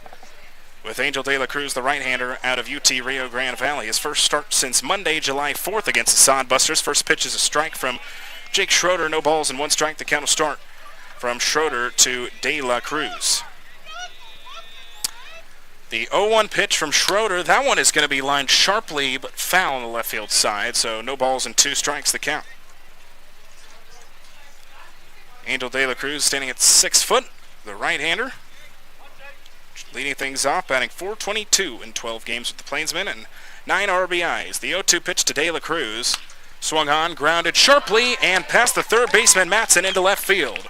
It'll be a leadoff single for Angel De La Cruz. And leadoff man is aboard. It's the first hit for either team so far this evening. So now this will be Sage McMinn, who made his first start with the Plainsmen in game 1 of this doubleheader. And he now stands in with nobody out and a runner on first. Sage McMinn again making his 2nd start. The 6'6" left-hander out of Wilsaw, Montana, and plays his college ball at Missouri Baptist. Left-hander stands in with nobody out. A runner on first. First pitch to McMinn. A little high, but catches the top part of the strike zone. 1 ball and no strikes. The count will start from Jake Schroeder to Sage McMinn. McMinn in game 1 for the Plainsmen was 0 for 3, 2 flyouts, and reached on an error in his Plainsman debut. 0-1 pitch to McMinn. Grounded first base side and foul. So no balls and 2 strikes the count from Jake Schroeder to Sage McMinn. First time for Jake Schroeder facing the Plainsmen this season. His last start again was Western Nebraska on June 28th. No balls and 2 strikes from Jake Schroeder to Sage McMinn. Here is the 0-2 pitch. 0-2 skips in front of the plate. So it'll be a ball, 1 ball and 2 strikes from Jake Schroeder to Sage McMinn. Nobody out. And a runner on first for the Plainsmen here in the bottom of the second after the leadoff single by Angel De La Cruz. 1 ball and 2 strikes. Jake Schroeder comes set, the 1-2 to McMinn. That one is grounded to second. Tamia is on it. Flip on to second is in time. Throw on to first. Will not be in time, so only 1 out. Sage McMinn will reach on the fielder's choice. So now this will bring up Garrett Thompson, the left-hander out of Texas A&M Kingsville. Thompson getting the start in 2 straight games, and tomorrow will be his last game with the Plainsmen. Thompson in game 1 was 0 for 3 with 3 groundouts in this doubleheader. Again, just top to bottom offensively for the Plainsmen. These first couple games against the Sodbusters, they have struggled offensively. As Thompson will step in with 1 out, and now Sage McMinn leading away from first. Schroeder comes set, ready for the first pitch to Thompson. That pitch, fastball, catches the top part of the strike zone. No balls and 1 strike. The count will start from Jake Schroeder to Garrett Thompson. So no balls and 1 strike with 1 out. McMinn leading away from first. Coming set is Schroeder. He now kicks and deals to Thompson. 0-1. That one is lined into deep center, but not deep enough as Gertis will make the catch, and now 2 retired here in the bottom of the second. So now this will bring up Jalen Ruffin, the right-hander out of North Platte, Nebraska, plays his college ball at Northeastern Junior College. Started in game 1 of this doubleheader, but getting the start here in game 2. Ruffin stands in with a runner at first and 2 gone. In 22 games for the Plainsmen, he's batting .234, 1 double, 5 RBIs, 14 runs scored for Jalen Ruffin. First pitch to Jalen Ruffin, off speed, catches the inner half of the plate. Taking off for second is Sage McMinn. He is in there with a stolen base. So Sage McMinn joining the Plainsman way, getting his first stolen base as a Plainsman. Plainsman the league leader in stolen bases this season.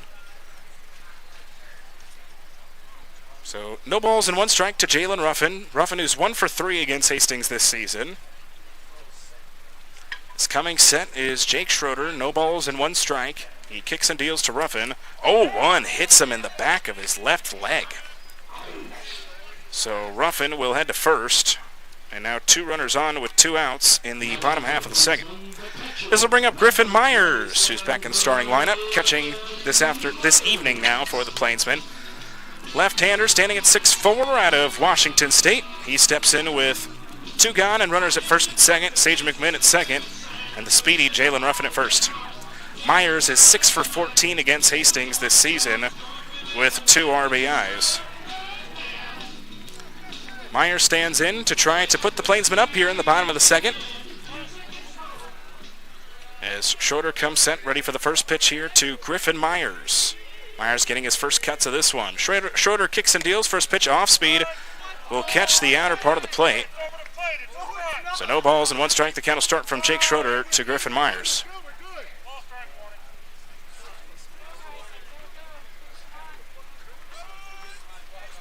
As the catcher Scott comes out to talk with Jake Schroeder. Definitely not as big of a crowd here as we've had the past 2 nights here at Billwood Field, but still not terrible, especially with the heat. It's even up here in the press box. You're sweating up here. Snowballs and 1 strike to Griffin Myers. Schroeder, that one will miss low. 1 ball and 1 strike now the count here from Jake Schroeder to Griffin Myers. Righty to lefty with 2 gone in the bottom of the second. No score still between the Plainsmen and the Sodbusters. Runners at first and second. 1 ball and 1 strike. Schroeder comes set. The 1-1 pitch to Myers, off speed, catches the strike zone. So 1 ball and 2 strikes from Schroeder to Myers. Tomorrow it's Military Monday, so come out to the ballpark. If you weren't anything military or are a veteran, come out and get free admission to the 6:35 home series finale against the Sodbusters. Still 3 more games after tomorrow to go with Hastings, but those will be on the road at Duncan. 1 ball and 2 strikes. That one is poked to short on it, and throwing it onto second is Lemke, and that will be the end of the inning. So for the Plainsmen in the bottom of the second, no runs on 1 hit, no errors. They leave 2 on base. We head to the top of the third. Due up, it'll be 9-1 and 2 for the Sodbusters with Tamiya, Kennedy, and Larson. After 2 complete, no score between the Plainsmen and the Sodbusters. This is North Platte Plainsmen Baseball on the Plainsmen Radio Network and our YouTube channel. They have everything you need to have a successful and enjoyable yard and garden, including healthy plants, hardy stock, premium fertilizers, and professional products, all at competitive prices.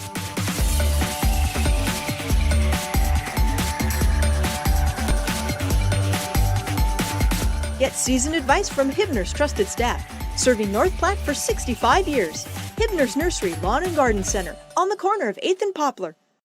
One thing's for certain. This year, you're going places, and Adventure Bus and Charter can take you in style. Choose from a variety of coaches for large groups, youth groups, church groups, any group. With several locations in the heart of America, Adventure Bus is the convenient choice for group transportation when you travel locally or across the country. Adventure to great places.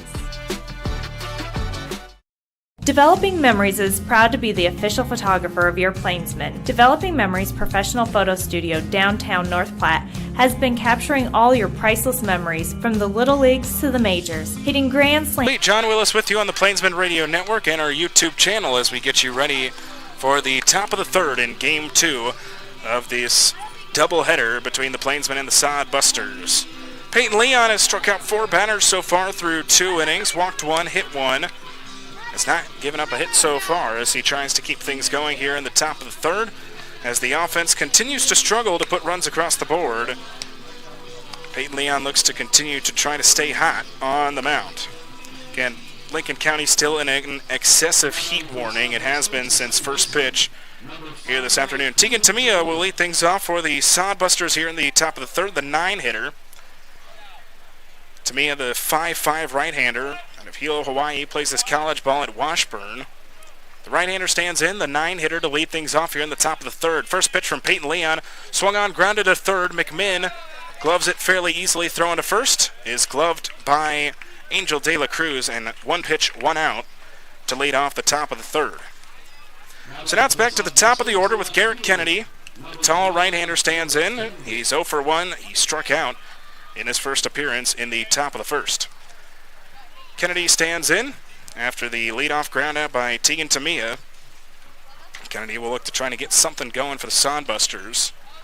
Had 2 runners on base with 1 out back in the second, but a line out by Gertis and a strikeout by Lemke ended out the scoring chance for the Sodbusters. First pitch misses inside, 1 ball and no strikes to start out Peyton Leon to Garrett Kennedy.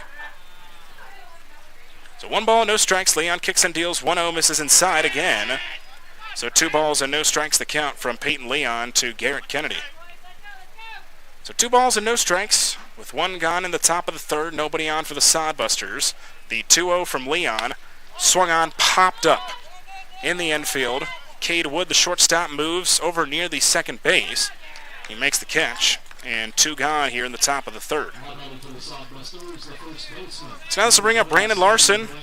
Larson, the 6'6" left-hander, is 0 for 1. He grounded out to second base in his first appearance in the top of the first.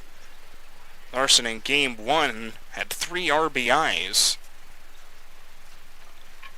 trying to get something started with 2 outs here in the top of the third. First pitch misses low and away from Leon.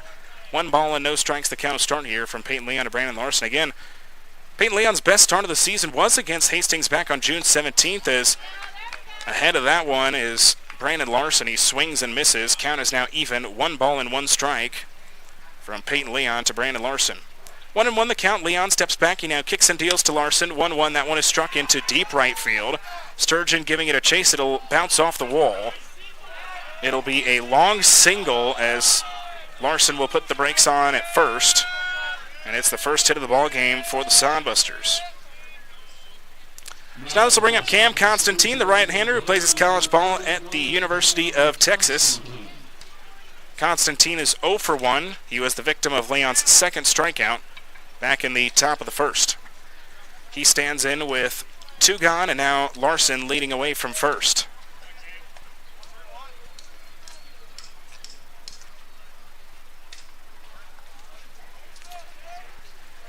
So Leon comes set, ready for this first pitch here to Cam Constantine. As the home plate umpire was chatting with Leon for a second, and now he heads back behind the plate. Leon gives a look at Larson at first, ready for this first pitch to Cam Constantine. First pitch will zoom over the head of Myers behind the plate, advancing to second is Larson. 1 ball and no strikes. The count will start from Peyton Leon to Cam Constantine. Wild pitch moves Larson from first to second. Now runner in scoring position with 2 outs here in the top of the third. So 1 ball and no strikes from Peyton Leon to Cam Constantine. Leon looks on. The count at 1-0. He now gives a look at Larson on second. 1 ball and no strikes. The pitch from Leon is fouled off on the first base side, so count will even out. 1 ball and 1 strike from Peyton Leon to Cam Constantine. Constantine getting his second at bats of this one. After 5 batters came to the plate in the second for the Sodbusters, Cam Constantine is the 4th here in the third. 1 ball, 1 strike. Leon again giving a look at Larson. Now here's the 1-1 to Constantine. The 1-1. That one is skied up shallow right center. A.J. Louston, the second baseman, moving under it. He'll make the catch. And the sign is retired here in the top of the third. No runs on 1 hit, no errors. The Sodbusters leave 1 on base.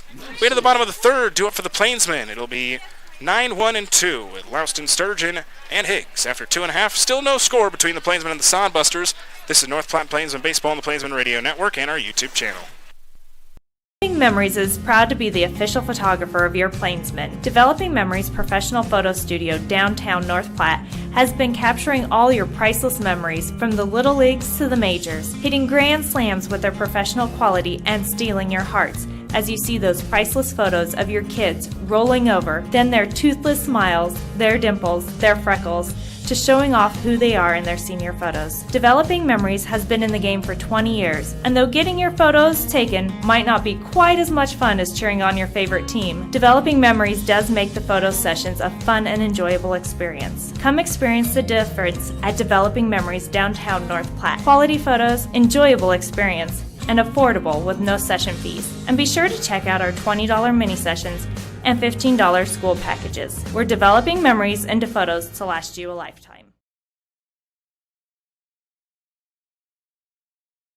Hello, this is Gracie Wenzel, the Marketing and Promotions Intern for the North Platte Plainsmen. You know us, we're Jimmy John's. Stop by your trusted sandwich shop in the North Platte area at 410 East Leota Street. We offer delivery, pickup, and in-store eating.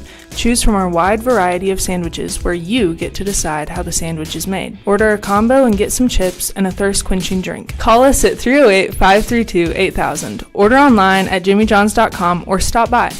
Jimmy John's, where we get you your sandwiches freaky fast.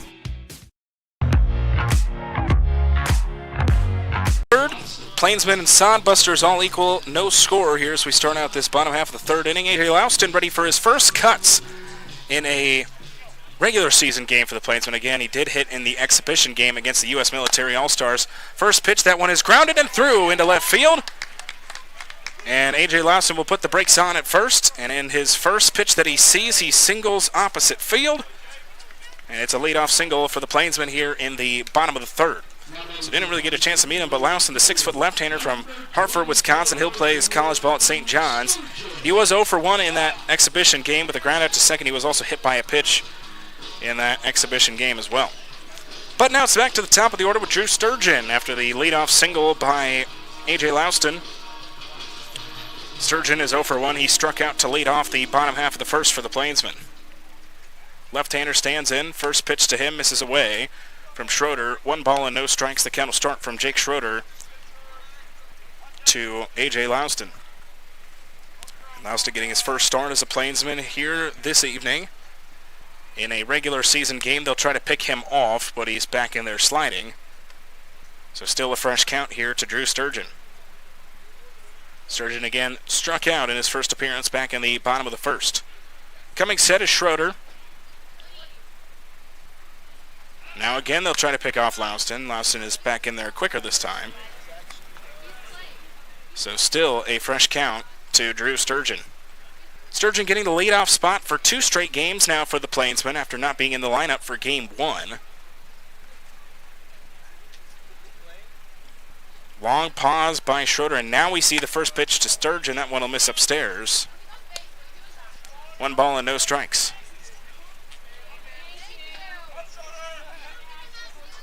So 1-0 from Schroeder to Sturgeon with Louston leading away from first. Excuse me, it's 2 balls and no strikes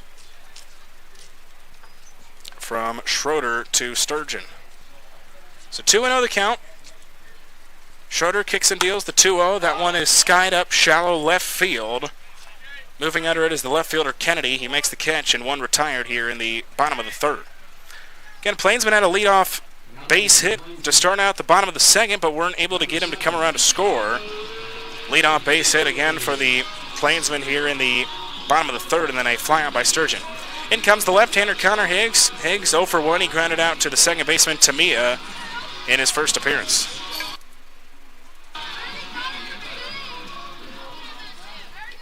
Schroeder comes set, ready for the first pitch to Connor Higgs, now making his way through the lineup for the second time. First pitch to Higgs, misses high and inside. 1 ball and no strikes. The count will start here from Jake Schroeder to Connor Higgs. So 1 ball and no strikes. Schroeder comes set. The 1-0 pitch to Connor Higgs, and now A.J. Louston takes off trying to steal his first bag, and he is going to be caught. A nice throw by Scott. The shortstop Lemke was well ahead of it, ahead of the bag. And so Louston is caught stealing, and now 2 gone here in the bottom of the third. No base runner for the Plainsmen. 2 balls and no strikes. The count from Jake Schroeder to Connor Higgs. Schroeder kicks and deals the 2-0. That one will catch the top part of the strike zone. 2 balls and 1 strike now the count from Jake Schroeder to Connor Higgs. Again, Plainsmen just trying to find some kind of offensive life. Back in game 1 of this series, they scored 4 runs. As the 2-1, that one is skied into left center. Kennedy goes under it, makes the catch, and the side is retired. No runs, 1 hit, no errors, nobody left on base for the Plainsmen. We head to the top of the 4th, 2 up for the Sodbusters. It'll be 4, 5, and 6 with Scott, Duddleston, and Madsen. After 3 complete, still no score. It's North Platte Plainsmen Baseball on the Plainsmen Radio Network and our YouTube channel. Drawing 7 days a week.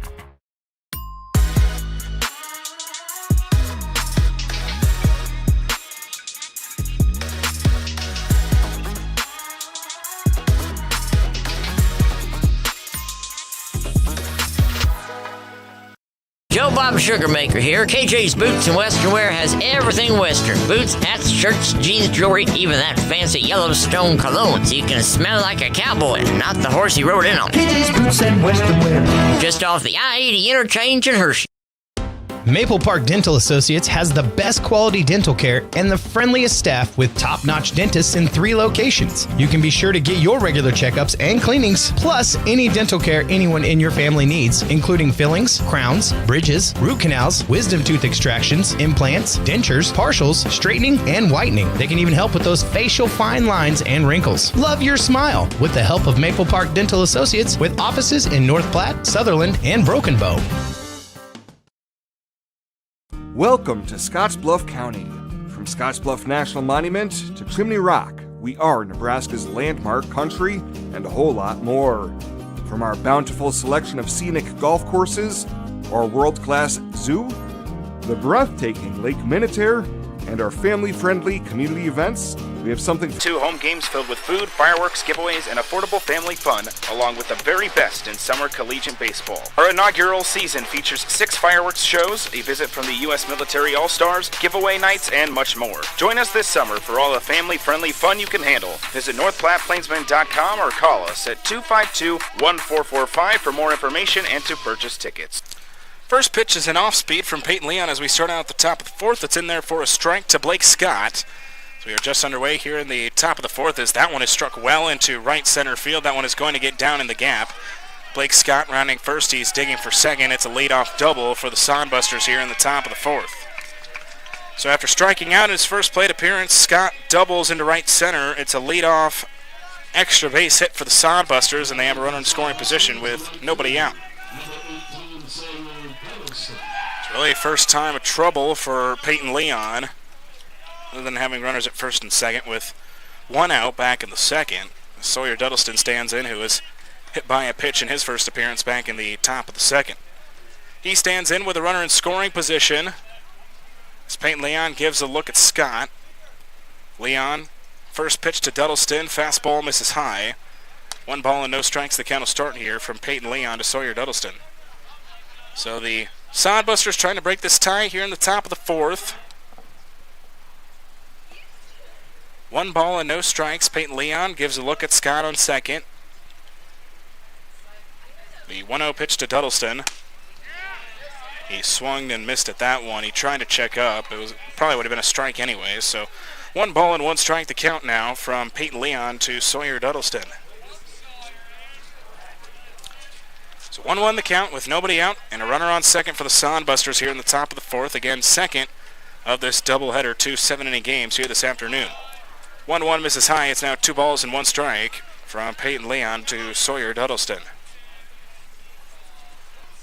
Again, Plainsmen lost 2 straight here after beating the Sodbusters back on July 4th. As the 2-1 pitch, fastball high, 3 balls and 1 strike now the count.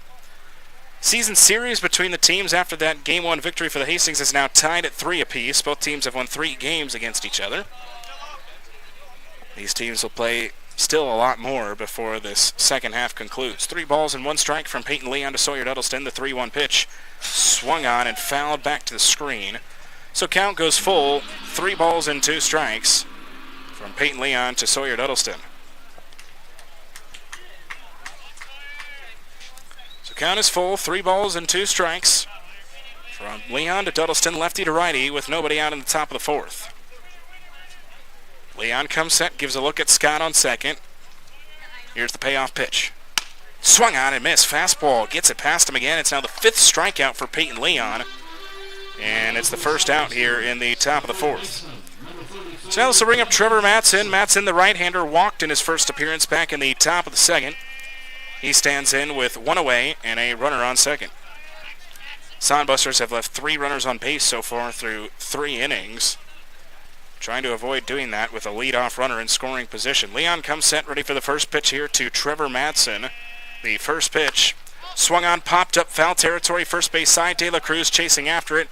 It will just land foul out of play. So no balls and 1 strike. The count will start from Peyton Leon to Trevor Matson.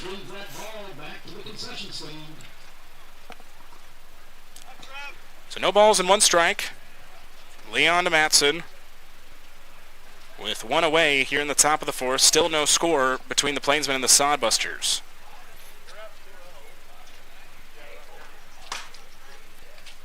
No balls, 1 strike. Peyton Leon comes set. Gives a look at Scott on second. The 0-1 pitch will miss low. Count is now even. 1 ball and 1 strike. So count is even at 1-1, with 1 gone, a runner at second. No score between the Plainsmen and Hastings. 1 ball, 1 strike. Leon, the left-hander, gives a look at Scott on second. The 1-1 pitch. Fastball catches the top part of the strike zone. 1 ball and 2 strikes now the count. Again, with the Game 1 victory for the Sodbusters, they moved to second in the Nebraska Land standings in the second half. Plainsmen fell to fourth. Then again, a very close Nebraska Land division. One win can do that. The 1-2 pitch to Matson is spoiled off, so count will remain 1-2. Speaking of records, let's take a look around the Independence League for our usual look around. At Black Hills Energy Stadium, the Nebraska Prospects lead the Casper Horseheads 12-4. They're in the bottom of the ninth. Out at Dakota Community Bank and Trust Park, the Fremont Moo lead the Badlands Big Stick 7-1. The Fremont Moo are currently in first place in the Nebraska Land Division with a record of 6-2, so they're looking to stay ahead. As the 1-2 pitch here to Trevor Madsen. Again, giving a look at the runner on second. That one is swung on, fouled into the glove of Myers. 2 straight strikeouts for Peyton Leon. He now has 6 and 2 retired in the top of the fourth. 2 straight strikeouts after the leadoff double. Continuing our look around the Independence League, at Wolf Field, Western Nebraska leads Canyon County 2-0. They're in the top of the third. And then Spearfish and Gem City, they'll be playing here at 7 out at Cowboy Field. Coming into the game is Tyson Gertis. Gertis standing in with 2 gone and a runner on second after 2 straight strikeouts by Peyton Leon. Gertis lined out to shortstop in his first appearance. First pitch to him is in there for a strike. So let's look at the standings. Fremont again in first at 6-2. Hastings in second at 4-3. The Western Nebraska Pioneers, they're in third at 4-4. North Platte at fourth at 3-3. And the Nebraska Prospects last in the Nebraska Land Division, currently in the second half at 2-3. Again, the only thing that matters for the playoffs now is that second half record. Total record does not count. No balls and 1 strike from Peyton Leon to Tyson Gertis. The 0-1 pitch. That one is swung on, skied up into shallow right field. Making the catch is A.J. Louston. And the Plainsmen, after giving up the leadoff double, nothing comes out of it. No runs, 1 hit, no errors. The Sodbusters leave 1 on base. Way to the bottom of the fourth, it'll be Servine, De La Cruz, and McMinn due up for the Plainsmen. After 3.5, no score between the Plainsmen and the Sodbusters. This is North Platte Plainsmen Baseball on the Plainsmen Radio Network and our YouTube channel. And Broken Bow. Welcome to Scottsbluff County. From Scottsbluff National Monument to Chimney Rock, we are Nebraska's landmark country and a whole lot more. From our bountiful selection of scenic golf courses, our world-class zoo, the breathtaking Lake Minnetonka, and our family-friendly community events, we have something for you and your family year-round. Come visit Nebraska like you've never seen it. Your next experience awaits you in Scottsbluff County.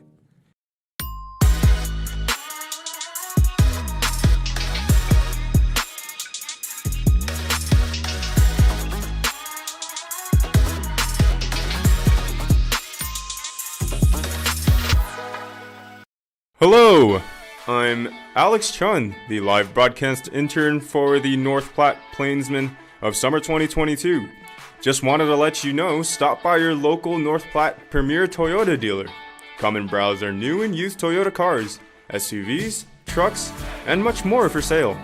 We offer in-store shopping, curbside pickup, or delivery. You can even take our cars for a test drive to see if this is the car for you.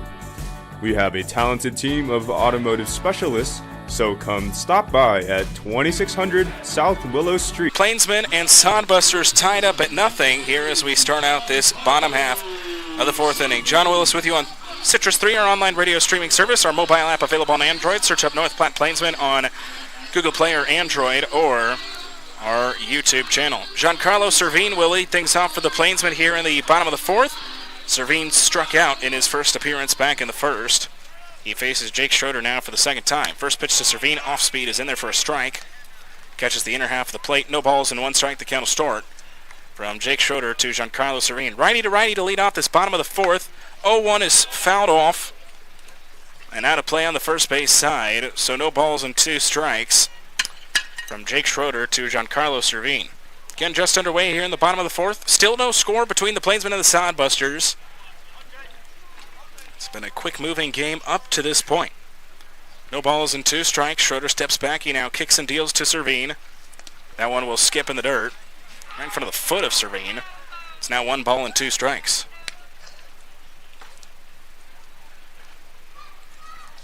So 1-2 the count to lead off this bottom half of the fourth inning. Servine trying to get something going for the Plainsmen here in the bottom of the 4th. 1 ball and 2 strikes. Schroeder kicks and deals. 1-2 pitch. That one is struck up high into right field. Moving under it is the right fielder Duddleston. He makes the catch. And 1 retired here in the bottom of the 4th. Well, in the 2nd and the 3rd, the Plainsmen had leadoff singles and nothing came of it. And now here in the 4th, a leadoff flyout for the Plainsmen. Angel De La Cruz stands in. He has one of the 2 hits for the Plainsmen so far here this evening. He's 1 for 1 with a single back in the bottom of the 2nd. He was the leadoff batter.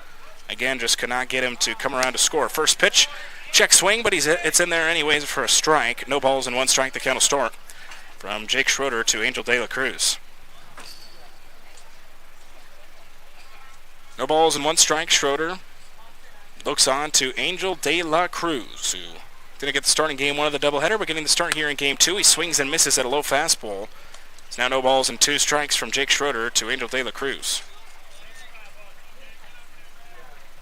So no balls and 2 strikes with 1 out here in the bottom of the 4th.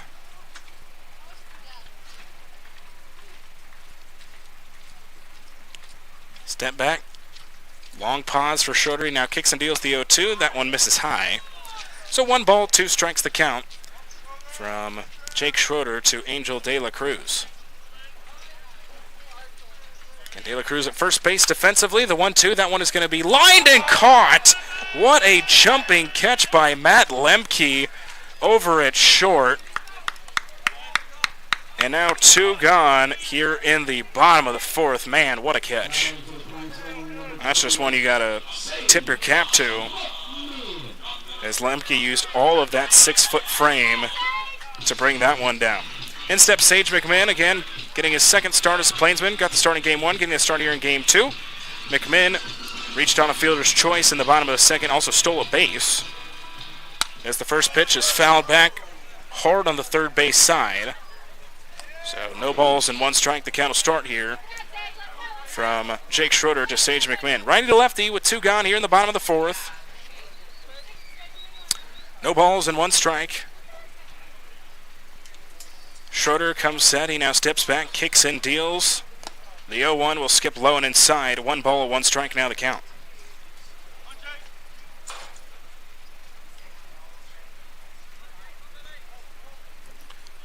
One the count with 2 outs here in the bottom of the 4th. The 1-1 pitch will just miss a little high. So 2 balls and 1 strike now the count to Sage McMinn.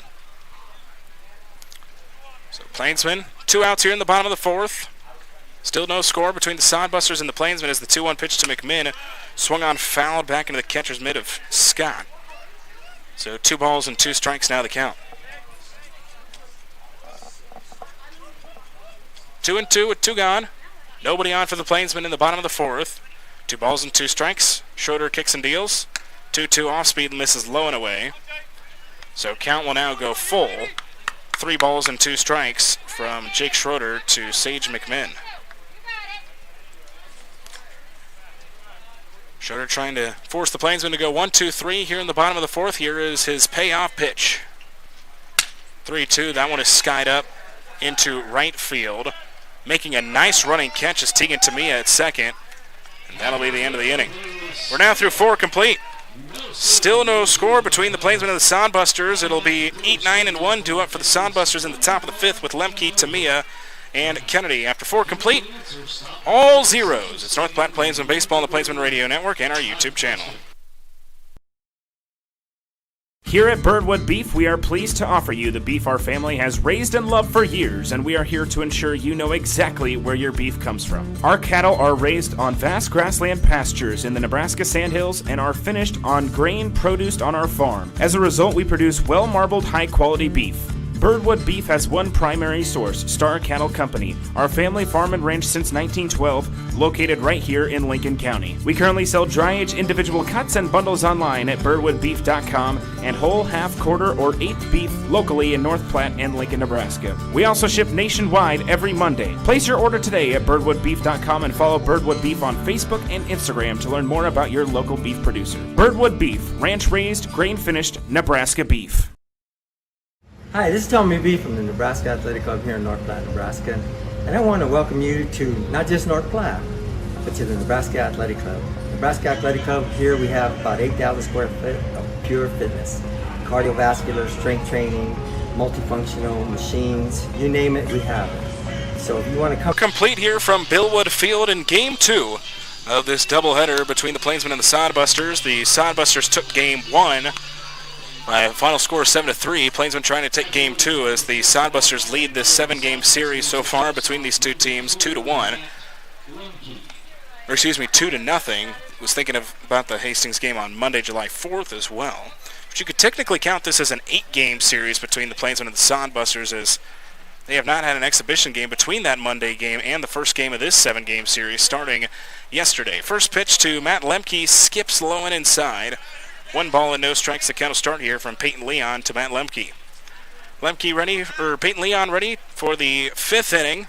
He's gone 4 innings so far, no runs, 2 hits, a swing and a miss, 6 strikeouts, only 1 walk, 1 hit batter for Peyton Leon so far through 4. 1 ball and 1 strike, Peyton Leon. He kicks and deals the 1-1, and that one hits Lemke in the back. Second hit batter by Peyton Leon so far in this one. So this will bring up Tegan Tamia. Tamia's 0 for 1. He grounded out to third in his first plate appearance back in the top of the third. He stands in with nobody out and a leadoff base runner standing at first. But for the Sodbusters, they had a leadoff double back in the 4th. Didn't even advance into third. 2 straight strikeouts and a fly out to second base by Tyson Gertis.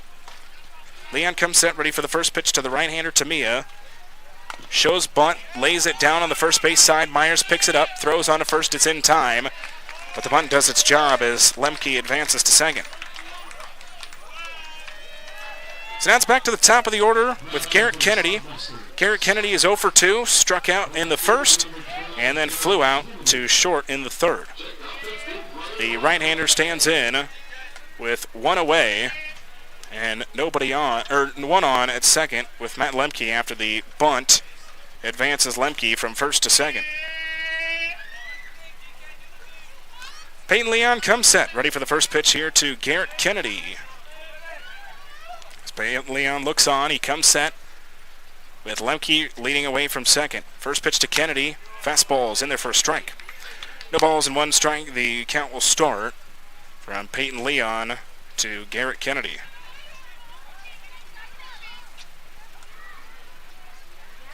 So no balls and 1 strike. Leon kicks and deals to Kennedy. 0-1. That one is struck well into deep center. Getting under it, though, and making the catch is Connor Higgs. Tagging and advancing to third is Matt Lemke. He'll be in there without a play. But now 2 gone here in the top of the 5th. So now it'll be up to Brandon Larson to try to score Matt Lemke from third. Larson is 1 for 2. Ground out to second base in the first, and then a single in the third. The 6'6 left-hander will stand in with 2 gone and the go-ahead run standing at third base. Yet still a tie here between the Plainsmen and the Sodbusters. Leon comes set, ready for the first pitch here to Brandon Larson. The first pitch to him. That one is going to be swung on. Little shallow popper into left, but it just goes foul. The third base line, so no balls and 1 strike. The count will start from Peyton Leon to Brandon Larson. Lefty to lefty with 2 gone here in the top of the 5th. The second of the doubleheader. Again, only a 7-inning contest here between the Plainsmen and the Sodbusters. Leon, no balls and 1 strike. Kicks and deals the 0-1. 0-1 swung up foul out of play. And so now no balls and 2 strikes from Leon to Larson. So no balls, 2 strikes. Leon steps back. He now kicks and deals to Larson. 0-2 pitch, fastball misses in. So 1 ball and 2 strikes now the count from Leon to Larson.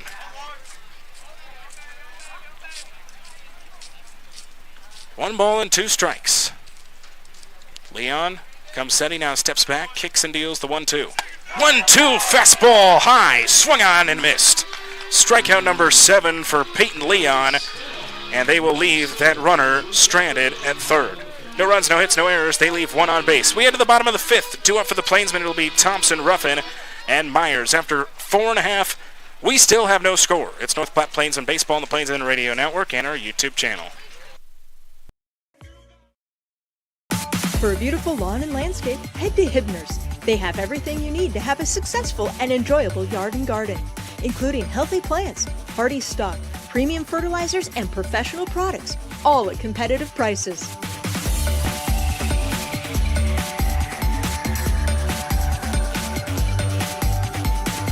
Get seasoned advice from Hibner's trusted staff, serving North Platte for 65 years. Hibner's Nursery Lawn and Garden Center, on the corner of 8th and Poplar. Why do they call it peg leg? The brewmaster does only have one leg. I heard it happen many years ago. He was out there looking for the Floridian barley plant. Alligator snatched his leg right off, but he killed that alligator, kept the barley. That's why the beer is so good. That's what I heard. He was a mad scientist, but he had a huge explosion. So to save his life, he hid behind a keg of beer, but he did lose his leg. No, you have it all wrong. He was on his way home from brew school one day. He met a bear. He had to fight that bear off with a beer bottle. Boys, this is a vasectomy gone wrong.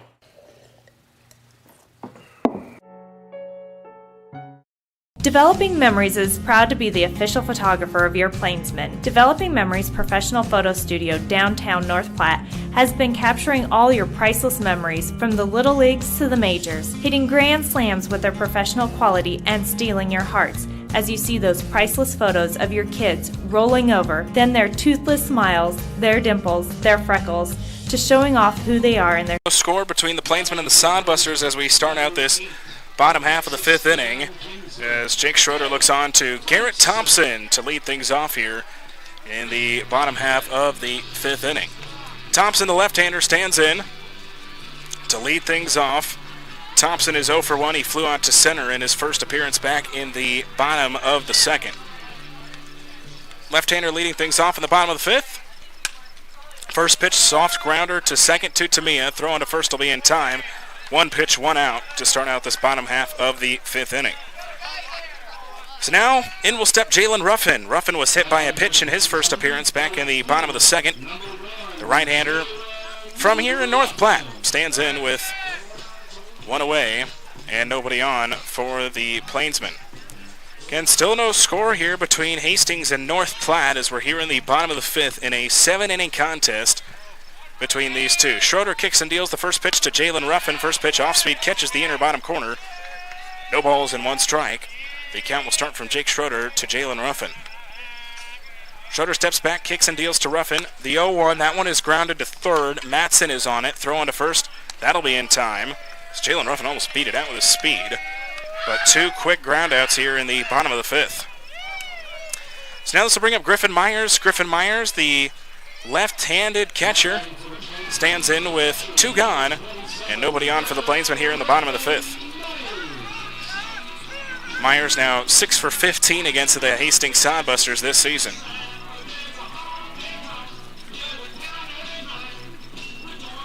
So the left-hander stands in with two away, nobody on for the Plainsmen. Both teams equal in hits with two and no runs. First pitch to Myers, he shows bunt.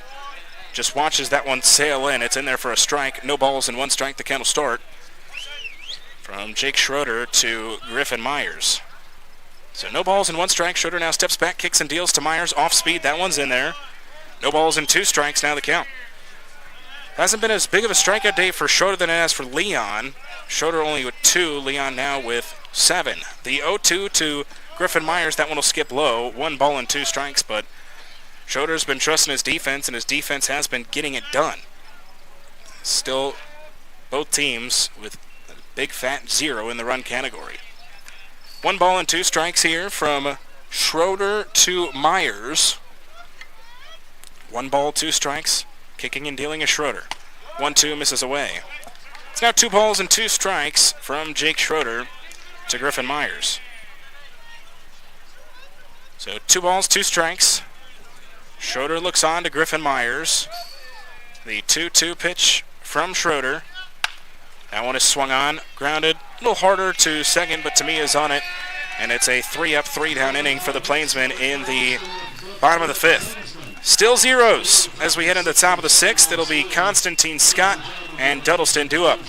We're through 5. No score. It's North Platte Plainsmen Baseball on the Plainsmen Radio Network and our YouTube channel. Why do they call it peg leg?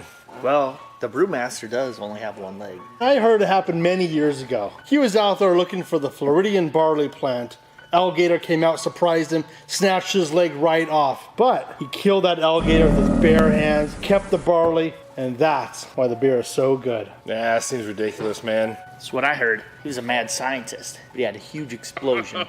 So to save his life, he hid behind a keg of beer, but he did lose his leg. And ever since then, he brews beer as an homage to his leg. Why was there a keg in a science lab, though? Even mad scientists like drinking beer. No, you have it all wrong. He was on his way home from brew school one day. He met a bear. He had to fight that bear off with a beer bottle. Sounds suspicious. Boys, this is a vasectomy gone wrong.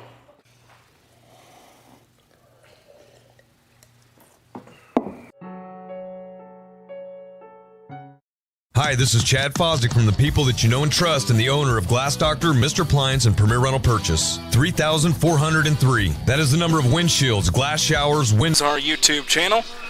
Well, not a whole lot to talk about. A lot of zeros so far on the board. Peyton Leon retakes the mound for the Plainsmen. He's pitched 5 innings, no runs, 2 hits, 7 strikeouts for Peyton Leon. He has 1 walk, he's hit 2 batters. So can't ask for much better for Peyton Leon in his 6th start of the season. But his offense hasn't really been able to help him out much, as both starting pitchers have had quality starts up to this point. It's just both having them on the same day, as Leon will face 3, 4, and 5 here in the top half of the 6th inning with Constantine, Scott, and Duddleston. Again, this is a 7-inning contest, the second of 2 sevens here this afternoon, now into the evening, as some shadows start to creep across Billwood Field. Cam Constantine set to lead things off. He's 0 for 2. Victim of the second strikeout by Leon in the first, and flew out to second base to Louston to end off that top of the 3rd inning for the Sodbusters. Leon first pitch to Cam Constantine, swings and misses at that low pitch. So no balls and 1 strike, the count will start. From Peyton Leon to Cam Constantine. Again, we're here in the top of the 6th. No score between these two teams. Both teams with 2 hits. No balls and 1 strike. The pitch from Leon. 0-1 pitch is fouled back and out of play. No balls and 2 strikes. Now the count. You got to think now with these two pitchers that with the game as close as it is with no score, that pitchers have very thin leashes here. It's no balls and 2 strikes from Peyton Leon to Cam Constantine. Leon steps back, he kicks and deals to Constantine. 0-2 is fouled off out of play. So count will remain no balls and 2 strikes from Peyton Leon to Cam Constantine. Get 7 strikeouts for Peyton Leon. He struck out a batter in every inning but the 3rd so far. As the 0-2 pitch to Constantine, that one will miss low and away. As it skips away from Myers back to the backstop, but no runners on base to take advantage. So count is just 1 ball and 2 strikes from Peyton Leon to Cam Constantine. 1-2 the count. Leon steps back. He now kicks and deals. Swung on and missed. Another high fastball gets Constantine. It's the 8th strikeout now for Peyton Leon. His 2nd straight going from the top of the 5th now here to the top of the 6th. So bring up Blake Scott, who has one of the 2 hits for the Sodbusters here this evening. He doubled back in the 4th. It was a leadoff double, and the Sodbusters weren't able to move him a base. His first appearance was a strikeout back in the top of the 2nd. First pitch to Scott misses low and away. 1 ball and no strikes. The count will start here from Peyton Leon to Blake Scott. 1 ball, no strikes. Peyton Leon kicks and deals to Scott. The 1-0 fastball is right down the heart of the plate. 1 ball and 1 strike the count from Peyton Leon to Blake Scott. So 1-1 the count. Leon steps back. He now kicks and deals. 1-1 chases that one in the dirt. So 1 ball and 2 strikes the count from Leon to Scott. 1 ball and 2 strikes. The left-handed Leon kicks and deals to Scott. The 1-2 pitch. That one will miss high. So 2 balls, 2 strikes the count from Peyton Leon to Blake Scott. So 2-2 the count from Leon to Scott. 2 balls and 2 strikes. Leon the left-hander looks on to the left-hander Blake Scott. The 2-2 pitch will just miss inside. Nice frame by Myers behind the plate. Just could not quite get that one to go. So count will now go full. 3 balls and 2 strikes to Blake Scott. Here is the payoff pitch. 3-2 is popped up on the infield. AJ Louston, the second baseman, comes under it and makes the catch in the infield grass. 2 batters, 2 outs so far here in the top of the 6th. So bring up Sawyer Duddleston. Duddleston was hit by a pitch in his first at-bat in the second. Was the victim of the 5th strikeout for Peyton Leon in the 4th. The right-hander stands in with 2 gone and nobody on for the Sodbusters here in the top of the 6th. Still in a ball game with no runs. First pitch, high fastball misses from Peyton Leon. 1 ball and no strikes, the count will start. From Leon to Duddleston. So 1-0 the count. Leon steps back. He now kicks and deals the 1-0 to Duddleston. 1-0 is swung on. Fouled back to the backstop, so count will even up. 1 ball and 1 strike.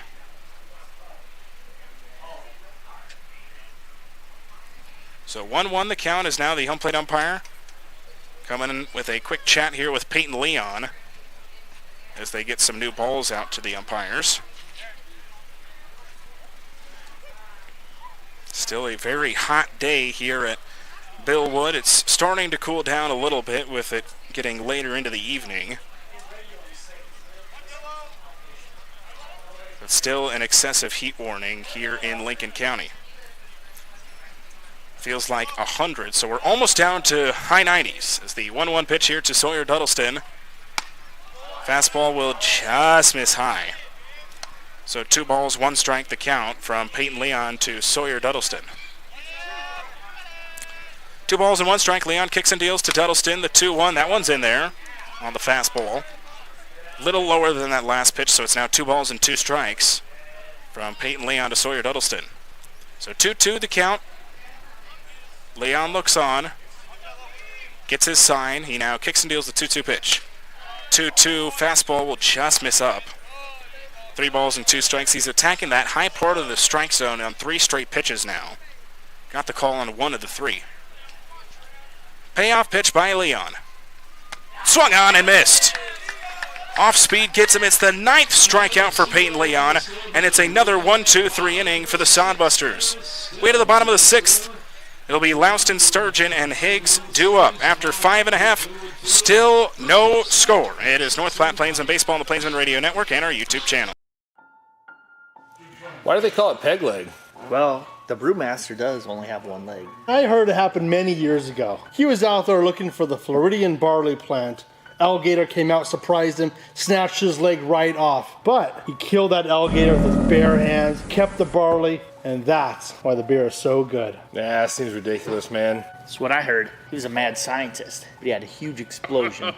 So to save his life, he hid behind a keg of beer, but he did lose his leg. And ever since then, he brews beer as an homage to his leg. Why was there a keg in a science lab, though? Even mad scientists like drinking beer. No, you have it all wrong. He was on his way home from brew school one day. He met a bear. He had to fight that bear off with a beer bottle. Sounds suspicious. Boys, this is a vasectomy gone wrong.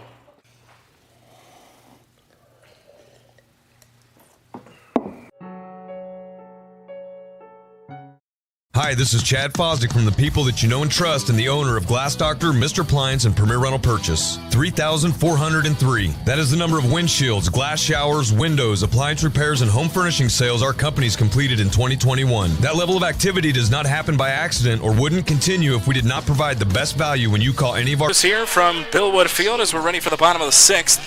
Still no score between the Plainsmen and the Sodbusters as AJ Louston will lead things off for the Plainsmen here in the bottom of the 6th. This is his first start in a regular season game for the Plainsmen. He's 1 for 1 with a single. He has 1 of the 2 hits for the Plainsmen so far as the first pitch from Jake Schroeder skips in the dirt. 1 ball and no strikes. The count will start here to AJ Louston. It's 9-1-2 here, due up in the bottom of the 6th as the Plainsmen seek to try to break this tie as the 1-0 will miss low. It's now 2 balls and no strikes from Jake Schroeder to AJ Louston. Hits were in the 2nd and 3rd for the Plainsmen. Only 2 hits for both of these teams as the 2-0 to Louston. That one is going to be grounded sharply to first. It gets past the first baseman glove and Larson into right field. Leadoff single for A.J. Louston, who in his first game as a Plainsman, again, first official game, is 2 for 2 with 2 singles, and the Plainsmen have a leadoff base runner here in the bottom of the 6th. So now this will bring up Drew Sturgeon. Sturgeon 0 for 2. strikeout in the first and a flyout to left field in the third. Again, Jake Schroeder struck out 2 batters back in the first. Hasn't struck out one since, though. The left-handed Sturgeon steps in with nobody out and a runner at first. First pitch from Schroeder. Sturgeon shows bunt, lays it down. It goes off of his foot. It's a nice one to the pitcher's mound. Schroeder, though, picks it up, throws it on to first. It's in time. But it does its job advancing Louston to second, and so now a runner in scoring position with only 1 out here in the bottom of the 6th, and Connor Higgs stepping to the plate. Higgs also 0 for 2 here this evening. Ground out to second base in the first, and then a fly out to left field in the third. The left-hander from Louisiana Lafayette steps in. As no, it looks like they're going to overturn that, and I thought they might, as it looked like it had bounced off of his foot into fair territory.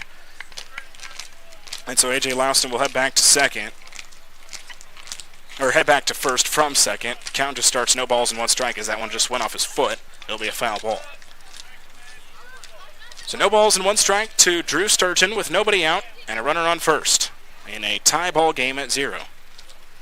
No balls and 1 strike. Taking off for second now is Louston. The throw is going to be high. It's a stolen base for Louston. So he now stands at second. He attempted one in the third, was caught. This time he gets in there, and the count is at 1 ball and 1 strike from Jake Schroeder to Drew Sturgeon. So now runner in scoring position with nobody out here in the bottom of the 6th. There is a right-handed pitcher warming up in the bullpen now for the Sodbusters. Schroeder comes set, 1-1 to Sturgeon. 1-1 skips in the dirt low. It gets away from the catcher Scott in front of him, but not enough. As no, they'll say that it hit him. So now runners at first and second. So now Connor Higgs stands in. Higgs stands in with nobody out, runners at first and second here in the bottom of the 6th.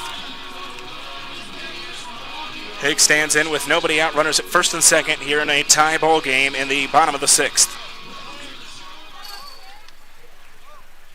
Schroeder comes set, ready for the first pitch here to Connor Higgs. Righty to lefty with nobody out, runners at first and second. Corner infielders playing in. First pitch is fouled off behind the press box on the third base side. So count starts out, no balls and 1 strike from Jake Schroeder to Connor Higgs. So no balls and 1 strike from Schroeder to Higgs.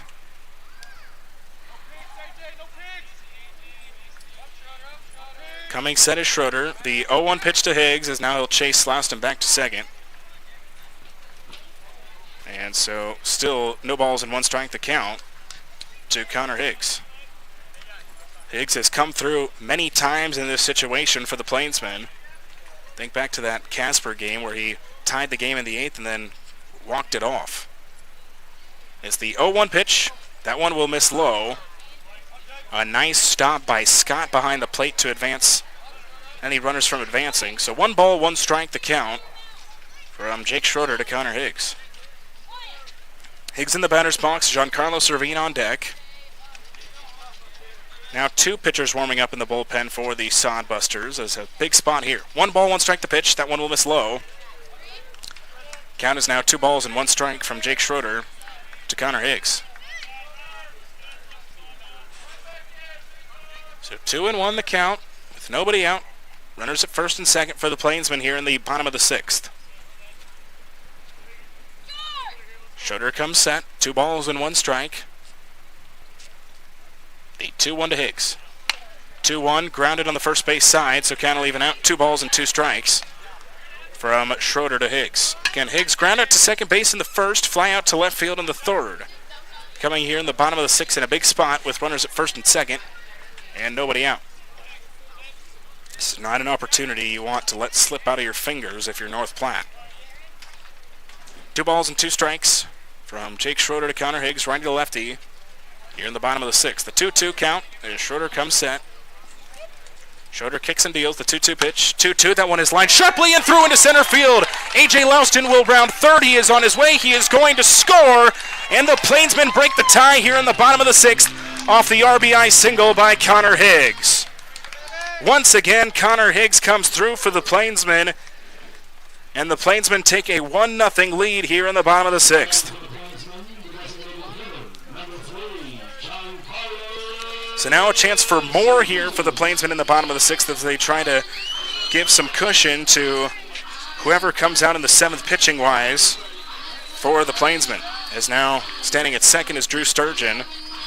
And now Giancarlo Servine stands in at deck. Still nobody out here in the bottom of the 6th, so a chance for more for the Plainsmen. Schroeder looks on to Giancarlo Servine, who's 0 for 2 with a strikeout and a flyout. Schroeder comes set, ready for the first pitch here to Servine. Schroeder kicks and deals.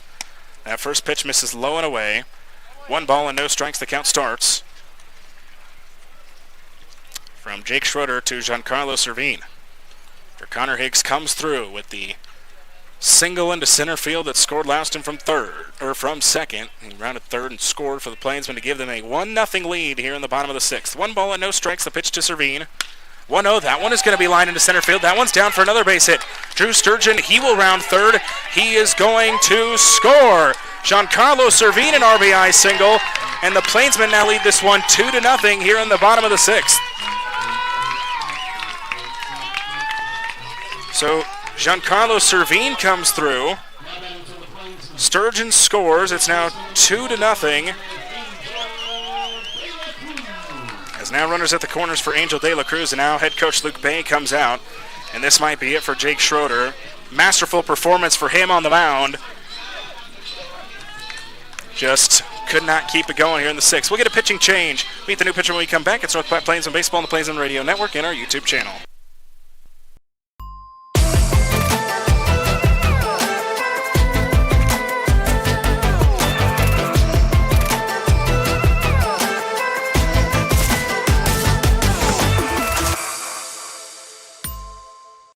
Number 2 pencils, check.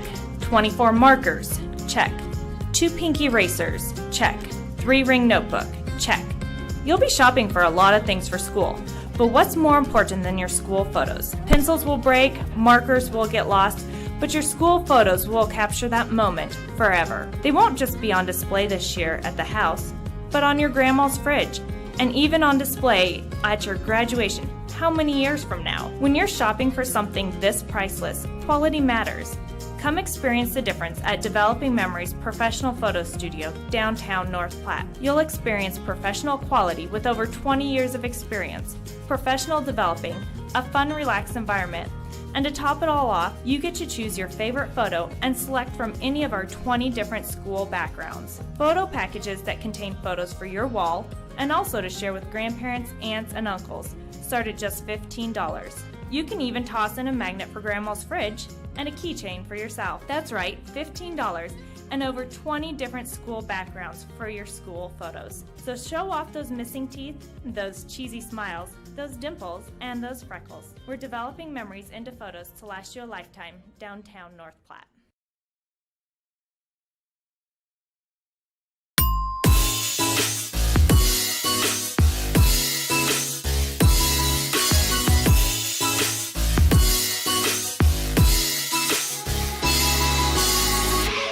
Starting out, Ryan Jacobs will take the place here of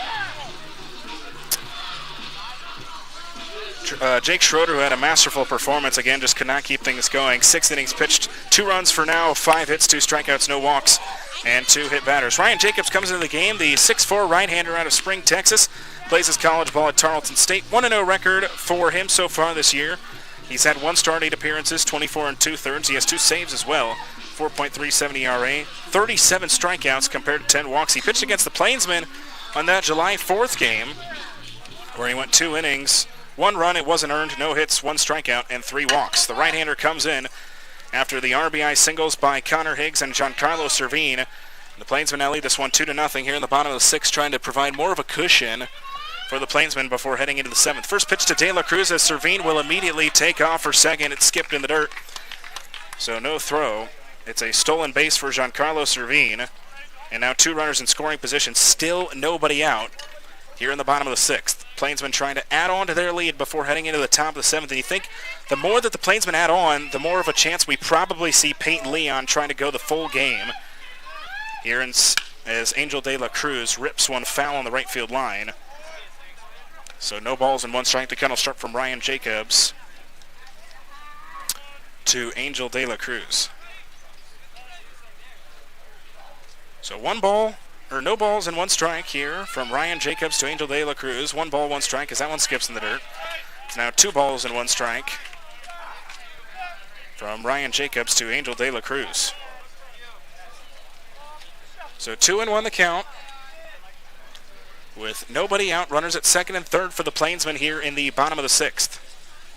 2 balls, 1 strike. Jacobs comes set. The 2-1 pitch to De La Cruz. That one is swung on, grounded foul as De La Cruz falls over, smiling a little bit as count evens out. 2 balls and 2 strikes from from Ryan Jacobs to Angel De La Cruz. Was so used to Schroeder pitching this game for the Sodbusters. So 2 balls, 2 strikes from Schroeder to De La Cruz as clouds have fully set in here at Billwood Field. I'd imagine for players that kind of helps with this heat. So 2 balls, 2 strikes from Ryan Jacobs to Angel De La Cruz, trying to keep the score where it is before heading into the top of the 7th. Entire infield in for the Sodbusters. 2 balls and 2 strikes from Jacobs to De La Cruz. Jacobs comes set. The 2-2 pitch to Jacobs is popped up. Scott giving it a chase, but it'll land out of play. So count remains 2 balls, 2 strikes from Ryan Jacobs to Angel De La Cruz. Again, Servine stands at second. He stole a base after his RBI single. Higgs stands at third after his RBI single that scored A.J. Louston to give the Plainsmen the lead here in the bottom of the 6th. 2 balls, 2 strikes. Jacobs to Angel De La Cruz. 2-2 pitch. That one is swung on, skied up, shallow infield, or deep infield, now going into right field. Tamiya makes the catch, tagging is Connor Higgs. He ends up not going. And so the Sodbusters find their first out here in the bottom of the 6th off the flyout by De La Cruz. So bring up Sage McMinn. McMinn is 0 for 2 here this evening. Reached on a fielder's choice in the 2nd and then flew out to the second baseman in the 4th. Again, runners at 2nd and 3rd for the Plainsmen here in the bottom of the 6th. Plainsmen took the lead here in the bottom of the 6th and now trying to extend. They lead this one 2-0. And again, trying to get more of a cushion for Peyton Leon to come out and try to complete this game. 2 balls, 2 strikes. Jacobs, the first pitch actually here to Sage McMinn. Sorry, I got confused there. As that first pitch misses low. 1 ball and no strikes to start out. Ryan Jacobs to Sage McMinn. So 1-0, the count starts righty to lefty with 1 gone and 2 runners in scoring position for the Plainsmen here in the bottom of the 6th. 1 ball and no strikes. Jacobs kicks and deals the 1-0. That one is swung on and missed. It's now 1 ball and 1 strike. So 1-1 the count with 1 out. Runners at 2nd and 3rd. So 1 ball, 1 strike. Jacobs comes set with runners at 2nd and 3rd. The 1-1 to McMinn. That one is going to be lined sharply into right field, but a nice catch by Duddleston. Tagging is Higgs from 3rd. He will score. It's a sacrifice fly for Sage McMinn, and the Plainsmen get another here in the bottom of the 6th. So Plainsmen score Higgs. Plainsmen score 3 here in the 6th, as now Garrett Thompson will stand in with 2 outs and a runner on second. Plainsmen have scored 3 here in the bottom of the 6th to take a 3-0 lead, and now they will try to close it out in the top of the 7th after this 6th inning gets done and try to split the doubleheader here this afternoon.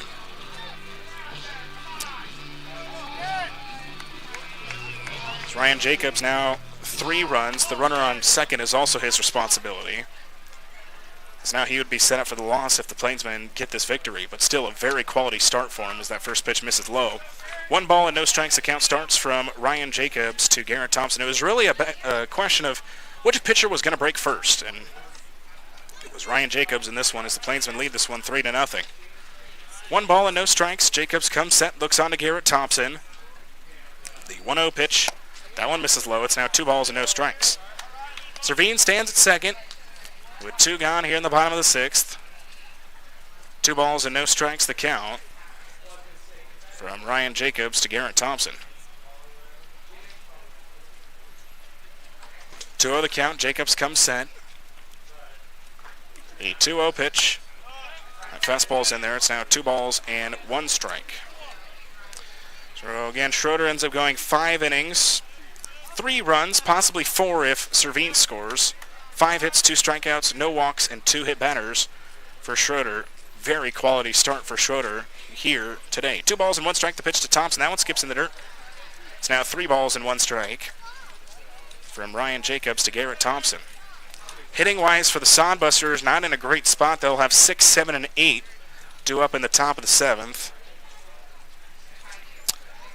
As Jacobs, the right-hander, comes set. 3 balls and 1 strike to Garrett Thompson. The 3-1 pitch. That one is swung on, fouled off the foot of Thompson, so count will now go full. 3 balls, 2 strikes from Ryan Jacobs to Garrett Thompson. By far, this bottom of the 6th has been the longest half inning of the game, as this game was speeding along through the first 5.5. Garrett Thompson, the 7th batter to come to the plate for the Plainsmen here in the bottom of the 6th. 3 balls and 2 strikes. Jacobs trying to get out of the inning, keeping the game separated at 3. 3 balls and 2 strikes the pitch. That one is fouled back to the backstop, so count will remain full. So count is full. 3 balls, 2 strikes from Ryan Jacobs to Garrett Thompson, with 2 gone here in the bottom of the 6th.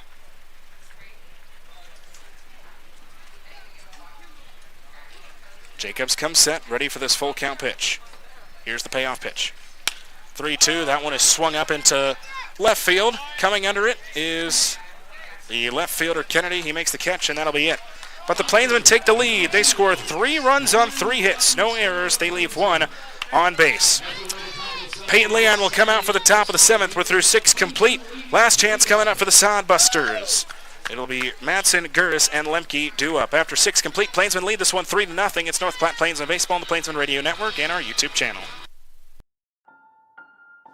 Why do they call it peg leg?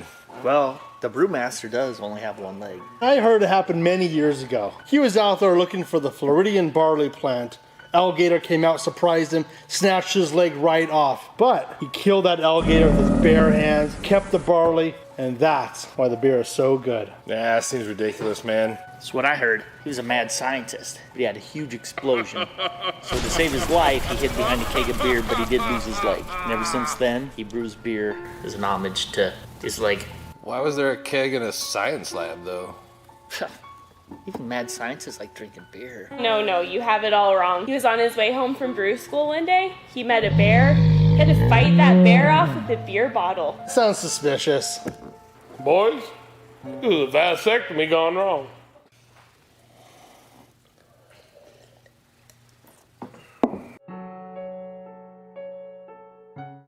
Hi, this is Chad Fosdick from the people that you know and trust and the owner of Glass Doctor, Mr. Plines, and Premier Rental Purchase. 3,403. That is the number of windshields, glass showers, windows, appliance repairs, and home furnishing sales our company's completed in 2021. That level of activity does not happen by accident or wouldn't continue if we did not provide the best value when you call any of our businesses to your home. We are committed to doubling that number in 2022, and I wanted to personally invite you to experience this unmatched service for yourself. Our teams at Glass Doctor, Mr. Plines. For the Plainsmen, we'll look for the complete game shutout over the Hastings Sodbusters. He'll face 6, 7, and 8. Here as we start out the top of the 7th. Trevor Madsen leads things off. A walk and a strikeout so far for the right-hander. Leon comes set. First pitch to Madsen. That first pitch will miss. 1 ball and no strikes. The count starts from Peyton Leon to Trevor Madsen. Again, we're here in the top of the 7th. Last chance for the Sodbusters after the Plainsmen scored 3 in the 6th RBI single by Higgs, Servine, and a sacrifice fly by Sage McMinn. That one is fouled back. So 1 ball, 1 strike. The count will now even out from Peyton Leon to Trevor Madsen. So 1-1 with nobody out, nobody on to lead off this top of the 7th for the Sodbusters. Again, they have to score 3 here in the top of the 7th as that one is swung on, fouled back into the catcher's mask of Griffin Myers. It's now 1 ball and 2 strikes.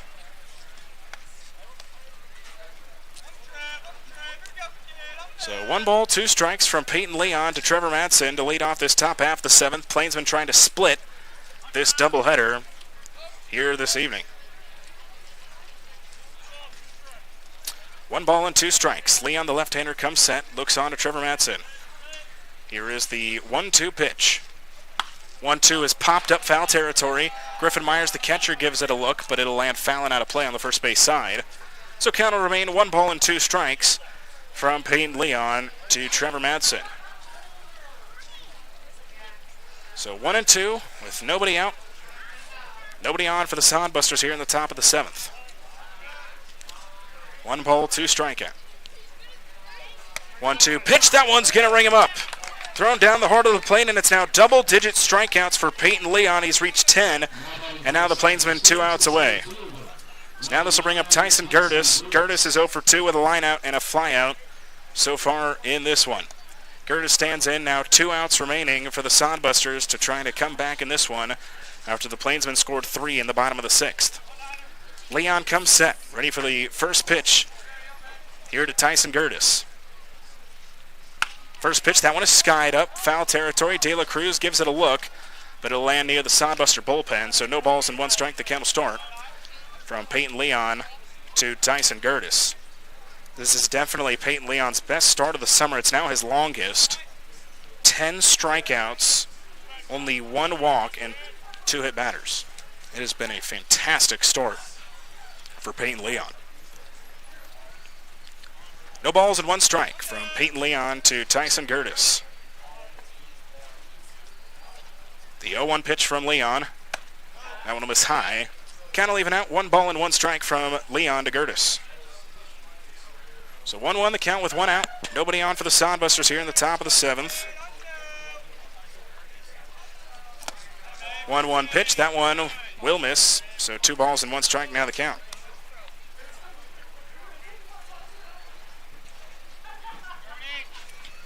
So 2 balls, 1 strike from Peyton Leon to Tyson Gertis. After the strikeout by Matson to lead off this top half of the 7th inning. The 2-1 pitch. That one will just miss out. So it's now 3 balls and 1 strike. So 3-1 from Leon to Gertis. Gertis the 7-hitter in center field. The 3-1 pitch from Leon.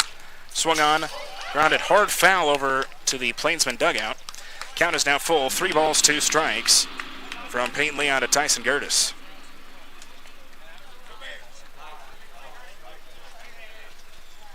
So count is full. Leon the lefty to the righty, Tyson Gertis. Here's the payoff pitch. That'll miss high and away. So it's a 1-out walk, and now out comes head coach J.M. Kelly, but it looks like just to give more balls to the home plate umpire. So also bring up Matt Lemke. Lemke strikeout in the 2nd and was hit by a pitch in the 5th. He stands in with 1 gone and a runner on first here in the top of the 7th. Only the 2nd walk of the game for Peyton Leon.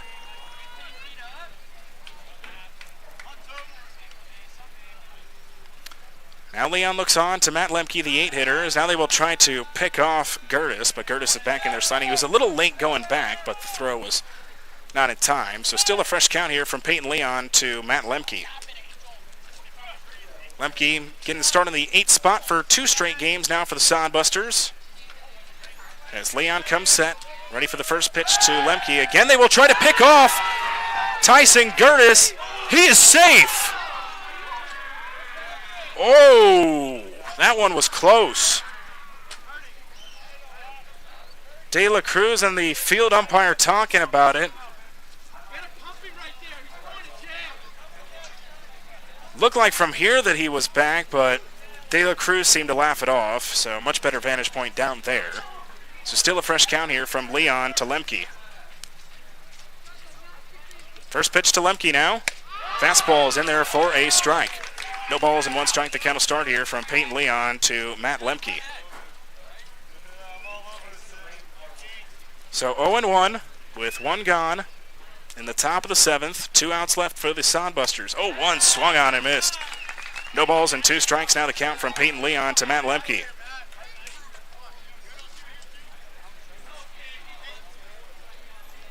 No balls, 2 strikes with a runner on first. The 0-2 pitch. Oh, don't quite know where that one missed, but that one just must have missed a little bit outside. It's now 1 ball and 2 strikes.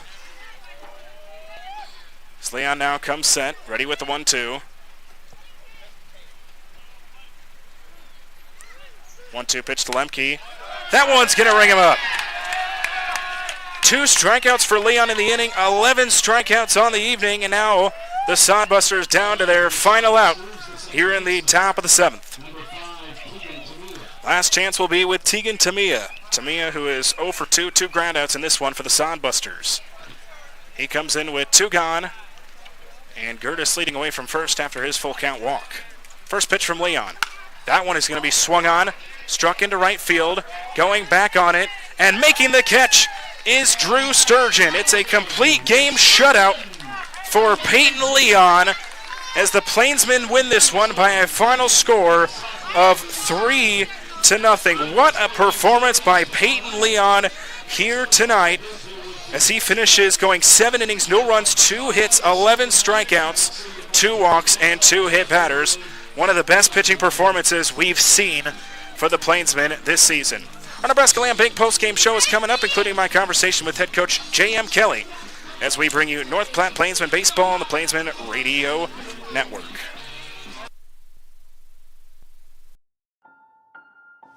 Why do they call it peg leg?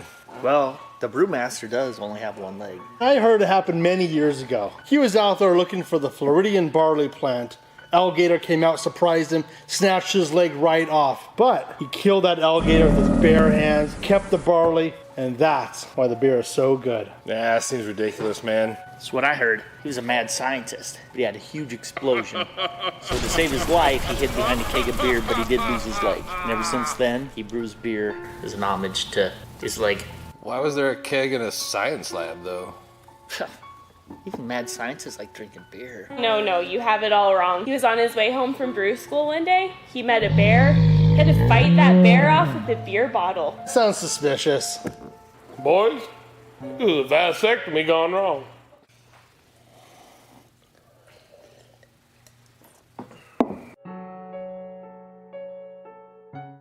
Hi, this is Chad Fosdick from the people that you know and trust and the owner of Glass Doctor, Mr. Plines, and Premier Rental Purchase. 3,403. That is the number of windshields, glass showers, windows, appliance repairs, and home furnishing sales our company's completed in 2021. That level of activity does not happen by accident or wouldn't continue if we did not provide the best value when you call any of our businesses to your home. We are committed to doubling that number in 2022, and I wanted to personally invite you to experience this unmatched service for yourself. Our teams at Glass Doctor, Mr. Plines, and Premier Rental Purchase are ready to serve you today.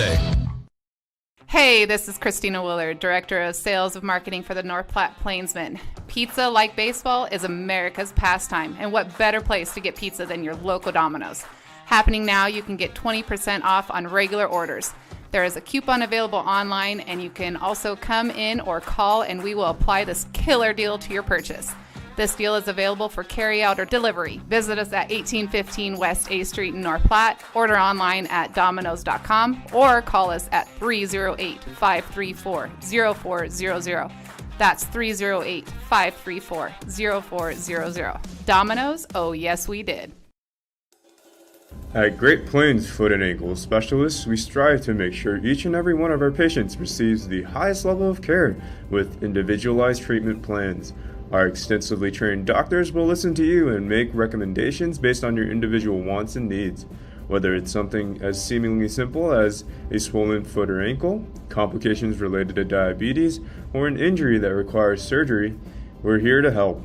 Some of the services available by our providers include, but aren't limited to, the care and treatment of corns, calluses, and warts, custom-made orthodontics, diabetic foot care, arthritis, reconstructive foot and ankle surgery, foot and ankle trauma, fungal nails, ingrown toenails, heel and arc pain, pediatric foot care, sports injuries, and wound care. Visit us at 815 South Maple Street in North Platte. Phone number 308-532-3600. Again, 308-532. Post-game show, joined with head coach J.M. Kelly. And Coach, you guys split the doubleheader here today. What'd you like, and what you going to take out of today? We needed that. Obviously, you want to win every game you play, but when you lose game one of a doubleheader, the goal at that point is to go win game two and avoid being swept. Just a great job by our guys to not let game one impact game two. At any point, we could have rolled over in game two right there and just went, man, things aren't happening for us. Nothing's happening. But Peyton Leon carried us through that and got himself out of some trouble in a couple of spots.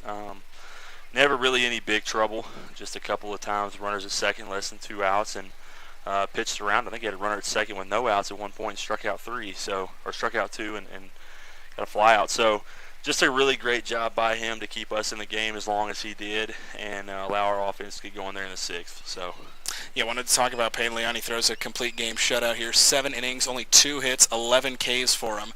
Just what sparked this performance from him, and how exciting were you to see a performance like that from him? That's the Peyton Leon I saw, when I would go home and go watch games. That's the Peyton Leon I heard about, all throughout high school. And, so I'm glad, he, other than the first start of the year, he hasn't really had a terrible start.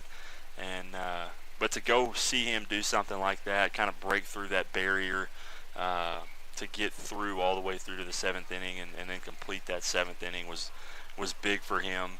And as far as I know, he's going to be with us the rest of the summer. So we're gonna continue to try to get him outings like that. That way, when he goes back in the fall, he's ready to roll. So great job by him. That's just a product of hard work and not letting the circumstances of Game 1 dictate your start for Game 2. And then last question for you. After some offensive struggles, what was the key to getting the bats going in the 6th for you guys? Connor Higgs being a jackwagon. You get runners at first and second. Well, honestly, we get the runner at first, get AJ on first, then Drew tries to lay down a bunt, it hits him, and we go from 1 out runner at second to no outs, runner at first, and then we end up getting first and second with nobody out. And I'm sitting there going, Connor's going to bunt. Well, Connor doesn't bunt, and so now Connor gets 2 strikes, and I start kind of panicking, going, oh, something's not going to happen. And lo and behold, he barrels up a ball, and they bring in a new guy, and same thing. I think Carlo even asked Angel, should I bunt? And I just told Carlo, I trust you, man.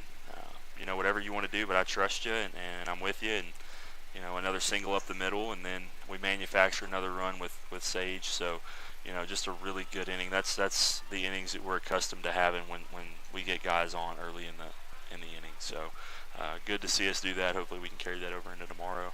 Appreciate you stopping by. This has been head coach J.M. Kelly on our Nebraska Land Bank postgame show. We'll step aside one final time, come back and wrap it up as we bring you North Platte Plainsmen Baseball on the Plainsmen Radio Network and our YouTube channel. For a beautiful lawn and landscape, head to Hibner's. They have everything you need to have a successful and enjoyable yard and garden, including healthy plants, hardy stock, premium fertilizers, and professional products, all at competitive prices.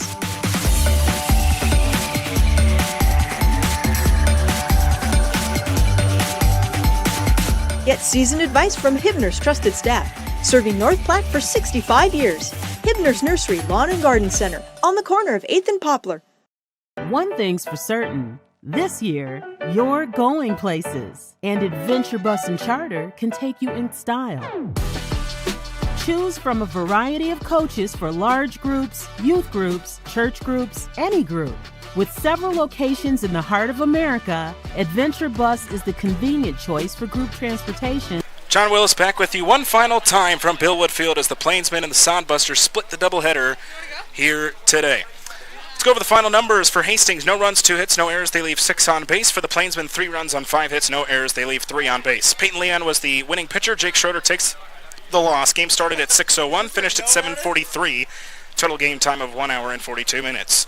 Jake Schroeder got the start for the Sodbusters, went 5 innings, 3 runs, 5 hits, 2 strikeouts, no walks, and 2 hit batters.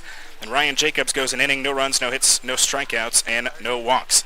On the mound for the Plainsmen, it was one man and one man only. Peyton Leon, 7 innings, no runs, 2 hits, 11 strikeouts, 2 walks, and 2 hit batters. A 7-inning complete game for the Plainsmen here to wrap up the doubleheader. Hitting-wise, it was that bottom of the 6th. RBI single by Connor Higgs, RBI single by Giancarlo Servine, and the sacrifice fly by Sage McMinn to give the Plainsmen the victory here this evening. Well, the Plainsmen win this one 3-0 to bounce back after that Game 1 loss in the doubleheader. That'll wrap up our coverage here from Billwood Field. The Plainsmen are victorious. They win this one 3-0. The record is now 21-13. We'll be back tomorrow night, 6:35 first pitch, 6:20 pregame show beginning as the last game at home against the Sodbusters this season. I've been John Willis, and you've been listening to and watching North Platte Plainsmen Baseball on the Plainsmen Radio Network and our YouTube channel.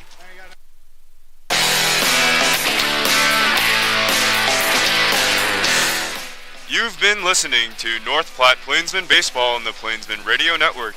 Visit northplatteplainsmen.com for information regarding tickets, promotions, merchandise, and much more.